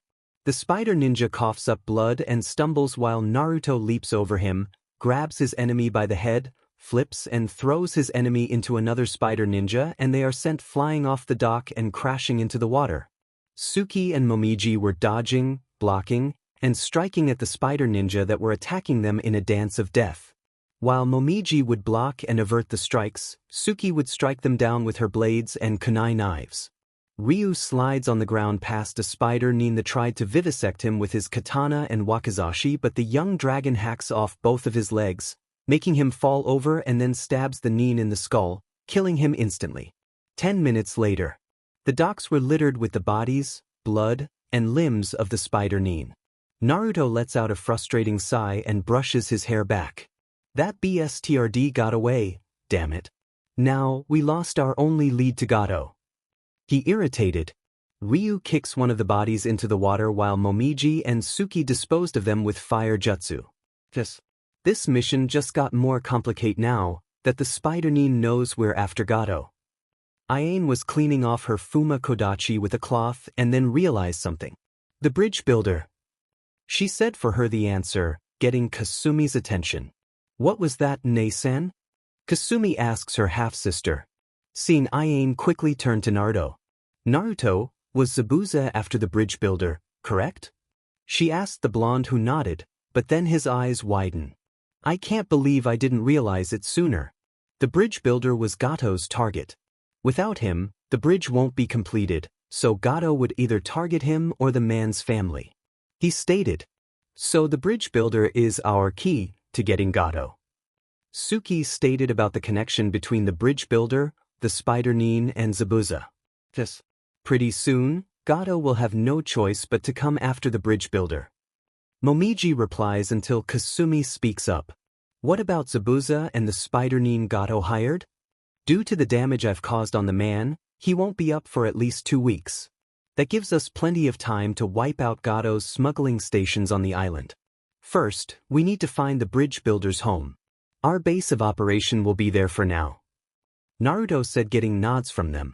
Team Akuma and Team Tenshi were leaping through the rooftops until they heard a scream and stopped. They then say a bunch of people running out of a bar and a roar was heard. Naruto, Ryu, and Suki's eyes become slitted and their arms twitched. I sensed a fiend in that bar. Naruto said in a dark tone. The three of them leap off the rooftop and land on the ground, heading towards the location of the fiend. Ayane sighs and motions the two kunoichi to follow her. Inside the bar. Naruto, Ryu and Suki run into the bar while the other people run out of the building screaming about a monster. What they see shocks them. It was a large red devilish bipedal dinosaur-like creature with clawed arms, 2 horns, dinosaur-like jaws and a reptilian tail. It is twice the height of a full-grown human. In its maw was the bloody body of a human. Blood was dripping down its maw as it chomped down on its prey. "It's a gala," Naruto muttered as he slowly drew his blade, as did Ryu, and they moved forward carefully. The gala continued to chomp down in the human until it paused and growled, making the 2 dragons tense up. The creature glared at a figure that was slowly walking towards it. The creature snarled and hissed at the person approaching it. The person was female. She was 5 feet 6 inches with blonde hair tied into a high ponytail. She had pale skin, platinum blonde hair, and icy blue eyes. She was dressed in a black leather outfit.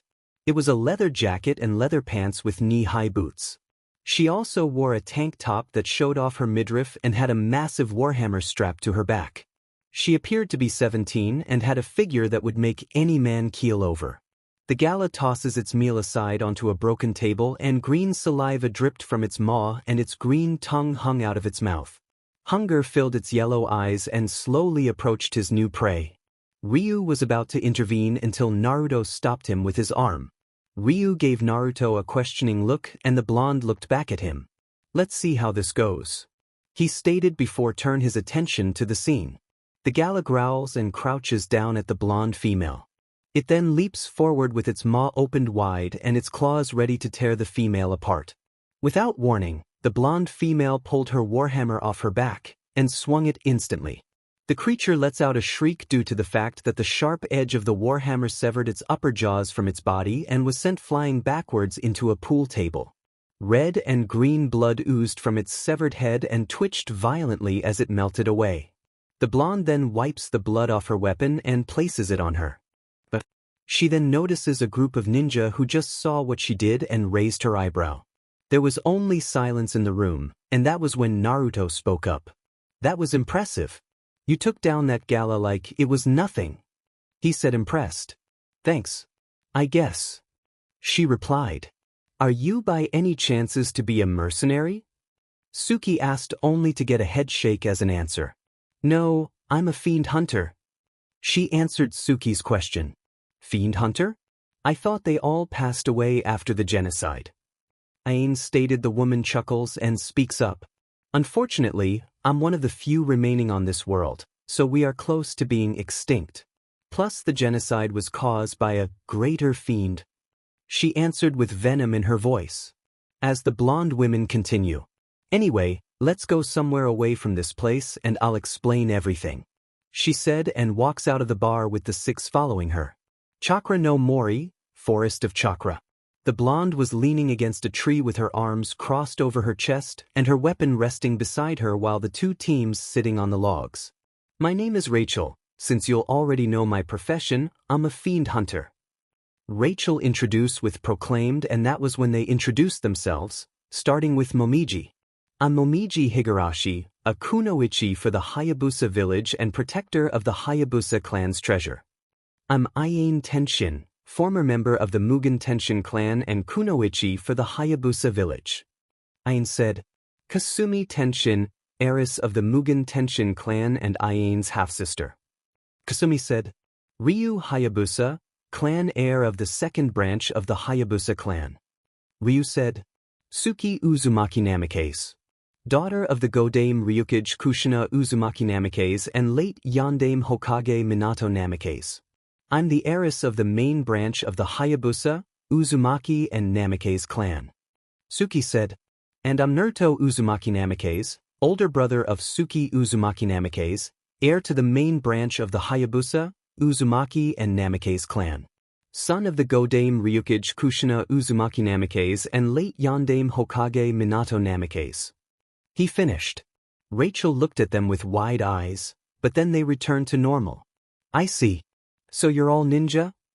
she asks, getting nods in return. "Yes, we are currently on a classified mission," Ryu explained, and that was when Naruto spoke up. "Rachel-san, if I may ask, why do I sense the aura of a fiend on you?" he asked, causing Rachel to tense up and look away. "I was born with the cursed blood of the fiend. While I'm not like them, I have inherited their powers, but I can lose myself to my cursed blood if I'm not careful. She explained, ashamed. So, you've inherited the fiend bloodline like the Black Spider clan? No wonder the fiend's energy I felt was so strong. It's close to matching a greater fiend's. Suki stated. So, you're hunting fiends in these parts? Momiji asked about Rachel's business. Yes, but unfortunately the fiend sightings are small and that gala was one of the few I've ever encountered here. However, most of them are appearing around the larger continents. She explained, making their eyes go widen. So the fiends are appearing in the larger continents? This isn't good. The only way they can appear so much is if the seal in Fuji broke or a greater fiend or two are in the elementals summoning them. Kasumi said while Rachel nodded about it. Yes, that is another possibility. She concluded and then grabs her warhammer and places it on her back. I must be going now and see if I can find out if any greater fiends are close. She says and gets ready to leave until Naruto speaks up. Rachel-san, when you get the chance, head to the Hayabusa Village and informed my mother about this. If the fiends are starting to appear in the elemental nations, then it's not a good thing. Rachel looks at him and nodded, replied. I will and thanks. Well, see you around. With that, she walks into the darkness of the forest and disappears. Alright guys. Naruto said, getting their attention. Our mission has changed. We'll have to protect the bridge builder and his family from Gado's thugs and be on the lookout for Black Spider Ninja at the same time. He states while Suki sighs in frustration. Great. She mutters while Ryu chuckles. No one said the mission will be easy, Suki-chan. He comment. I'm glad it's not for once. Killing crime lords, pirates, and gangs gets kind of boring. Ayane stated, getting nods of agreement from Kasumi and Momiji. Okay then, we'll search for the bridge builder's home and inform him of our mission, but remember, be cautious of the Konoha.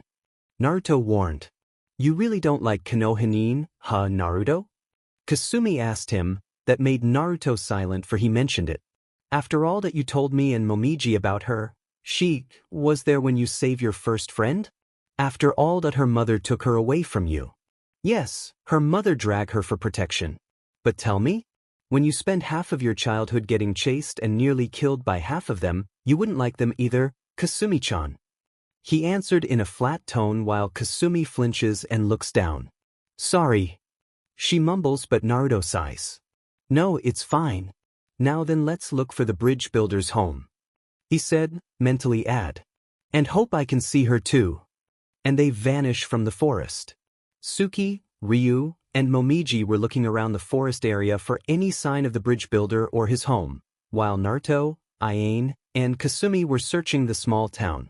They kept leaping from the rooftops until Naruto stopped and saw a female wearing a pink shirt, blue skirt, and had long deep blue hair cornered in an alley with a brown bag in her arms, trembling while two thugs with knives trapped her. Kasumi and Ayane did the same and glared at the sight. Even the women aren't safe in this country. Kasumi said with venom etching off her voice.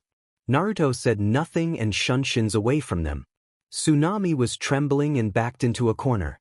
She was just getting food for her family and guests, and these two thugs grabbed her and shoved her into an alley.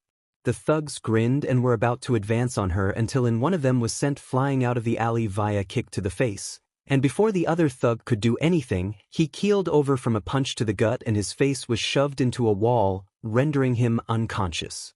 Naruto was the one responsible for knocking out the thugs and saving her.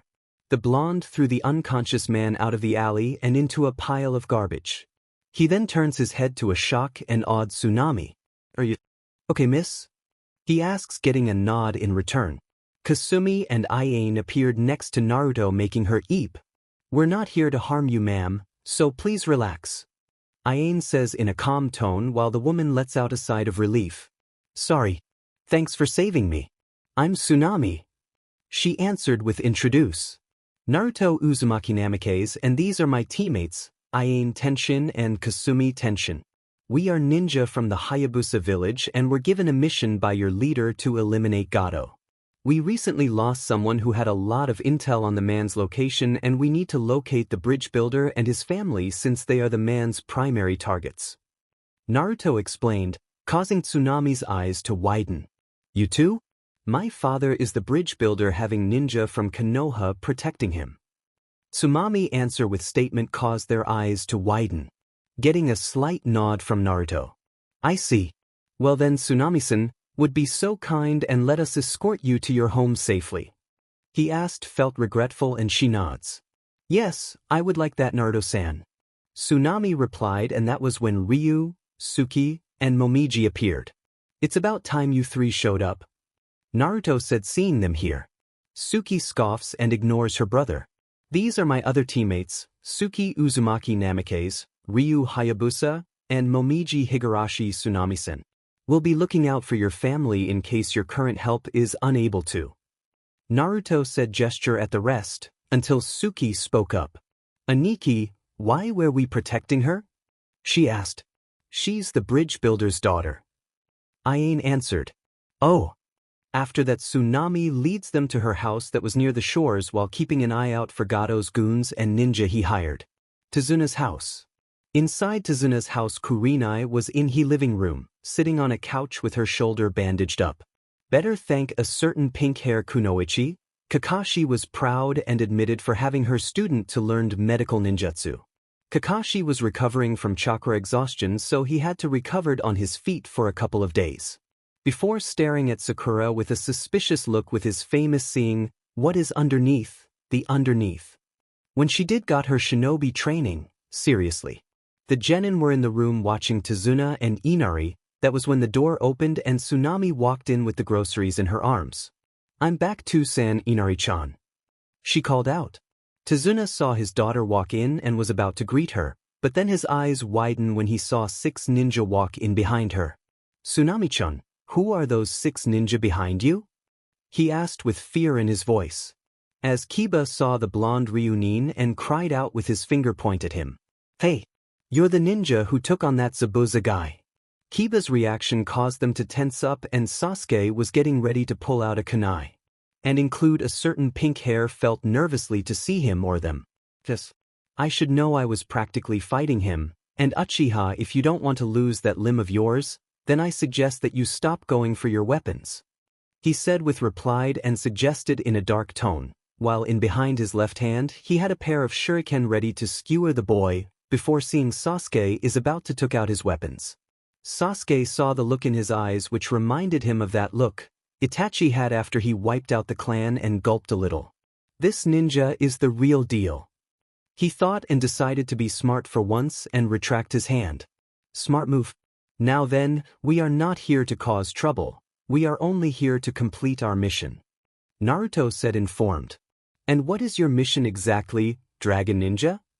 Kurenai asked Naruto, curiously. Simple. We are to kill Gado.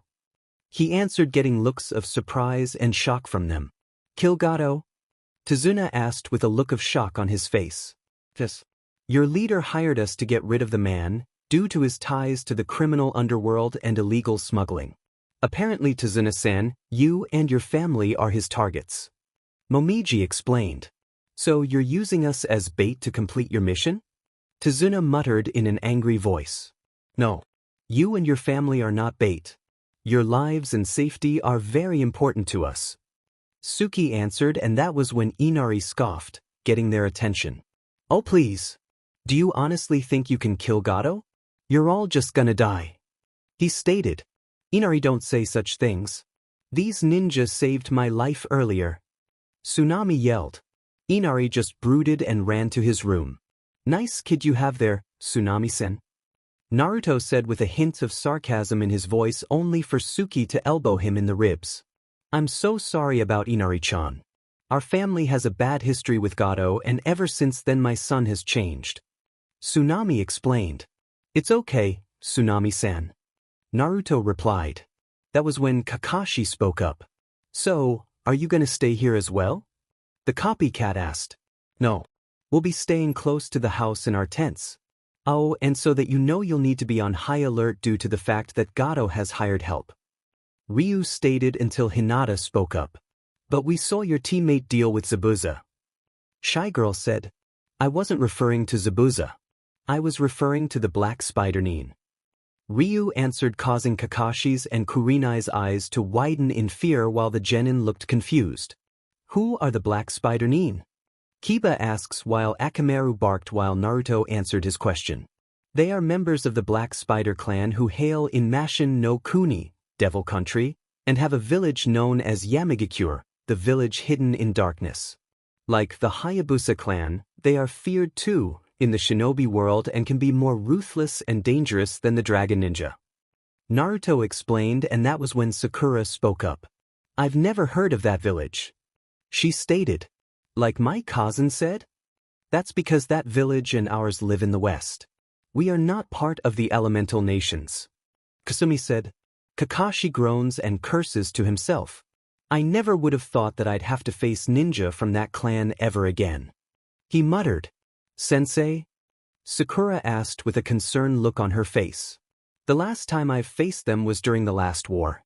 If I had to pick between fighting an army of IWA Nin or them, I'd rather face the IWA Nin.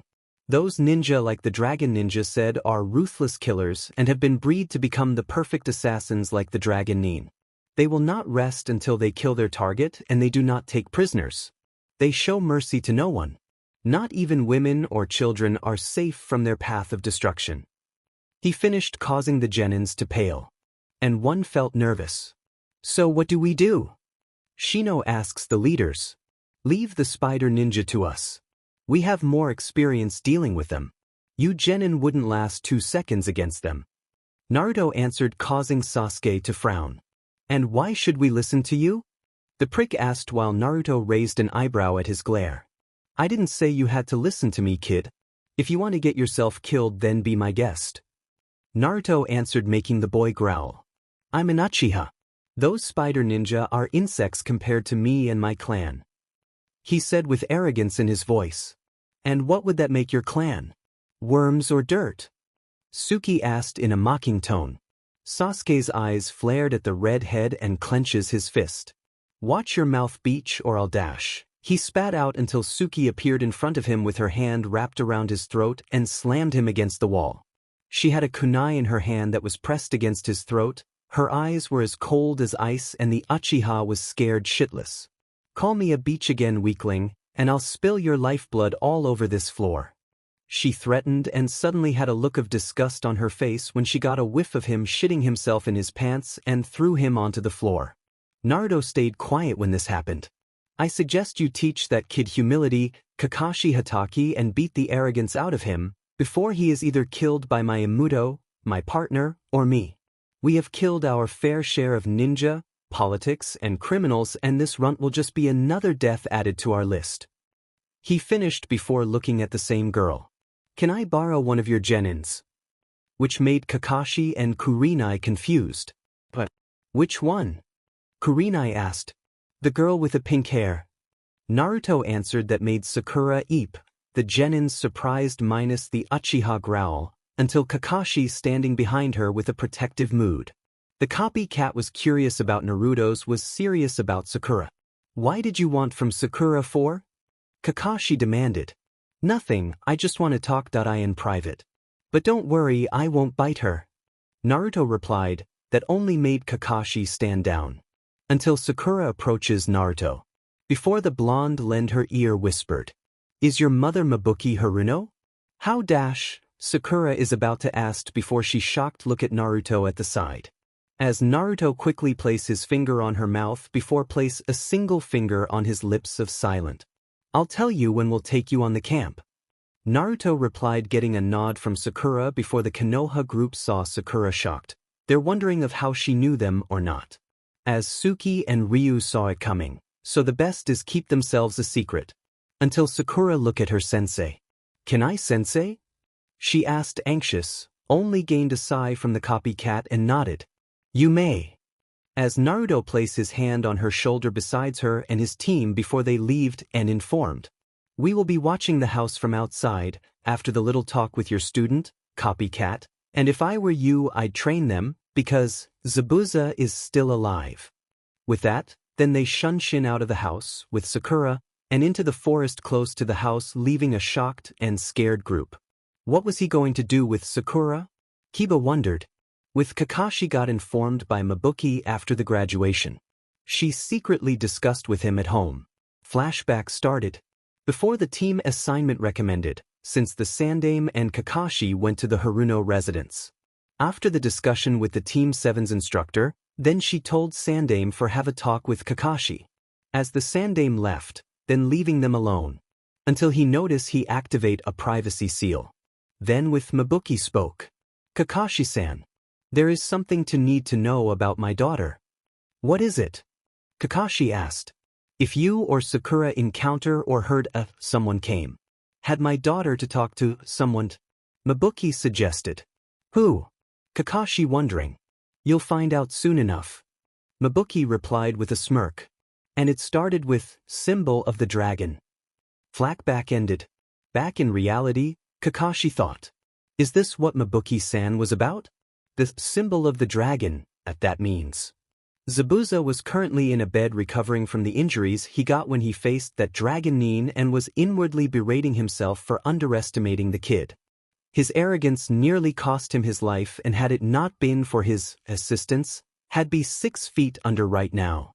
He'd hate to admit it, but he was impressed of that young dragon Nin was able to fight him, a member of the 7 swordsmen of the mist in the art of Kenjutsu. While he was pondering on this, sitting near his bedside were the 2 companions. The one on the right had long, smooth, waist-length raven black hair with a light skin complexion, brown eyes, and wore her hunter outfit. The one on the left he had hazel eyes and looked about 16 and also wore his hunter Nin outfit. Lastly, there's 2 red marks on his eyelashes. They were Haku Momochi, adopted daughter of Zabuza Momochi and Shinji Kagaya Momochi, both apprentice of Zabuza and the adopted older brother of Haku. To think a ninja no older than us could put you in this state. Are you sure you're not losing your touch, old man? Shinji asked humorously while Zabuza glared at him for a while and grumbled. Shut up, Shinji. That kid was lucky because I was distracted. He said while Haku sighed and shakes her head she was about to speak up, until they heard the door being pushed open and a short man wearing a black suit with a set-off expression on his face along with 2 guards walked in. Shinji and Haku had set expressions on their faces and were slowly standing up. What the hell is this, Zabuza? I heard that you almost completed your objective in killing that stupid bridge builder, but then you get your butt handed to you. I thought you said you wouldn't have a problem dealing with Tezuna's hired help. He said while said demon of the mist facial appearance remained the same. I didn't have any problem with those tree huggers, you idiot. He said making the criminal growl at the idiot comment. I would have finished them off but a dragon ninja interfered with my job and I'm pretty sure you know about their reputation. He finished, making the man cringe in fear. There was not a gang lord alive that didn't know about the dragon ninja and how they were respected and feared throughout the shinobi world, especially when their village's military might was on par with that of 3 of the 4 major countries. He snapped out of his stupor and made his way towards Zabuza. That's not the... Even if a dragon ninja did show up, you should have dealt with that fool. He said, and when he was close enough he reached his hand out towards Zabuza's face. Before he even had the chance to touch the man, Haku grabbed Gato's wrist and started to slowly crush it and cried out in pain. Don't you dare lay your filthy hands on Zabuza-sama, you scum. Haku said in a cold voice while squeezing the wrist harder. But my arm. You're crushing my arm. Gato cried out in pain. 2 of his guards were about to pull out their katanas, but that was put to a halt when they felt the tips of 2 white blades aimed at their necks. Don't even think about it. Shinji warned ABD continue with a dark tone. If you so much as even twitch I'll skewer you through your skulls. Which made the 2 remain frozen in fear. Gato on the other hand was trembling when he saw the look in his eyes. I suggest that you 3 leave. I am in a very bad mood and you're only making it worse by pissing me off. You have 5 seconds to leave or I'll freeze you to death. Shinji said and flung him towards his men while Kagura backed away. Gato got up rubbing his probably broken wrist and glared the 3. This isn't over. I expect you 3 to get the job done or consider yourselves unemployed. He growled at and left with his bodyguards. As soon as they did, Shinji made her way towards Haku and Zabuza. You know you 2 didn't have to do that. Zabuza said since he had a kunai placed under the sheets and was gonna use it to loop off Gato's arm. Shinji on the other hand with a smiled.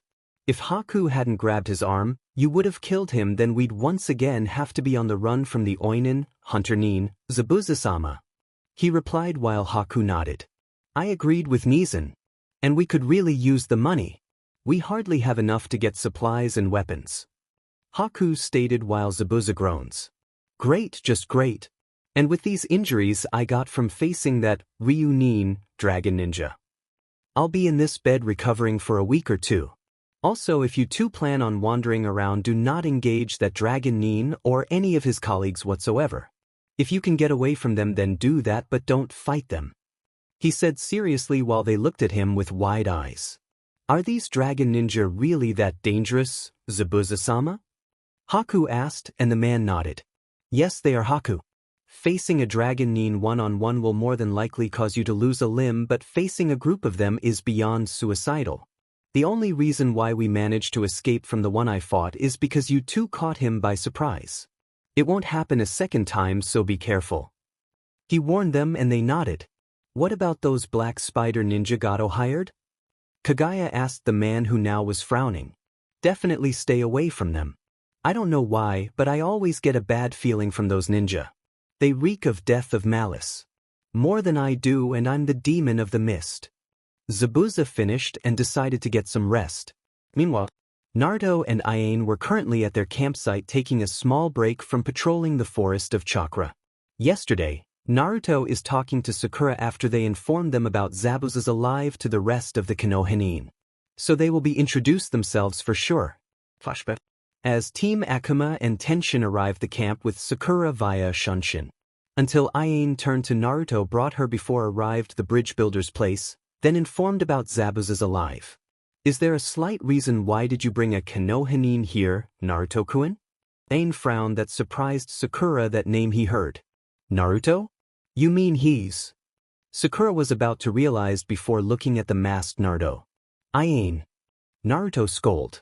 There is no way to treat Sakura-chan as a guest here. That made her eyes for he remember her name. Wait, does it means he dash? Sakura thought shocked as she cut her thoughts. Wait, Sakura? As in the Sakura when you were kids.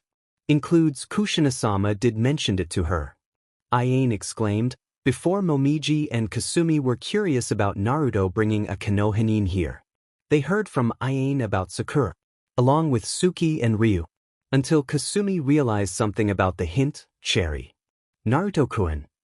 Kasumi called, that getting Naruto attention. Goes the hint you told us about, Cherry, is a name, right? Naruto smiled through his mask and replied. Yes. That was I hoping for. Ryu comment, which the girls look at him, as Suki spoke. You knew? She asked as Ryu nodded, gaining a small pound on a shoulder. Baka. Why didn't say so in the first place? Getting a rubbing behind his head from Ryu.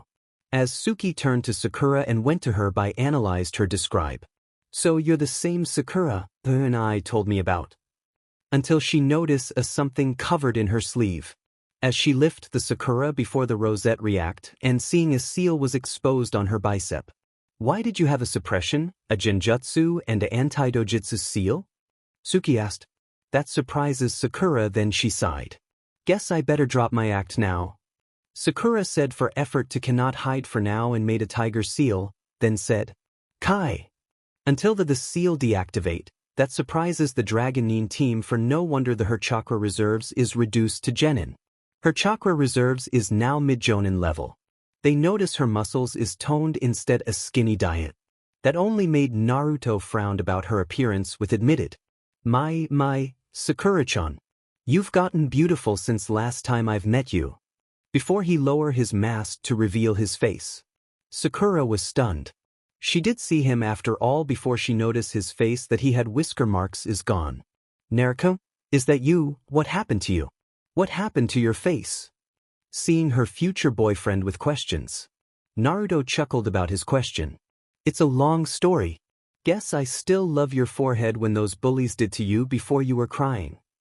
As Sakura's eyes widened for more surprising. Naruto-kun.do you mean? Sakura asked with happy voice as lone tear fell from her eye.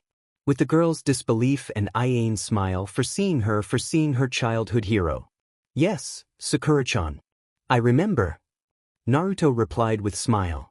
As Sakura rushed to Naruto gave him a reunion hug.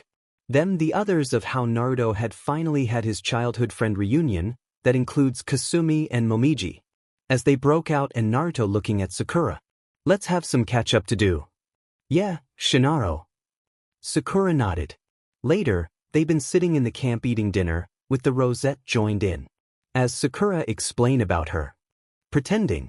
With the others nod understand before Suki spoke in.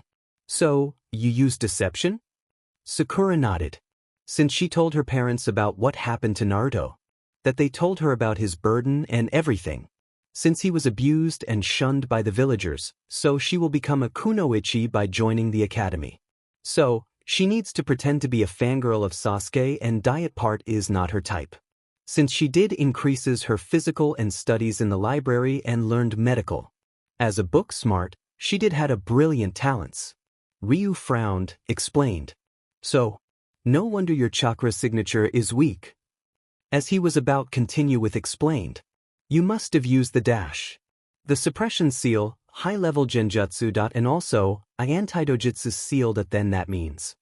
Suki added his explanation. Before she recognized the seal designed. And, admired by Kyoka Suigetsu Tatsuka. Since the Uchiha legend story is deleted. It means it belongs to the Uzumaki clan. Sakura finished that shocked the Dragon Nin about the Rosette's Fuinjutsu capabilities from the Uzumaki clan, before explained. Ka-san has persisted for being to acted like a weak kunoichi, before Kazan encountered Jiraiya-sama. After I heard what happened to Naruto-kun, so I had to train to being a kunoichi. So you mean that? Kasumi is about say for Sakura for not being a weak and or fangirl for her reasons, even she was trained by their godfather, Jiraiya. Yes, my own dream is to become equal to Kushina-sama or Suna-sama. I had to pretend to be a Uchiha fangirl if my friend Ino-Pig haven't got my suspicious and or anyone knows about me. Sakura replied and explained. After what happened to Naruto-kun, so I made a vow to leave and find him until I'll resign for being the Konoha and joined to the next. You mean? Momiji is about to said, getting a nod from Sakura. My cousin, Mabuki did help me with my training secretly. Also had Jiraiya-sama trained me a little, and had installed those seals on me to prevent the Hyuga's Byakugan or Uchiha's Sharingan to see it, and even Sensory Nin can't see it through. Sakura explained with a smile on her face. Since it was a Kushina that I admired her, not Sasuke, and trained harder, study harder until I will remove my mask of deception. That more surprising from the team. You admired Ka-san? Suki asked that sounds surprised. Sakura staring at Suki before. She noticed her hair is red and eyes are blue. I take it that you're Naruto-kun's sister, right? Sakura guessed that chuckles Suki. Wow, you're smart. I admitted. Suki admitted. Name's Suki. Yeah, likewise, since my Ka-san told me about her. So I became her idol. Sakura explained with admitted. I never thought I met the children of Kushina-sama. She couldn't believe her luck. She was talking to the two children of one of her idols. Her inner self screamed in joy. And she and Ka-san were friends, and made up a arranged marriage before they made a joke about it. Iain felt that she wasn't pleased. Since it's okay for sure. As the purplet nod for understand. With Kasumi and Momiji frown about if they knew about it from Kushina. So, you been keeping this secret to anyone? Ryu asked, getting a nod from Sakura. Whoa. You been a serious training. Never thought Jiraiya-sama trained you better. Yes, and also I need to keep my low profile to be sure. Sakura replied, before looking at Naruto. After you saved me in park from the bullies and got beating from them, instead of me. But I loved you, and then you disappeared about 6 to 7 years ago. With sadness in the end, with 5 of the Dragon Nin felt pity for the girl, before looking at Naruto. Why didn't you come back to park like you promised? Sakura asked. I was taken away and saved by Joajizan with his wife and son, and his squad arrived to negotiate it. When the mob attacked me again, after he will cut ties for them for treason, he had obtained Tusan's scroll, money and jutsus from your Hokage. He told me I was about to see my mother and sister in the first time by taking me back to Hayabusa Village. I had been trained to be the Dragon Nin but for now, Konoha is not my home anymore, but the Hayabusa Village is my home now. Naruto said with sadly and upset. That shocks Sakura with disbelief of how Naruto was taken. She were told by her mother about it too. She heard from her mother about from the announced Naruto's status as the last of the Namake's clan. The council tried to send the Hunter Nin or Anbu to kill retrieved Naruto when he wasn't a shinobi without approval, but he's still a civilian that day. And even he wasn't an academy student after all. But Sandaime Hokage refused or denied for the requested. After the meeting, her parents had a new job for taking over the orphanage, since Sandaime had ordered an execution for abused and shunned Naruto and planting a seed of corruption to the newest generations. And then there was the demand for compensation from Hayabusa for the lies that were given to them about Naruto from the rumors they heard. The Sandaime and the elders personally went to the Fire Daimyo about it as well. In Iron Country, Konoha had handed them 350 million ryo from each of Konoha's clans as compensation for retribution, along with highest-ranked missions and jutsus, and publicly executed several villagers and shinobis for assaulting the true heir of two strongest clans, and even had the children were completely disowned them from their parents or heading to the orphanage after the execution. Needless to say, Konoha hit a recession. With Sakura and her family, they secretly had their currency. It was given by Kushina or Jiraiya to keep things intact, to prevent it to bankrupt. As for kids, they did stay in the orphanage after the revelation. Konoha is now the shadow of the former glory. But you still loved me. How is that possible? Sakura asked as she pulled Naruto into loving hug, until Ayane, Suki and Ryu was smiling of how Sakura had loved Naruto for a while. Include Kasumi and Momiji sadly frown after they stare at Ayane with wondering that she wasn't jealous. Then let's get to the beginning of how that old monkey of the Hokage of yours lied to my mother of how I was so-called dead. Next half an hour, aside from eating, Naruto explained everything to Sakura what happened since 6 years ago. Sakura understand the reason their Hokage letting the villagers to be rated the true heir of the Hayabusa. He told her about that Naruto was the Kyuubi's Jinchuriki. Before Naruto introduced Sakura to Ryu, Ayane, Kasumi and Momiji, minus Suki. Sakura kinda jealous about the girl's chest size. So she did made fast friends after all. Sakura got understand the reason from her mother that she was protecting her from the villagers, since Kushina retribute Konoha for dishonored the father of Naruto and Suki's dying wish, the Yondaime Hokage. Now Konoha got punished of what they deserved, that Naruto got the bloodline of the dragon of the Uzumaki Namakes and are incredibly powerful. And he told her about of why Kurumi, the Kyuubi attacked Konoha.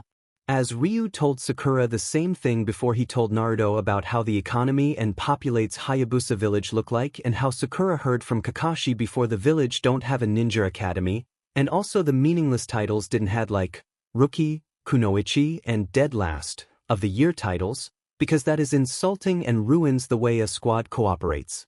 That made Sakura understand the meaning. Sakura understand during the academy about for being a Kunoichi of the Year. But titles didn't meaning anything.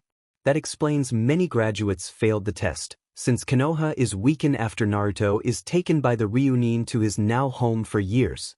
Sakura failed to cooperate his teammates like Sasuke during the bell test. Accepted Sai is a mystery as well. Next Ayane whispered that to told Sakura that it's okay for she wants him. That's surprising her, looking at her with a curious look, with Ayane nod for serious, that melted her heart and broke into tears and then incredible thing happened she jumped on Naruto and started kissing him. With Ryu and Suki was surprising for seeing them, and Kasumi and Momiji were wondering of why Ayane allowed Sakura to kiss him in front of anyone. She originally was in love with Naruto since they were kids.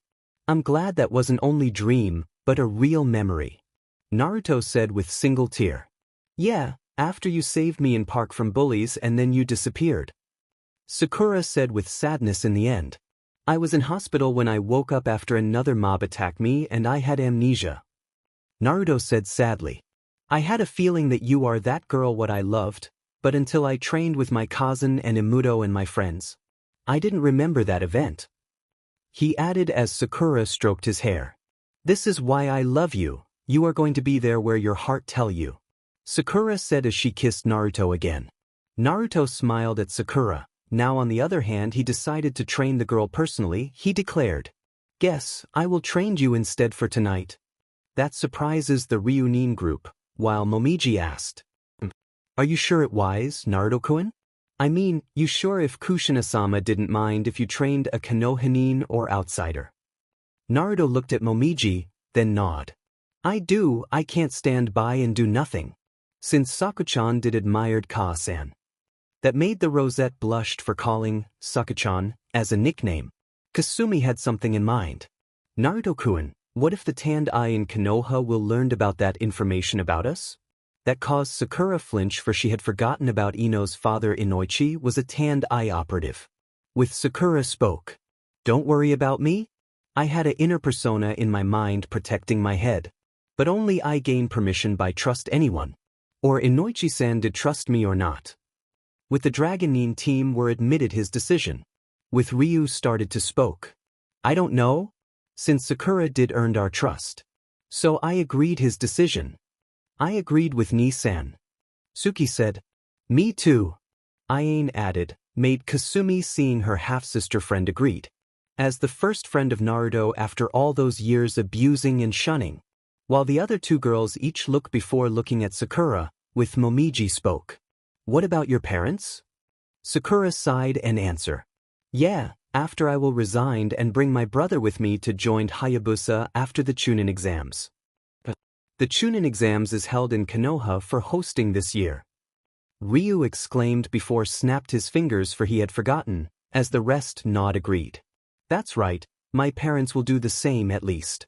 Sakura replied, "After what happened to Naruto-kun, for everything that Sandaime Hokage's actions, what you all told me everything, since he lied to my greatest idol and your mother."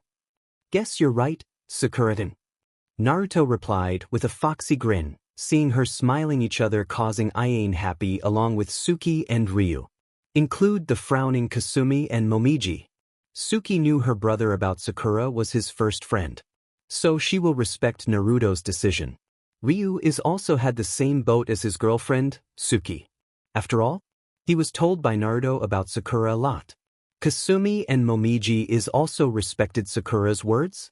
She may be a Konoha or not, she will leave her home for everything Naruto did made a single friend. She did had a brother if she wants to. After all, they want to know about how Iane allows Sakura to do so. As Iane stood within a minute and said, "I will leave you guys, okay?"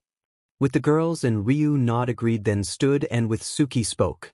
"Be sure, you bring her back to Tazuna's place," she suggested. "And it's your night shift." Naruto parted and letting Sakura close to him on his chest, and he glanced at his Imuto replied, "I will." At the forest of Chakra clearing point. With that, Naruto and Sakura faced each other in front of the trees in the forest.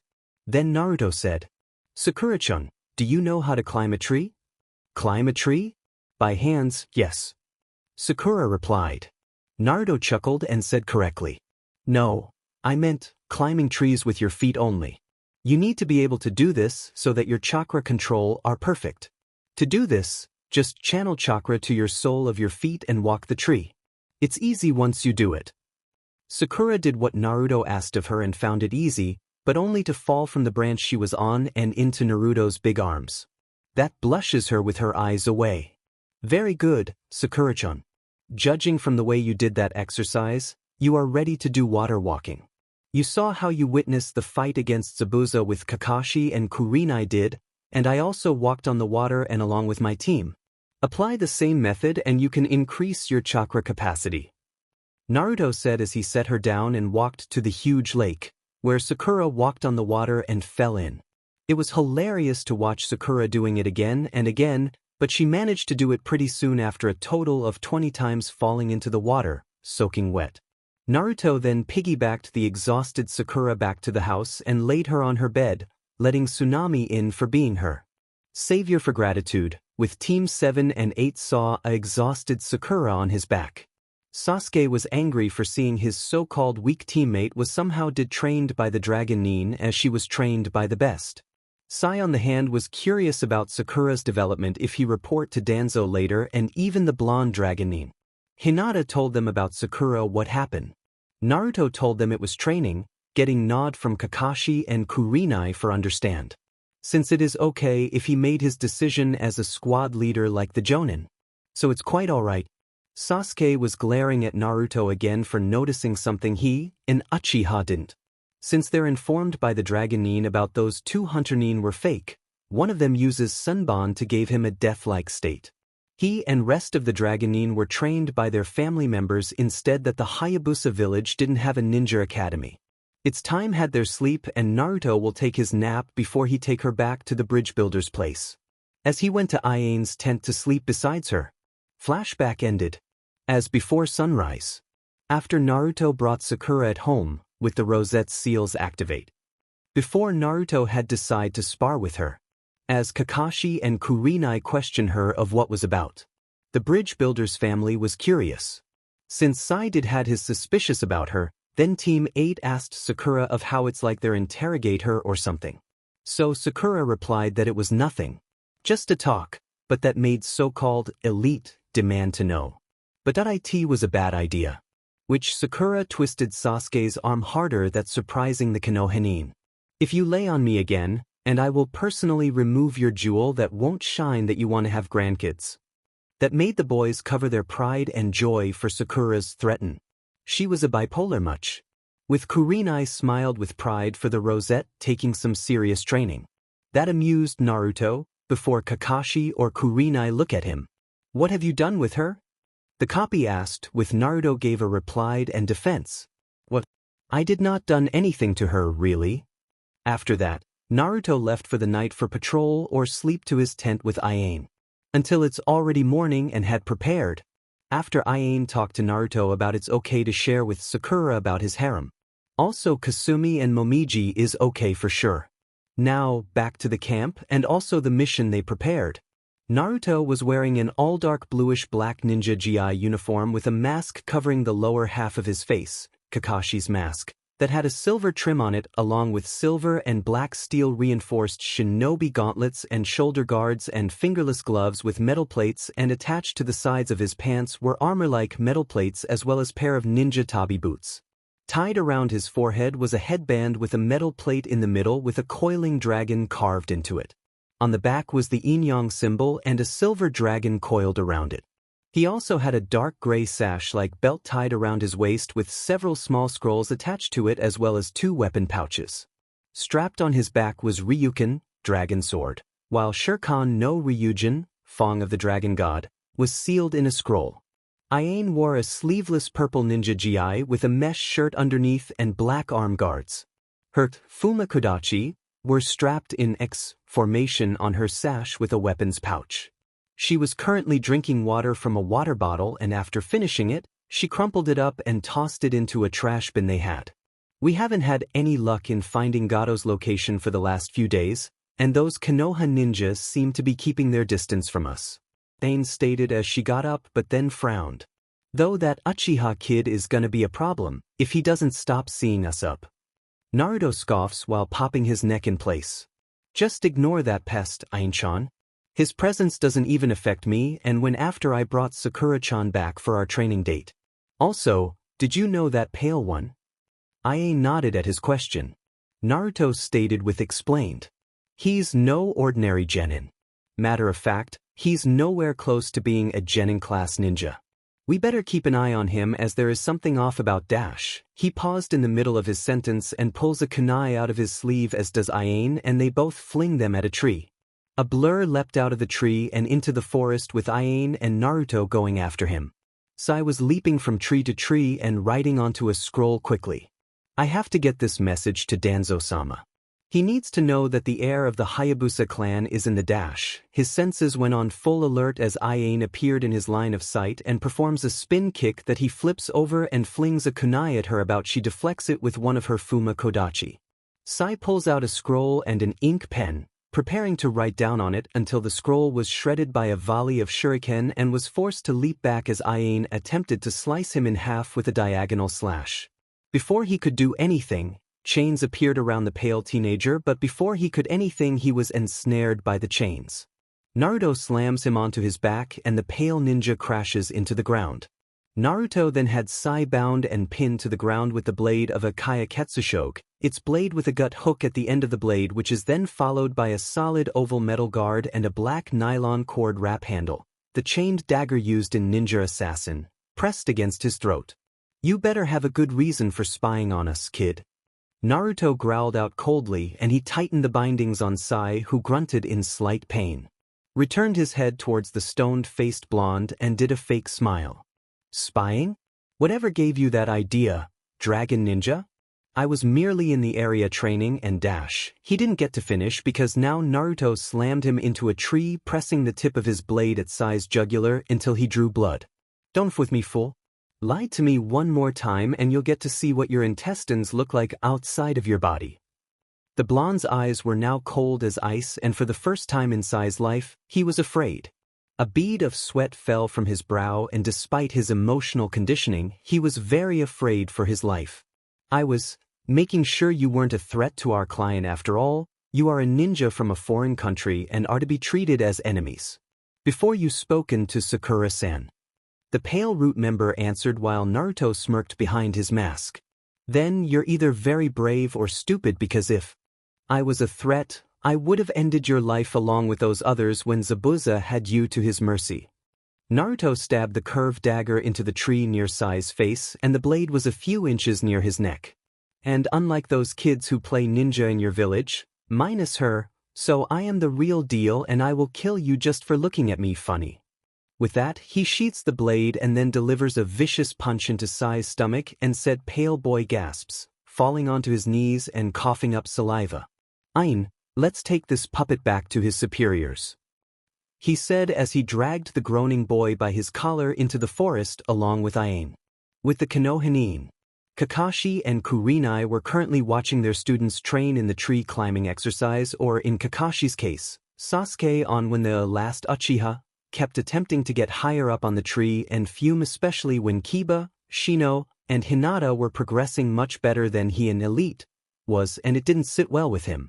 Also, Sakura is already had that exercise that taught by the Dragonin, making the Uchiha even more angrier by the second, for someone like him trains Sakura. Over the training, Sakura has changed so much and even dropped her crush on Sasuke that made Kurumi proud. The Uchiha even tried to demand Sakura to give him the power she was practicing, but he got punched in the stomach, hard by Sakura's developed strength that put him in bed for the betterment of 3 hours.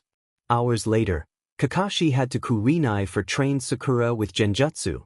He was admitted of how Sakura got her serious training. So he taught her a thing or two. The days prior to this, he asked if Sakura would like to spar with Suki, sent by her brother for get to know her more. Much to the dire of Kakashi, as he knew where the other kunoichi is from in Hayabusa and worried about his students' well-being. Sasuke, on the other hand, was extremely set off at his female teammate being the weakest. After he woke up, is getting training from someone like Team 8 Sensei, or Naruto and Suki.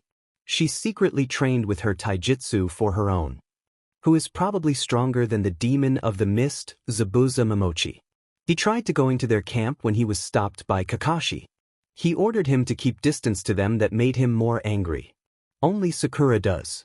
As this went on, Sai's chained form landed in front of the two Jonin, who jumped in surprise before Naruto and Ain appeared before them with Naruto's foot pressed against the boy's head. "What's the meaning of this?"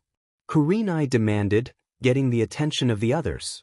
They were about to help their teachers but stopped as they saw the edge of Naruto's blade pressed against Sai's neck.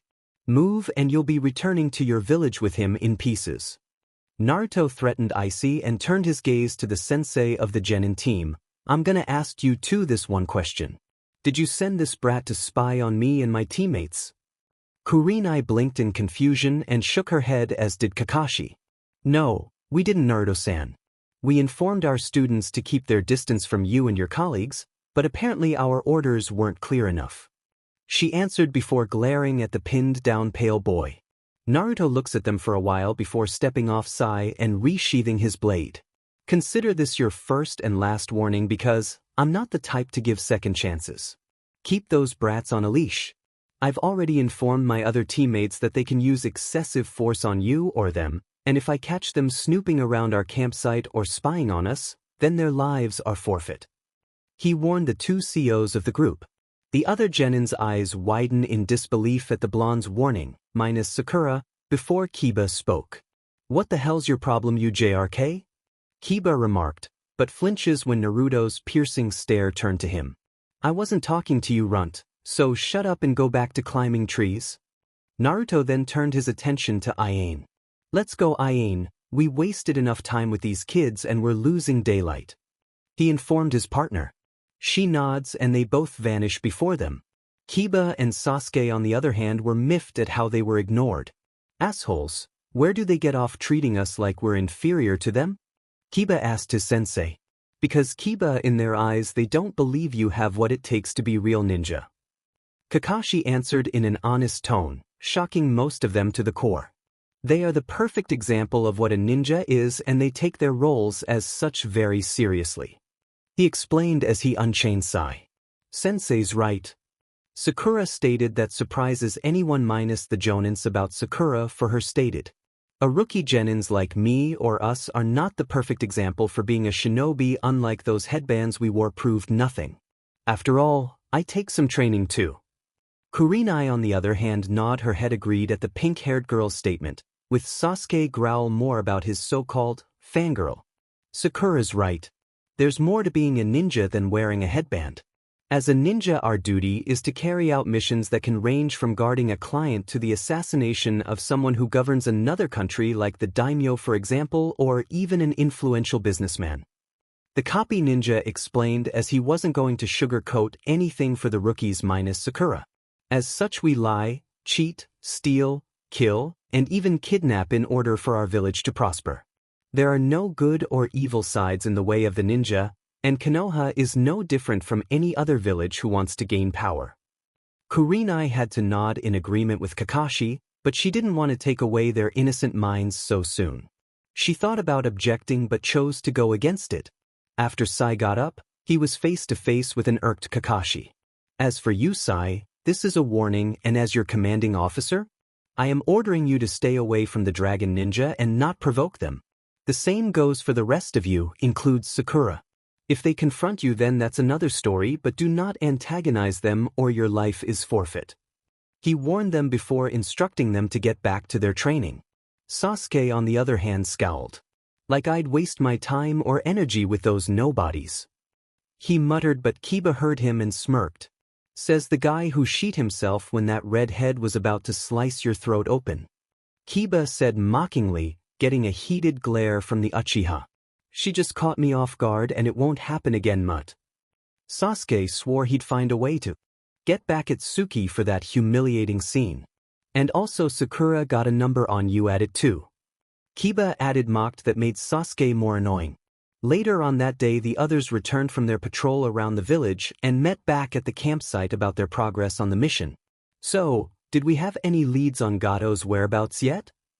Naruto asked his comrades. Ryu shook his head in a negative fashion.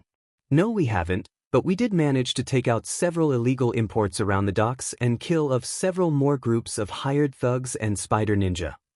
He answered. Our only option would be to find Zabuza Momochi and his accomplices since they are the backbone of Gato's operations and would know where his actual base is. Kasumi suggested. Naruto on the other hand sighs but nods in agreement and said, very well then, let's retire for now since our only option is to look out for the bridge builder and his family since they will likely be targeted as well. The rest of them nodded. Suki then got up and stretched for a while getting the kicks out, before reaching out and grabbing Ryu's hand. Come on Ryu-kun, let's go swim in the lake for a while. That made Ryu's eyes widened and sputters with a blush was under his masked face, as Suki dragged him off to the lake. Ayane glances at Momiji and Kasumi for a few seconds before looking at Naruto and winks. I think I'll go for a stroll in the forest. Ayane states and leaves the other three at the campsite. Momiji and Kasumi were about to head in a different direction as well. Hold on Momiji-tan, Kasumi, I need to talk to you both. He informed the two kunoichi who blinked in confusion, wondering what it was he wanted to talk to them about, so they sat down while Naruto pulled his mask off. About what? Momiji asked. Kasumi was also wondering why he had them stay back. About us. He answered. You two know how I am the heir of the Uzumaki Namikaze clan, correct? Kasumi and Momiji nodded in agreement. Naruto continued. What you two didn't know is that Ryu, who is the heir of the Hayabusa clan, and I were put under a certain law that only a few clan heirs go through when their clan is close to extinction, especially the last males of the clan. And what type of law is it? Kasumi wondered. That would be the Clan Restoration Act, which entitles me to have more than one wife. The blonde answered to the shocked Kunoichis, who then felt his hand wrap around one of theirs. I know you two have developed feelings for me, and to be honest, I care deeply about you both in the same manner. After all, the reason Ayane allowed Sakura to kiss me, that she is also part of it too. Both Kasumi and Momiji looked into his deep blue eyes and saw the love and warmth it carried in them. They both smiled back and Momiji spoke up. Does this mean we can both be? She asked and he nodded. Yes, it does. Naruto replied. Before he knew it, the two tackled him to the ground and pressed their lips against his, performing a three-way kiss. This went on for a few seconds before they heard someone cough out an ahem. They stopped and looked up to see Ayane, who had an amused expression and raised eyebrow with her hands on her hips. I leave you three alone for 3 seconds and this happens? She questioned. Both Kasumi and Momiji jump off of Naruto instantly and they were red-faced and sputtering. Nei-chan, we can explain. Kasumi tried to say, but to her surprise Ayane giggled and waved it off. Oh, relax, I already knew something like this would happen after Naruto and I talked about it. And also Sakura? I allowed her to do so. She stated to the two stumped Kunoichi. Wait, why you knew? Momiji asked the lavender-haired girl, who nodded. Naruto on the other hand got back onto his feet, rubbing the back of his head. Yeah, we did, and the same ordeal went for Ryu, but he mostly kept it secret for a good reason. Naruto replied. Kasumi and Momiji raised an eyebrow at this. And why would you do that? Kasumi asked. Fangirls. Naruto answered with a shudder while Kasumi and Momiji's sweat dropped. Oh. Kasumi replied and had to admit that his logic was agreeable. So where do we go from here? Naruto pondered on this and then smiles. Simple, Kasumi-chan, I'll take you and Momiji-chan out on a couple of dates and we'll where it goes from here. Since I finished dating night training with Sakura. Meaning they'll get a first-hand experience with your inhuman stamina like I did. Ayane remarked. Kasumi and Momiji's faces were now matching the color of an apple and they looked at her with wide eyes. You mean you too? Momiji is about to ask Ayane, who grinned and giggled. We sure did. The last time we went to do that. After all, I had some trouble walking correctly for 3 days. She answered. Both Naruto and Ayane laughed as they saw Momiji and Kasumi fainted from the innuendo and when they saw some blood trickle down their noses. You're cruel, Haim. Naruto chastised in a joking manner. I learned from the best. She said back, wrapping in her arms around his and kissed him on the cheek. What do you think Suki and Ryu-san are doing at the lake? What do you think? My Imuto is a sec addict for Kami's sake. I feel so sorry for Ryu though, because he's gonna be whipped when they get married. He answered back. And you're not? She questioned Naruto, who looked back at her with a feral grin on his face. I'm an alpha, and I bow to no one, Tenshi. He growled out, sending shivers of excitement down her spine. I love it when you get all dominant. She said before pulling him into a passionate kiss. As for several days been prepared to fight on the bridge to lure Gato. Now Sakura returned to the Konoha team with the anti-dojutsu seal that belongs to the Uzumaki clan. Naruto or Sakura gave it to each of them, since she left the scroll at Konoha, so she'll retrieved it before the upcoming Chunin exam, so that any dojutsu users unable to scan their bodies. Sakura was able to memorize the seal's design. Naruto gave her a kiss and she left with Shunshin that Naruto taught her, considered as a gift for their training date. During that time, Naruto had Kasumi and Momiji went several dates after Ayane and Sakura.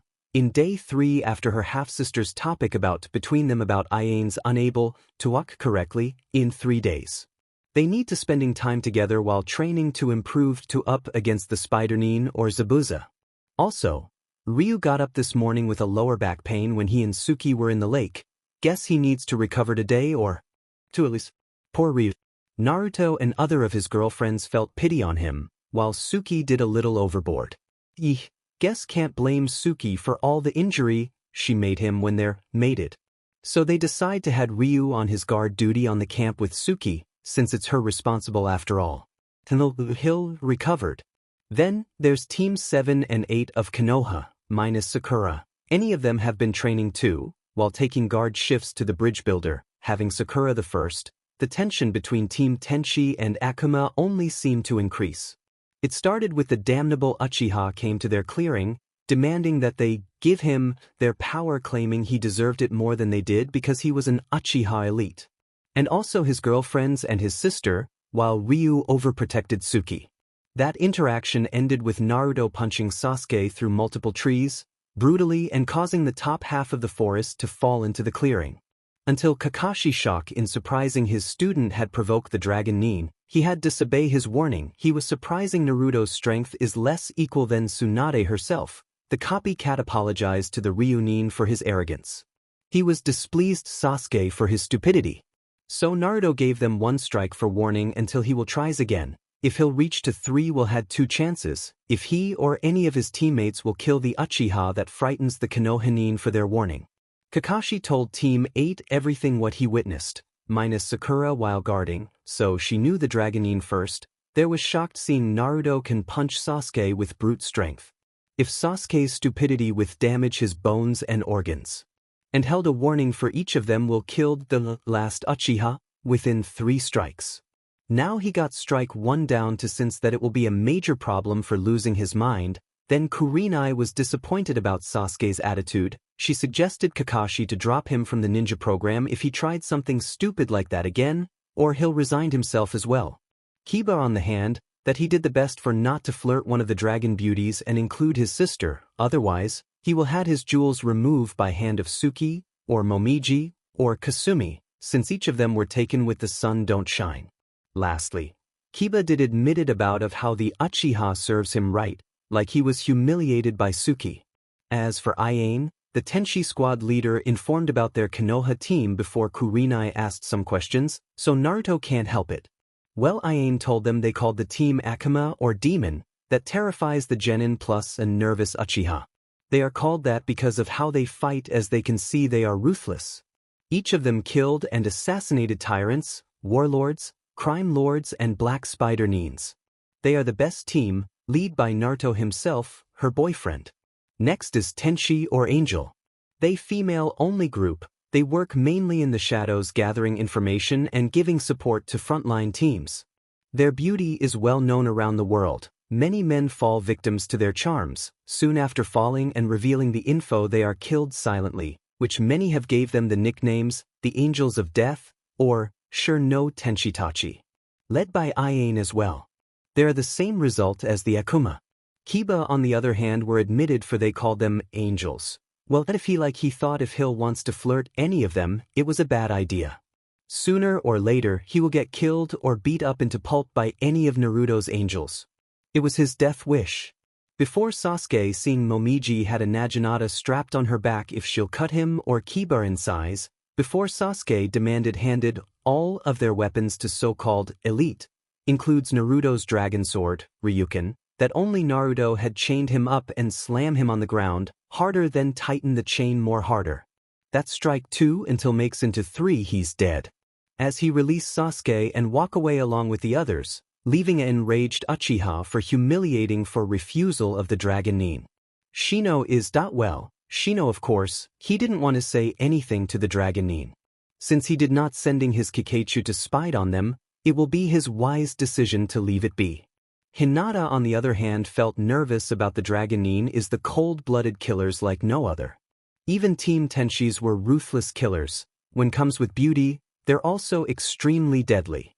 For more details? Sasuke is an selfish, arrogant brat who wants power to be given to him on a silver platter. Since that stupid civilian council, -1 or 2, spoiled him for power. He believes he deserves to have everything handed to him without question, This led to a few situations between the teams when he tried to force each of them to train him and where he tried to attack Naruto. Both situations were dealt with and avoided before they could happen. Now last is Sakura. She did had time to train with Naruto, or Suki, or Ryu, or each of Naruto's GFs that she had earned. So Naruto will be the second besides Iane. Also Kasumi and Momiji. Kakashi was proud seeing his student approved, and same goes with Kurenai. Until the Uchiha was completely furious about his so-called loyal fangirl got power instead himself. As he demanded his teammate, it was bad idea, that results gave him kick on his nuts that made him scream like a girl, also caused any male population had their spine shiver if any of them will be on the same fate of what they witnessed. That made Naruto amusing what he seen. Until he told his team about it when he was heading back, that causing any of them laughed like crazy of what he told them. It was a humiliating scene, ever. Naruto did spending time with Iane, Sakura, Kasumi and Momiji for past few days each girl. With Sakura had learned a advanced taijutsu for her taste. Along with Iane taught her basic kenjutsu with kodachis. Includes bojutsu, or kozurigami-jutsu, or tonfujutsu. In the woods. For several days now, Naruto was been training in order to prepare the upcoming rematch of Zabuza. Naruto was practicing his unfamiliar white-hilted okatana with multiple slashes to inform his kenjutsu. With his other hand is a pitch-black saya sheath, with the decorations of coiled dragon and a red knot at the base of the sheath. Turns out that it was Shirkan no Ryujin. So after his moment with Kasumi and Momiji, and Sakura's training date. Focusing, he will need some training for upcoming fight, until he noticed a too-muffled signature of chakra nearby. Whoever this person was, he or she didn't want him to know his presence.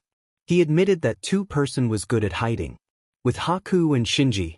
Shinji and Haku walk into the clearing. As they saw Naruto training with his sword. After they need some serious training. That must be him. Haku thought. Just as old man said. Shinji thought seeing Naruto performs multiple slash. Whoa, this dragon nin is good. As he gazed at Haku with a nod each other. You know what to do? He advised, gazed at Haku. Hi. Haku replied. Until he and Haku turned their attention, then they saw Naruto sheathed his sword, then approaches to the tree, then preforms a batajutsu. Hey Haku. This stance the dragon nin uses is look like a samurai stance. Shinji stated. Haku shook her head. It seems like it? But it's batajutsu, but I don't know. With Naruto gripped his sheathed, with his hand on the inch of the hilt. Then suddenly there is a slashing glowing line coming from the moment the sword was unsheathing. In a blink of an eye Naruto swing the sword and cut the tree on the vertical angle. With a quick multiple slashes then sheathed his sword with a click. Without knowing the blade that has with do with it. Until the tree started to fall on the side, then with a crashed on the ground. Which made Naruto smirked for satisfied from the result. Whoa man, you sure are working hard out here. Shinji whistled with a surprising look as he was dressed without his dark blue coat, and with a black shirt and black pants that had dragons on them. He was with Haku, who was wearing a pink yukata instead of her usual battle attire. Who are you two? Naruto asked. My name is Shinji, and this is Haku, what about you? Shinji asked with a grin. My name is Naruto Uzumaki Namikaze. Naruto replied that before asked with a frown on his face. Anyway, what are you guys doing here? We were just going around picking up herbs. Haku replied as she smiled at the boy. Which made Naruto keep his expression, and asked with a smirk through his mask. Herbs for Zabuza I presume? As he knew he had uncovered both their true identities which caused the duo to grit their teeth and get into a fighting stance. However, Naruto held his hand up. Don't worry about it. I don't want to fight, in fact I just want to talk. Naruto said, surprising them. Why do you want to talk rather than fight? Shinji asked, still on his guard in case if this is a trap. Because there's no need for it. In fact, why don't we help you gather the herbs for him? Naruto said with a smile causing them confusion. Why are you being so nice to us? We're your enemy. Haku asked as they were picking up the herbs for Zabuza. Since Naruto found them days ago for healing ointment and poison. He decided to harvested them later, with Shinji helping out and stated, "Yeah, we shouldn't avoided a dragon nin like you or your teammates, and even the black spider nin. I have a better question to ask. Why didn't you two attack me? You had the element of surprise, you easily could have killed me," Naruto asked. Well, Shinji started, but both he and Haku struggled to come up with an answer. You didn't want to cause trouble, all you wanted was to pick herbs peacefully for your friend, and even act like normal children. I can see it in your eyes that you never had a good childhood, you were forced to become shinobis early in your childhood despite your wishes. Also, I bet you and Zabuza have been on the run for a while, looking for jobs to help you out, and this one is just one of many. In reality, you just want to live peacefully, and thus why you didn't want to kill us, for the sake of being able to live in peace for just a few moments. Naruto said, tearing right into the very core of the two shinobis. Don't act like you understand us. You know nothing. At least you have friends and a village to live in. On the other hand, Haku and I had no one but ourselves until Zabuza found us on the streets. Shinji yelled angrily. Found on the streets? Naruto repeated. Yes, on the streets. In the Kiri, a hatred for bloodline users began to surface and then took full bloom after several battles between bloodline users and the Mist Village. My parents were bloodline users and died when I was only 5 as a Kagaya. Shinji explained, growled with a glare before a bone came out his forearm. A Kagaya survivor. Naruto thought. They heard about their extinct, but unlike the Uzumaki clan, but few survivors remains. He noticed he had 2 dots on his head and his hair is white too. Shinji continued.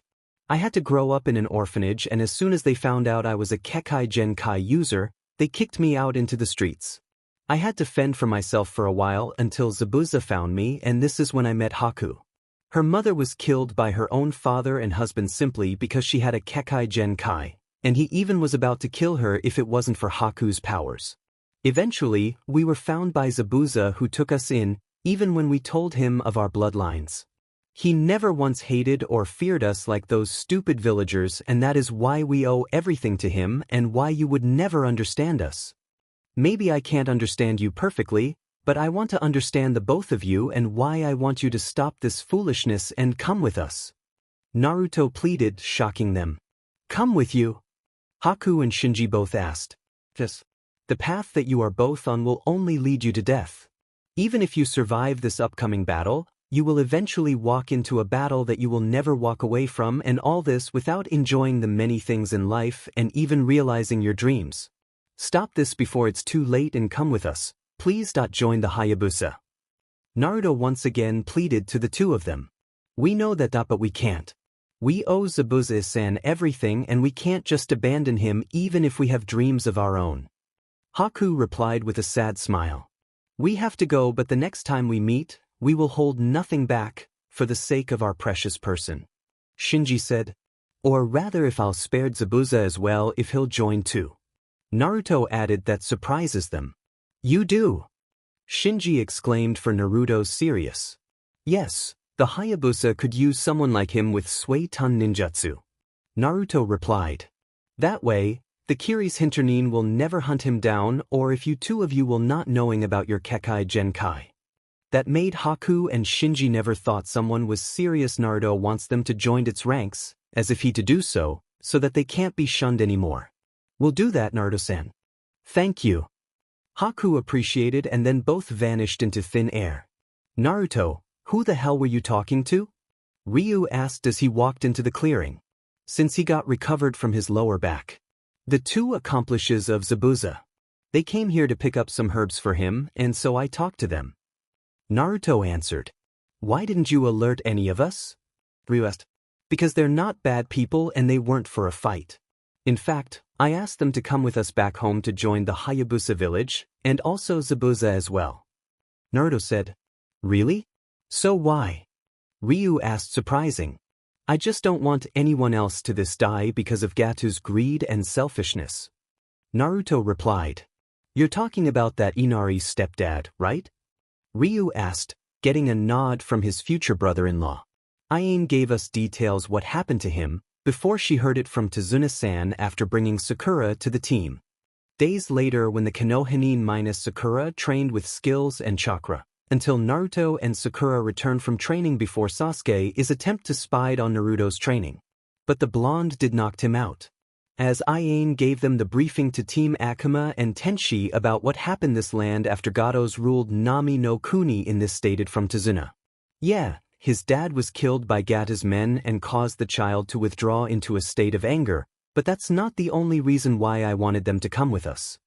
Naruto explained as he reminisced of the story of Kaiza, Inari's hero who was humiliated and killed by Gato because the man dared to stand up against the greedy businessman.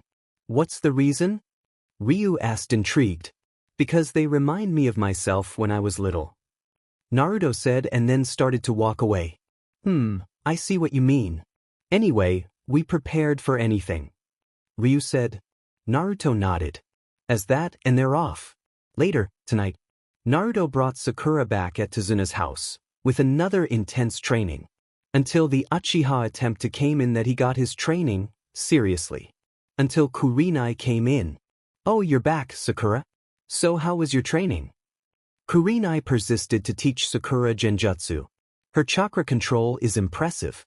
Also she need to improve her taijutsu as well. It's fine. Naruto-kun did help me with my new training regimen with my unique chakra control. Sakura explained. That made Sasuke curious of what kind of regimen she was learning. He will find out more. Kurenai was frowned about it. But the best to see it what it was as she gazed at Naruto. What sort of training? It's classified. Naruto replied.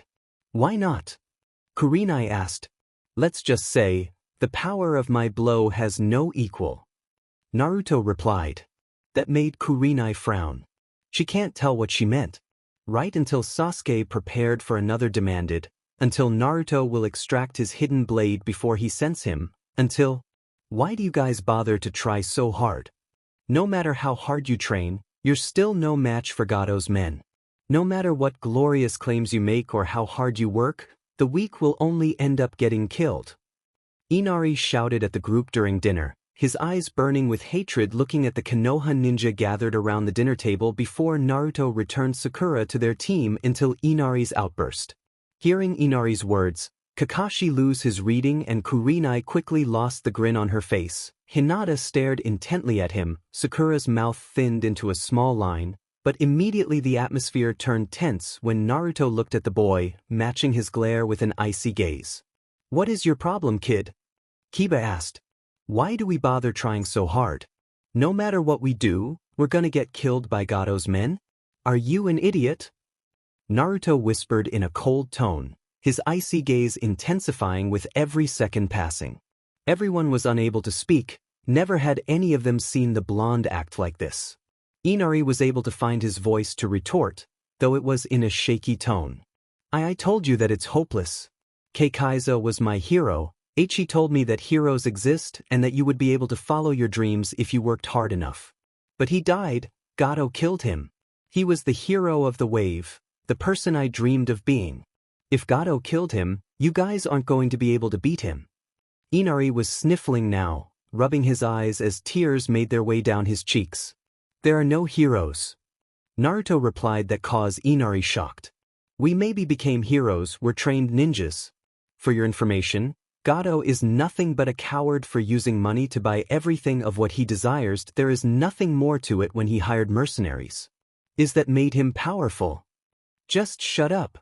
Inari snapped. Just looking at you makes me sick. You don't know anything about this country. Always laughing and playing around, you don't know what it's like to suffer and be treated like dirt. You know nothing of what anyone here has ever dealt with. Naruto, who's kept his cool up until now, couldn't take it anymore even from a child. Shut up. This got Inari frightened as he grabbed him by collar, lift him up, that made the Konoha nin seeing of how fast he goes. Kakashi sudden felt a déjà vu before, when his sensei was alive. So fast. Team 7 and 8 thought, minus Kakashi and Sakura. Plus a jealous Uchiha seeing his speed. What kind of power is that? Uchiha sneered thought. That looks like... A disbelief Kakashi seeing that speed before. Naruto said to Inari with angry expression until seeing his eyes became a golden slits and tints of red that made the boy more frightened. You think you know what suffering is, kid? What you've been through was simple everyday bad luck. You think you know everything about me? Well, you don't. You think it's easy to assume you know people just by the way they act? You're just a gaki who knows nothing about what it's really like to go through hell. You've gone through it like I have, only then you can say what real suffering is like. Until then, a whiny little coward like you has no place to judge someone like me. He looked at Inari with mixed emotions of anger, rage, and pain. Sakura went to him looking upset. Naruto-kun, you went too far. Naruto scoffed at his girlfriend, feeling he did nothing wrong, then tossing him into the floor that lands on his side and left before he got madder. Until the Konoha team seeing Naruto's eyes changed. What kind of dojutsu is that? The genin wondered. Those eyes are just like, it can't be. Kakashi thought seeing those eyes before. Naruto-kun, she said with concern, until she felt a shoulder touch, then seeing Ayane. Ayane-san. Ayane spoke in with concern. Let him go, Sakura, he'll be all right. Kakashi was surprised seeing Ayane came around. And when did you? I've followed him whenever I want to be with him as his backup? Ayane replied, getting a nod from Kakashi. He never noticed Ayane was followed him and Sakura. The purplet heard everything. Both Team 7 and 8 watched Naruto leave in a huff before he left, until Ayane stepped in, while Inari just whimpered, trying not to accept what Naruto said about him. Then Ayane, of course, she'll followed him if something goes wrong. Until before that, Ayane spoke in. He had unlikely then Naruto-kun's when got his burden since Joe-sama brought him in. That surprises the Jonins, with Kakashi look at Ayane with disbelief and fear. Joe, as in Joe Hayabusa, the Shirori Ryu, White Dragon. That made the Konoha Genins curiously, until Kiba spoke. Who's Joe Hayabusa? Until Kurenai answered. I'd heard of him? He is a S-class nin with a flea-on-sight order and was the only ninja capable of going toe-to-toe with the Yondaime-sama. That surprises the genin minus Sakura. Includes self-proclaimed elite, with his teeth gritted about someone like him became the strongest. Sensei's right. Sakura stepped in getting anyone attention at her. S-rank like Kushina-sama, and even Tsunade-sama were shinobi in the highest rank in the bingo book. That means anyone can kill us all without even trying. Not even Kakashi-sensei would stand a chance against Joe Hayabusa, and as Kurenai-sensei said, that guy makes any shinobi to run away or fled in fear. And Jiraiya-sama or Kushina-sama is a Kage-level shinobi, plus everyone knows that shinobi from S-rank on up in the bingo book you don't mess with. Sakura pulled out a book on her pouch.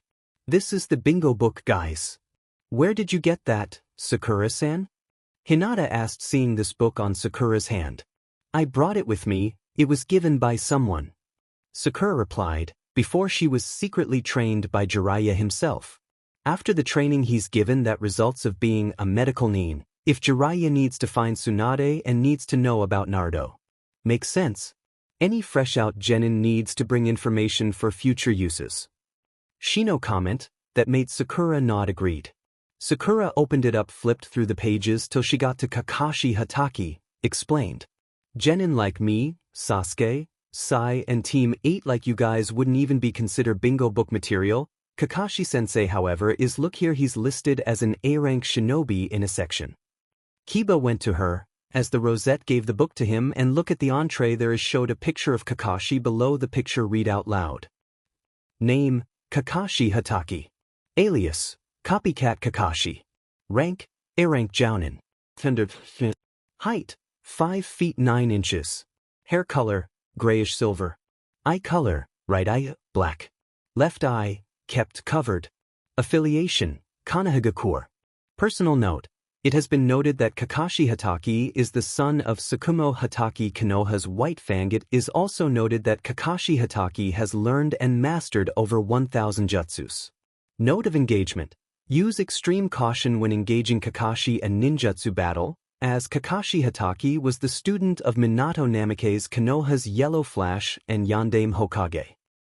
Kiba couldn't believe it. There was a picture and description of Team 7 sensei when he saw left eye kept covered. Asked. Does it mean by left eye kept covered was a Sharingan? Sakura nodded replied. Yes, it was implanted to the non-Uchiha user, was given by his teammate that he is also an Uchiha. That made Sasuke not understand from the information of how he got his clan's bloodline. Sakura continued. It means that whoever fought him and lived then had added his status to the bingo book doesn't know what his left eye looks like or why it's covered. As Sakura flipped some pages before she take the book from Kiba, then next is Joe Hayabusa, and read it out loud. Name, Joe Hayabusa. Alias, White Dragon, Shiroi Ryu. Rank, S rank again. Height, 6 feet 0 inches.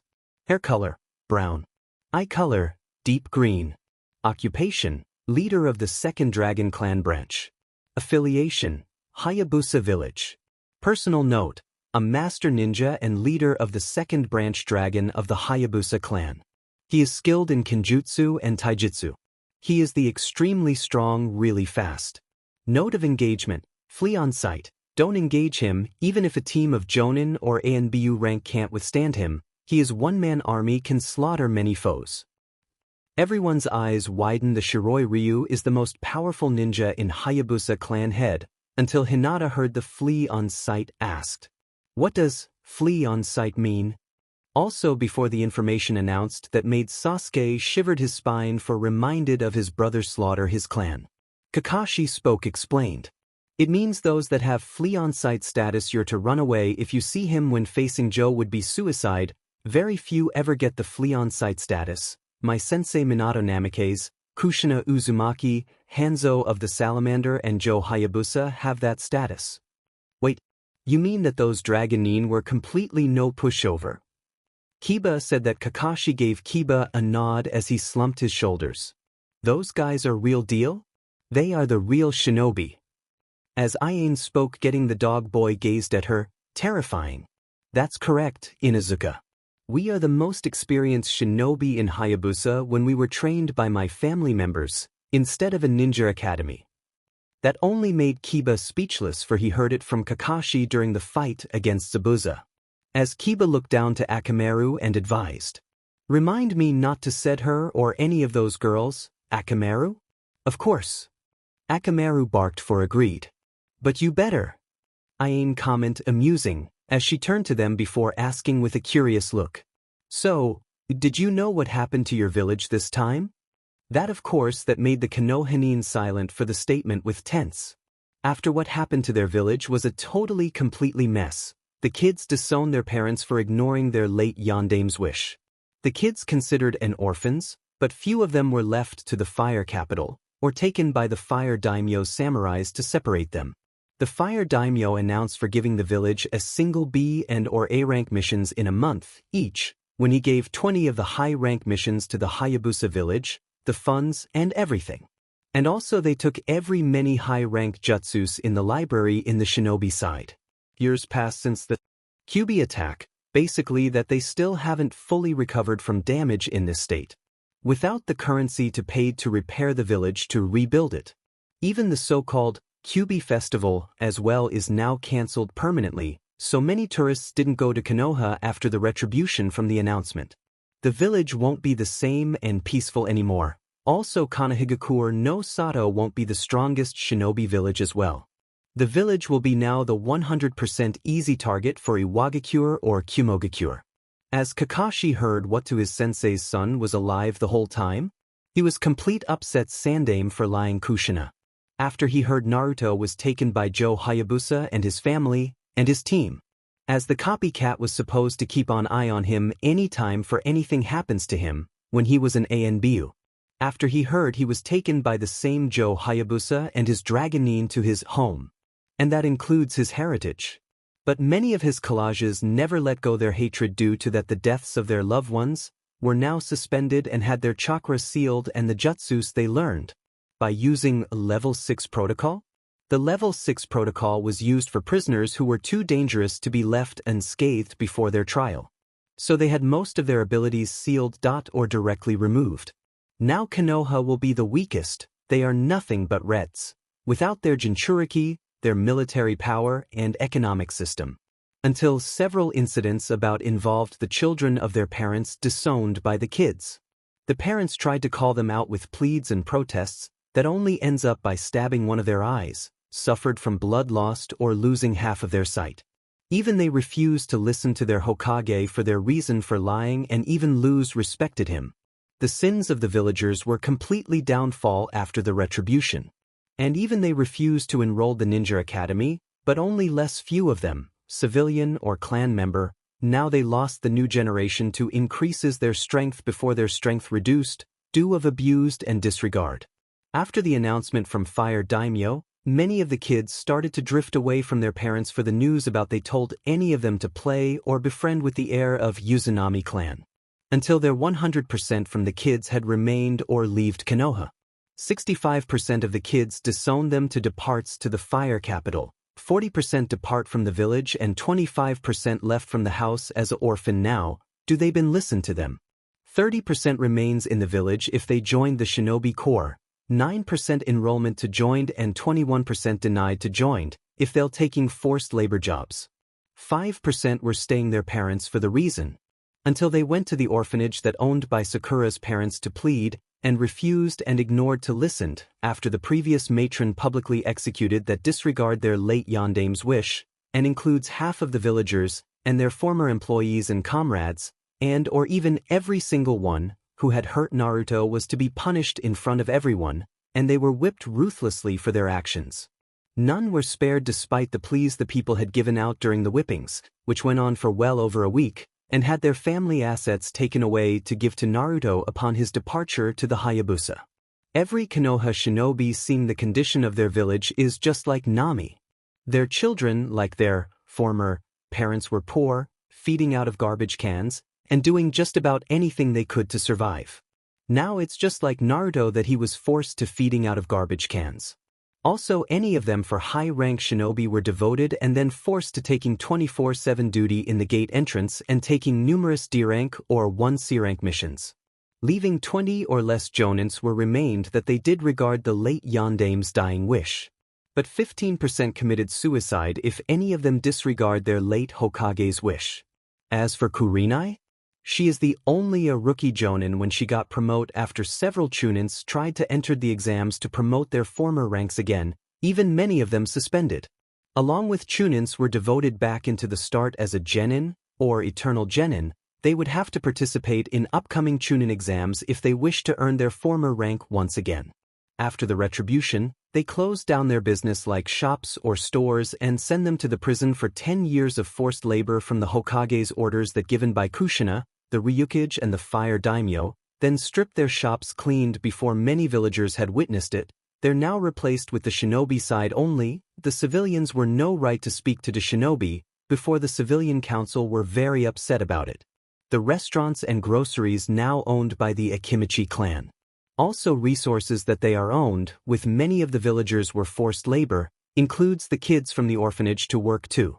And, I will break the law for it's just like getting kids out of the sugarcane fields that I had witnessed it in my country, Philippines. But it's for the sake of my story. The poisons, herbs and medicine owned by Yamanaka and Nara clan. The weapons shops and forgery were owned by the Higurashi. With the shinobi side trust two of only civilian council that the rest tried to bribe them out. Their daughter is one a shinobi. The orphanage is owned by the Haruno. They did entrusted the shinobi side, that made the certain dark purple-haired banshee irritated. It's unfair for the Haruno family own the orphanage. Now the orphanages had 30% from the children were staying.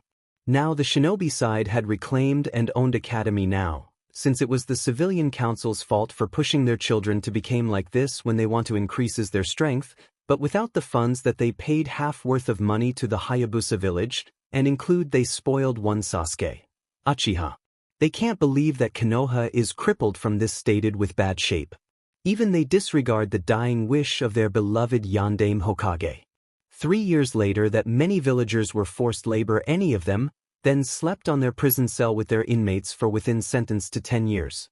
As for the hospital, that Naruto had numerous reports of his condition. Now many of nurses or doctors who refused to treated Naruto is now fired and tortured or forced labor within 10 years, leaving 20 or less employees from there for regard the late Yandame's wish. But, without the slug princess Tsunade due of her depression from her past, let's hope she'll explode when she will demolish Konoha. She is a walking time bomb. If Jiraiya told her. Now many of the patients were completely full from the state. With a certain someone had each of their attacks was recorded in these files since the leader of the hospital was a friend of the certain Whisker Boy. She was very protective of him and hid his report away so no one could find it. Now she is the new head of the hospital after their previous head were imprisoned before Tsunade left. And even the sister of a burnt pink hair man and also the friend of Kushina, also the last living student of Tsunade. Without a drought, back to the bridge builder's place, with Tazuna knew what happened to Konoha is just like his village. With Kakashi little bit hesitated to spoke into answered Iain's question, bit nervous. Everything is fine, serious. Things quite normal. He said with a nervously chuckled. Iain frowned suspicious about it. She was told by Kushina about Konoha's punishment and downfall. So, I take it that it's worst. Well, if you say so. Iain replied with slight tone, then disappeared with Shunshin, leaving everyone silent. Out in the forest, Naruto drew his Ryukin taking any frustration he had out on some trees.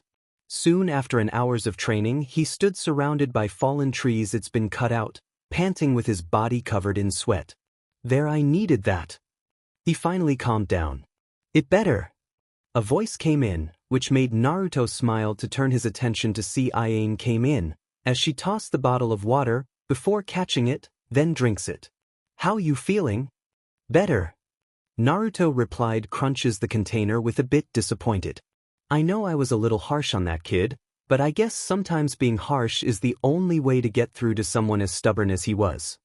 This kid needs to grow up. Iain stated. No matter how suffering for the loss of his stepfather when Tazuna-san told me everything. He rested on a log, before sheathed his Ryukin with Iain joined in. Well, as the matter the fact, sooner or later, we'll prepared. Until Iain flinch of she wants Naruto to know with a sly face. That reminds me. What? As Iain was about to answer and said. About Konoha. Which gained Naruto looked interesting. Let's hear it. Next day, early 4:45 a.m. At the campsite of the Reuniting group, in this early in the morning. As Naruto and Iain geared up for prepared to kill Gato, then followed with Suki and Ryu, lastly Kasumi and Momiji. Now with Naruto strapped the Ryukin, dragon sword, on his backside and Shurkan no Ryujin on his belt, able to use dual wield, adjusting one of his arm guards along with the hidden blades, good thing the smith's able to create a second, so 2 blades. Iain had her Fuma Kodachis on her back of her waist. With Ryu and Suki's tent, Ryu had Shinken no Ryukin, divine dragon sword, on his backside, strapped. And Suki Titan Aka Erasure strapped on her backside too, then her Kodachis on her thighs on both sides. With Kasumi and Momiji prepared as well. The Tenshin brunette strapped her Wakizashi, the Hikari no Hana na, the flower root of the light. And the brunette maiden strapped her Tenryu, heavenly dragon, Naginata on her back.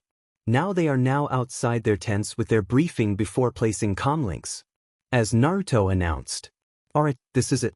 Now let's see if we need to get everything ready. I agreed, while the Konohanin is around. Ryu stated. And also they had the copycat or Uchiha that he haven't awoken his Sharingan yet. That made the girls and Naruto nod agreed with Ryu. So what we'll do when we had the anti-dojutsu seals that Sakura-san gave us. Kasumi wondered for some ideas. That only made Iain tensed for she did not realized one thing that also from the Hayabusa Village. I think I know. That made everyone look at Iain with Momiji asked. What is it, Iain-san? We could have to use that, since we haven't used it when we're trained. Iain answered. That made their eyes widen from everyone. Suki's eyes widened for what Iain is saying, then realized. You mean? Yup. Iain replied. Momiji spoke for what Iain's conclude. Wait, you're telling us that? We haven't used it first in battle. Iain replied that made Naruto smiled. Iain-chan. You're a genius. Naruto praised his angel. That made Iain smile brightly. Nei-chan's right. Kasumi agreed. We didn't use it in battle, it's our village's secret arts. So Sharingan no Kakashi or the Uchiha will not able to learn our secrets by using their Sharingan to copy them. Even Sakura-chan's taijutsu. Naruto added that, getting a nod from Kasumi. So, let's settled. Ryu declared. We will split up for sure. I agreed, Ryu. Naruto replied simply. Me and Iane will remain here to heading to Tazuna's house? Knowing that Midget will sending 2 or more goons to kidnap his daughter and grandson to use it as bargain chip. And rest of us will assist the Konoha. Ryu added, getting a nod from Naruto confirmed. As the blonde turned to his future brother-in-law. Ryu, I will put you as my right-hand man in charge in this team. Naruto declared. And then wait for the spider Nins appears. That made Ryu and the girls surprised minus Iane and Suki. With Momiji asked, Are you sure, Naruto-kun? I'm serious. Naruto replied. And the maintain, myself and Iane-chan were each of us as a leader of Team Akuma or Tenshi. But we will give you provide backup until it's clear. That made his team nod agreed, until Iane exclaimed.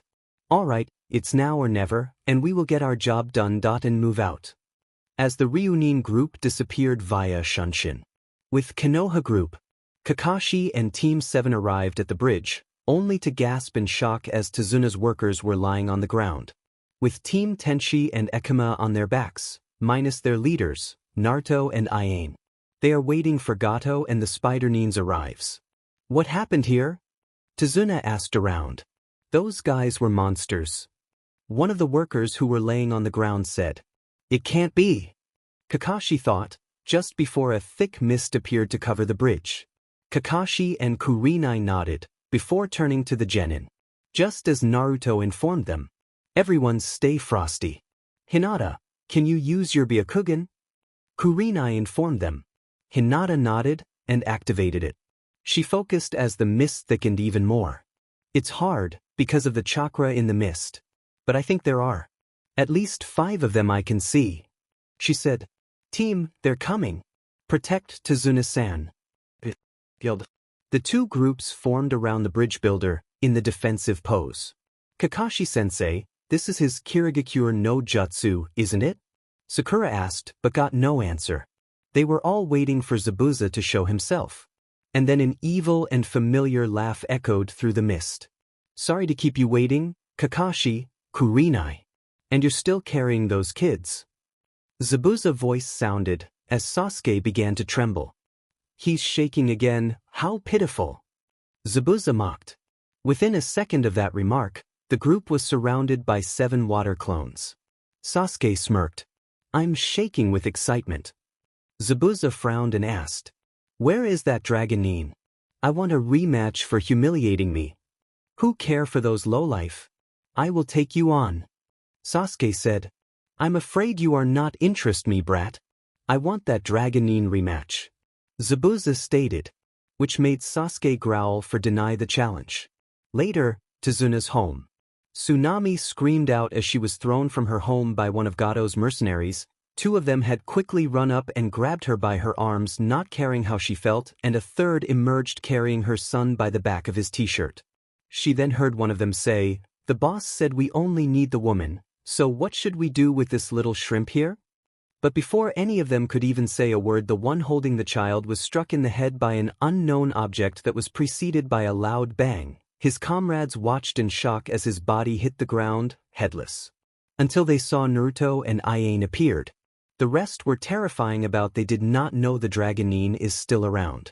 Iane, grab Tsunami and Inari inside. Naruto ordered. Getting a nod and Shunshin and grabbed Tsunami and grabbed Inari inside the house. Why you little? With interrupted, a blur appeared behind the mercs, as he slowly sheathed his dragon sword, then with a click. Then a completely silence, with the wind blows in the dock. Until Naruto almost sheathed his sword closed, slowly, and the merc's blood sprayed from sword wounds on the thugs as each of them fell over dead in bloody puddles. With Naruto walk towards the front door and opens it to see Tsunami hug her son with Iane behind her. Are you alright? Naruto asked, which getting attention from Tsunami and Inari. Stay hidden and be sure you guys remain. As Naruto was about to leave for heading to the bridge, before summoning two Kage Bunshin. Bunshin, let's go. I ain't not understand, as they about to depart until Inari called. Wait. Getting them turn attention. As Inari said, I'm sorry about it yesterday. I was a coward for letting Kasan to get kidnapped. It will be like Kaiza did. It's alright Inari that you did had to do. Naruto replied. But stay here and my clones will protect you too. Inari nod, as Naruto and Ayane disappeared with a gust of wind.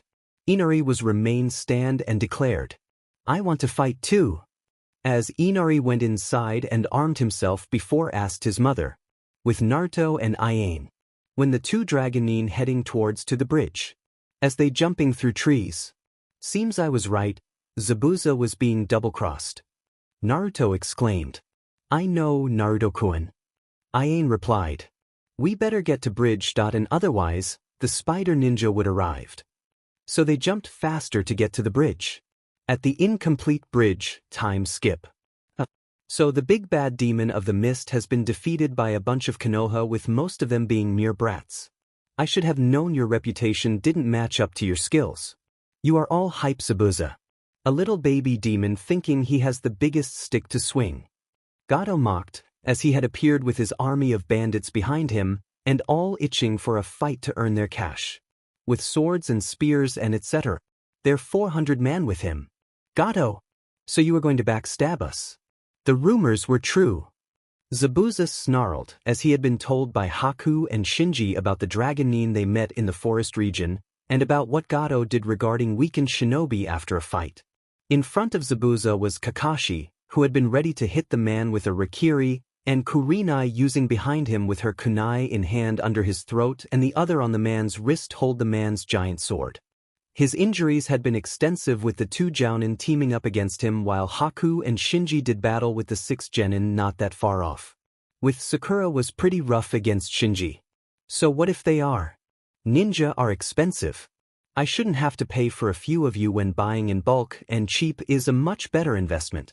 Especially if the ninjas in question are too DMN weak to fight back against my boys here and too stupid to see a trap when it is staring them right in the face. Besides, a missing nin such as yourself is a liability, and the fact you even went to me for a job was a mistake on your part. Gato countered with a grin on his face while looking at the downed form of Haku, who had been pinned down by the combined strength of the 6 genin, and sneered at her for breaking his arm at their little hideaway. Also Shinji slowly stood, weakening after the fight against the Konoha. But speaking of swords, there were also armed with AKs with dot sights, or dual mags, or ACOG scopes, MP4KS, UMP45S, AK-102. It's now loaded with 5.56 by 45mm NATO rounds in MGS4, with any attachments like dot sight or ACOGs. Along with sidearms like M9S and Glocks. What are those things? Kiba asked. Listen guys, some Dragonin told me about those. Sakura advised. Since she told by Naruto or Ryu about those weapons. Why? Kiba wondered. It's completely familiar to us. Whatever you do, don't get hit by those weapons. No matter what or your life will be gone before you know it. Sakura said while she glared. Everyone looked at the strange way those men held the gun in their hands. Their hand on some kind of trigger while there was a small hole in the opening of it. While they holding it in both hands. Sakura, what is it? Can you tell us? Shino asked, and this was what Sakura was afraid of, her fellow Konohanin's lack of knowledge about this. It was too different for them and the outside of the elemental nations that they wouldn't know what was dangerous and what wasn't. It's called a gun, everyone, and just like a kunai, it really will kill you if it hits the right spot. Sakura said while Kakashi narrowed his eyes. Sakura took that to heart immediately. So needless to say, but she was more than ready. Along with everyone. With Sasuke heard about a certain weapon might useful for himself. If I got those weapons, I need some time to figure it out of how it works. Until they heard someone through the mist. Not as bad as yours, I fear. Naruto replied with the mist clearing fully and was seen on the edge of the side railing of the bridge with Ryukin in his hands, with the Konoha ninja getting tense at the sight of him. Along with Iane. "Who are you?" Gato asked, with Naruto looking at him calmly, and got off the side of the bridge railing before walking toward the tiny little man. As Naruto snapped his fingers as Ryu, Suki, Kasumi and Momiji arrived, causes Gato shocked, for he did not expecting more backup arrived. Those Spider-Nin were right after all. Gato irritated. "You were after my head." "That's right, Gato. Your reign of terror is over." Naruto said. You don't scared me. I got my bodyguards to take care of you." Gators mocked, as the Spider-Nins were appeared, their group armed with swords and claws. "Iane, you and your team keep those kids and their senses safe," Naruto ordered. "Hi, Naruto-kun." Iane replied. Good thing Naruto and his team showed up, but he wasn't alone. Team Tenshi was also there. As until Sakura stepped in, before ate a soldier pill. As Kakashi was wondered about this.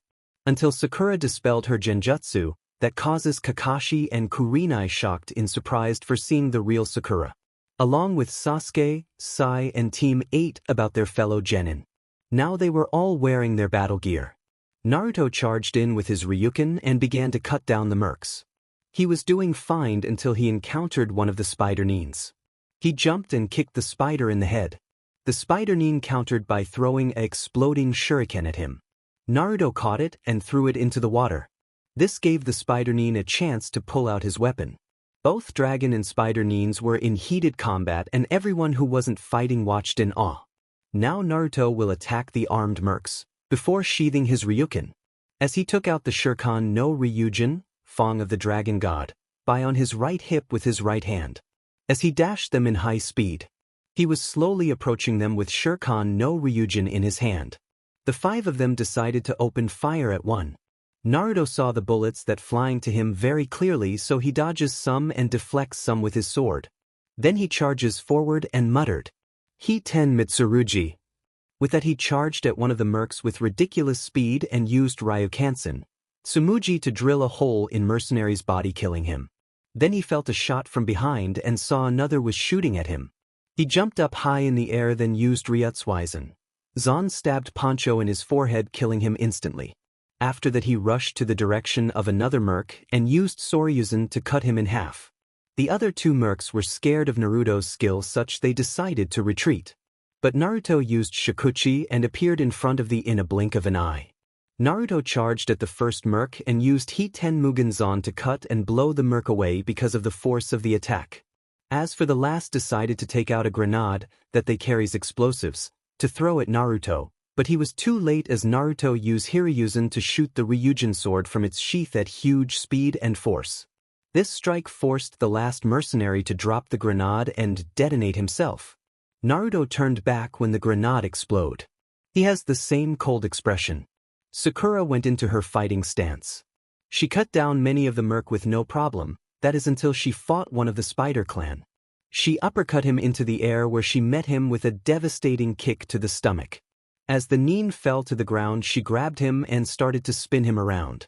As they fell, the speed of the spin increased until they reached the floor. She let go and he hit the floor full force, killing him. She was about to go on with the attack when another Spider-Nin came and attacked her. She was sent flying but quickly recovered. Until Sakura rolled eyes and saw another Spider-Nin that he performs a kamikaze attack. As the Rosette closed her eyes and focused her mind and body. With the scene change into a view of his eyes, that the camera moved to the right side that stops her left eye. Then her eye snaps open, that a quick zoom that changed the scene into a white screen. Until a kanjis appeared in each letter and complete sequence. Click of the old typewriter. Click of the old typewriter. Click of the old typewriter. Click of the old typewriter. Martial arts language commences. Click of the old typewriter. I am invincible. Sakura begun his chanted. My shadow skills is unmatched. Sakura raised his fist. The power of my blow has no equal. Then he raised his fist in the air, that his fist engulf with silver light. Now Sakura is on the air by jumping in high, preforms a forward somersault. Kuruda Ryu Kasapo. Kuruda style annihilation techniques. that her leg is engulfed with white energy and dive kick at the spider nin. Sword. Until the spider nin got cut into half by Sakura, now she was regret herself for taking of first kills. Which made Kurenai understand about the hint. Suki fighting against mercs were armed with firearms. As she deflect them with her mother's sword, Aka Erasure.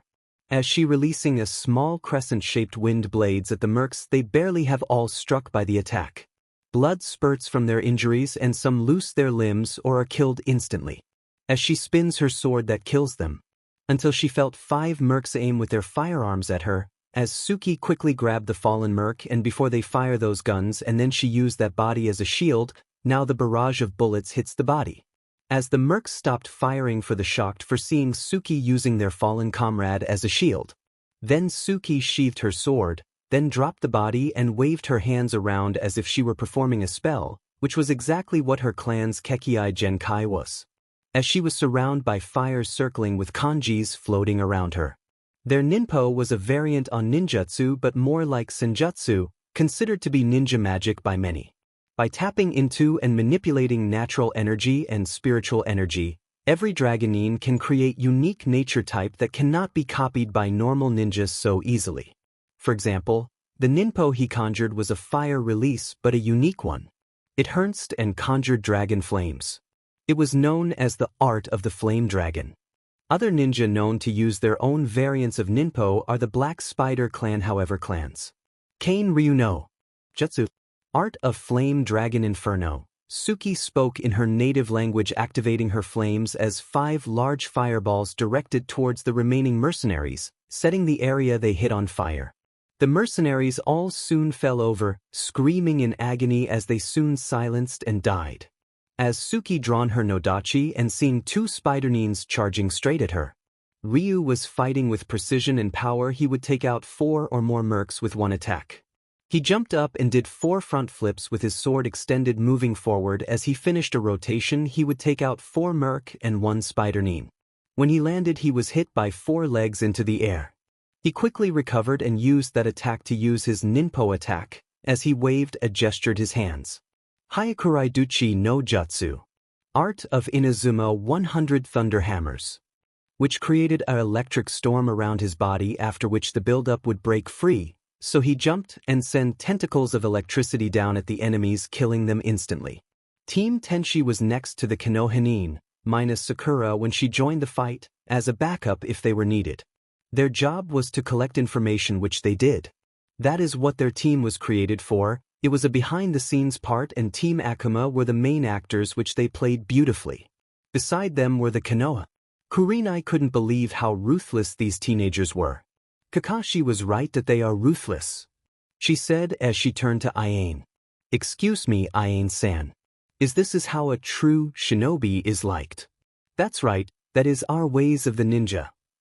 Ayane answered. With Sasuke on the other was looking at the strange technique in interest. He tried to copying it with his Sharingan, but to his frustration, and it couldn't. What's with those jutsu, and why can't I copy it? He thought angrily. Also Sakura as well. He was unable to do as well. So if he will demanded her to do so after this. And even Naruto's Kenjutsu. The heightened Mitsurugi.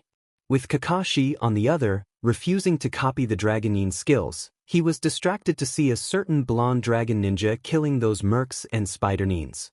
Naruto was having the time of his life. Never had he been challenged that with fight with the spider nin. It was obvious that he was the leader to this squad. He moved to hit the spider nin, but he countered with his sword. Both swords locked together, trying to gain superiority over the other. Both fighters were evenly matched. But the spider nin elbowed Naruto in the side, making him lose his balance, and the sword came down, hitting him in the arm. But Naruto did not scream. He was used to the sting of the blade. He slowly removed the blade from his arm and charged the spider nin, which was now unarmed. He couldn't do nothing to defend himself. He thought he had beaten Naruto because he had hit his main arm, but soon found out that his offhand was just as effective as his main. Naruto sliced through the spider nin's head vertically. The last thing the spider nin saw was Naruto split in 2 before he fell to the ground dead. Naruto, using the heightened Mitsurugi style, was cutting the mercs down like they were nothing.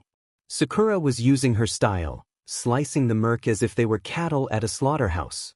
Ryu using his father's sword and Suki using her mother's sword was fighting the enemy up close and personal. They wasn't getting as much kills as their teammates, but their kills were still pretty high.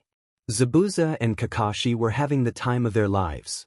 It had been a long time since these two had a good battle. The battle lasted a good 10 hours. Sasuke was furiously about, they had to kill. He was hardly never entered the battle and had not killed anyone yet. He is becoming more jealous during they encounter and met. Team 8 was faring far better than originally thought. Hinata had killed at least 140 mercs by herself. At the end of it all there was only 200 men left and Gato who had been captured as he tried to leave the battlefield. The fight itself lasted for a good 18 hours and everyone was in awe as one team of 3 teenager, plus Sakura, killed over 600 mercs and nins, with Gato was terrifying about his men and bodyguards were killed. As Naruto glanced at Gato, that he was almost run away. As took out his father's kunai, a 3-pronged kunai. Getting a shocked by Kakashi had recognized that kunai. It can't be that's. Kakashi was about Naruto was holding one of his sensei's kunais. As he swiftly tossed the kunai straight at Gato, before the midget seeing it, then ran fast as he could before he could get on his yacht. Until the kunai on few feet on its range. And then, Gato saw a shadowing figure in front of him in the air, telling that someone prepared to get himself killed, as he heard a voice in cold. As Gato turned in slow mode, then eyes widened to see Naruto pet his right arm, then a blade came out his gauntlet. But it's too late to plead and stab. Naruto stabbed him in his back, on his heart, as Gato is kneeled down. Then the blonde dragonin removed the blade, then it slides down. Gato, that your reign of tyrant is over. Naruto declared to dead Gato, as he drawn his Ryukin and he cuts Gato's neck clean, through his shoulders. As his head rolling down on the ground. As Naruto picked his head and show it to Tazuna. Which made the old coot shed a tear of joyfulness. As the mercs saw the horror of their meal ticket, was now dead, so they dropped their weapons and fled towards the yacht. So until Ryu quickly grabbed on the mercs. And you had to tell us, where is Gato's hideout? Ryu said to the merc while strangling, which made the merc terrifying for his serious.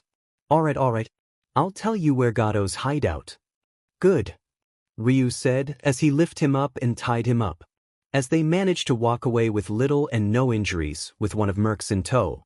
Well, except for Naruto whose arms was still bleeding from the stab wound. Sakura ran to his side to nurse the wound, along with Ayane and Kasumi also went to his side to help.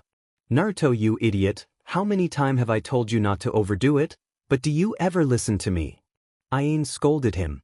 And don't do that as well. Sakura added. I know, Ayane-chan, Sakura-chan. I know. He replied with his eyes rolled. Good. Ayane said. But that's what I love it about you though.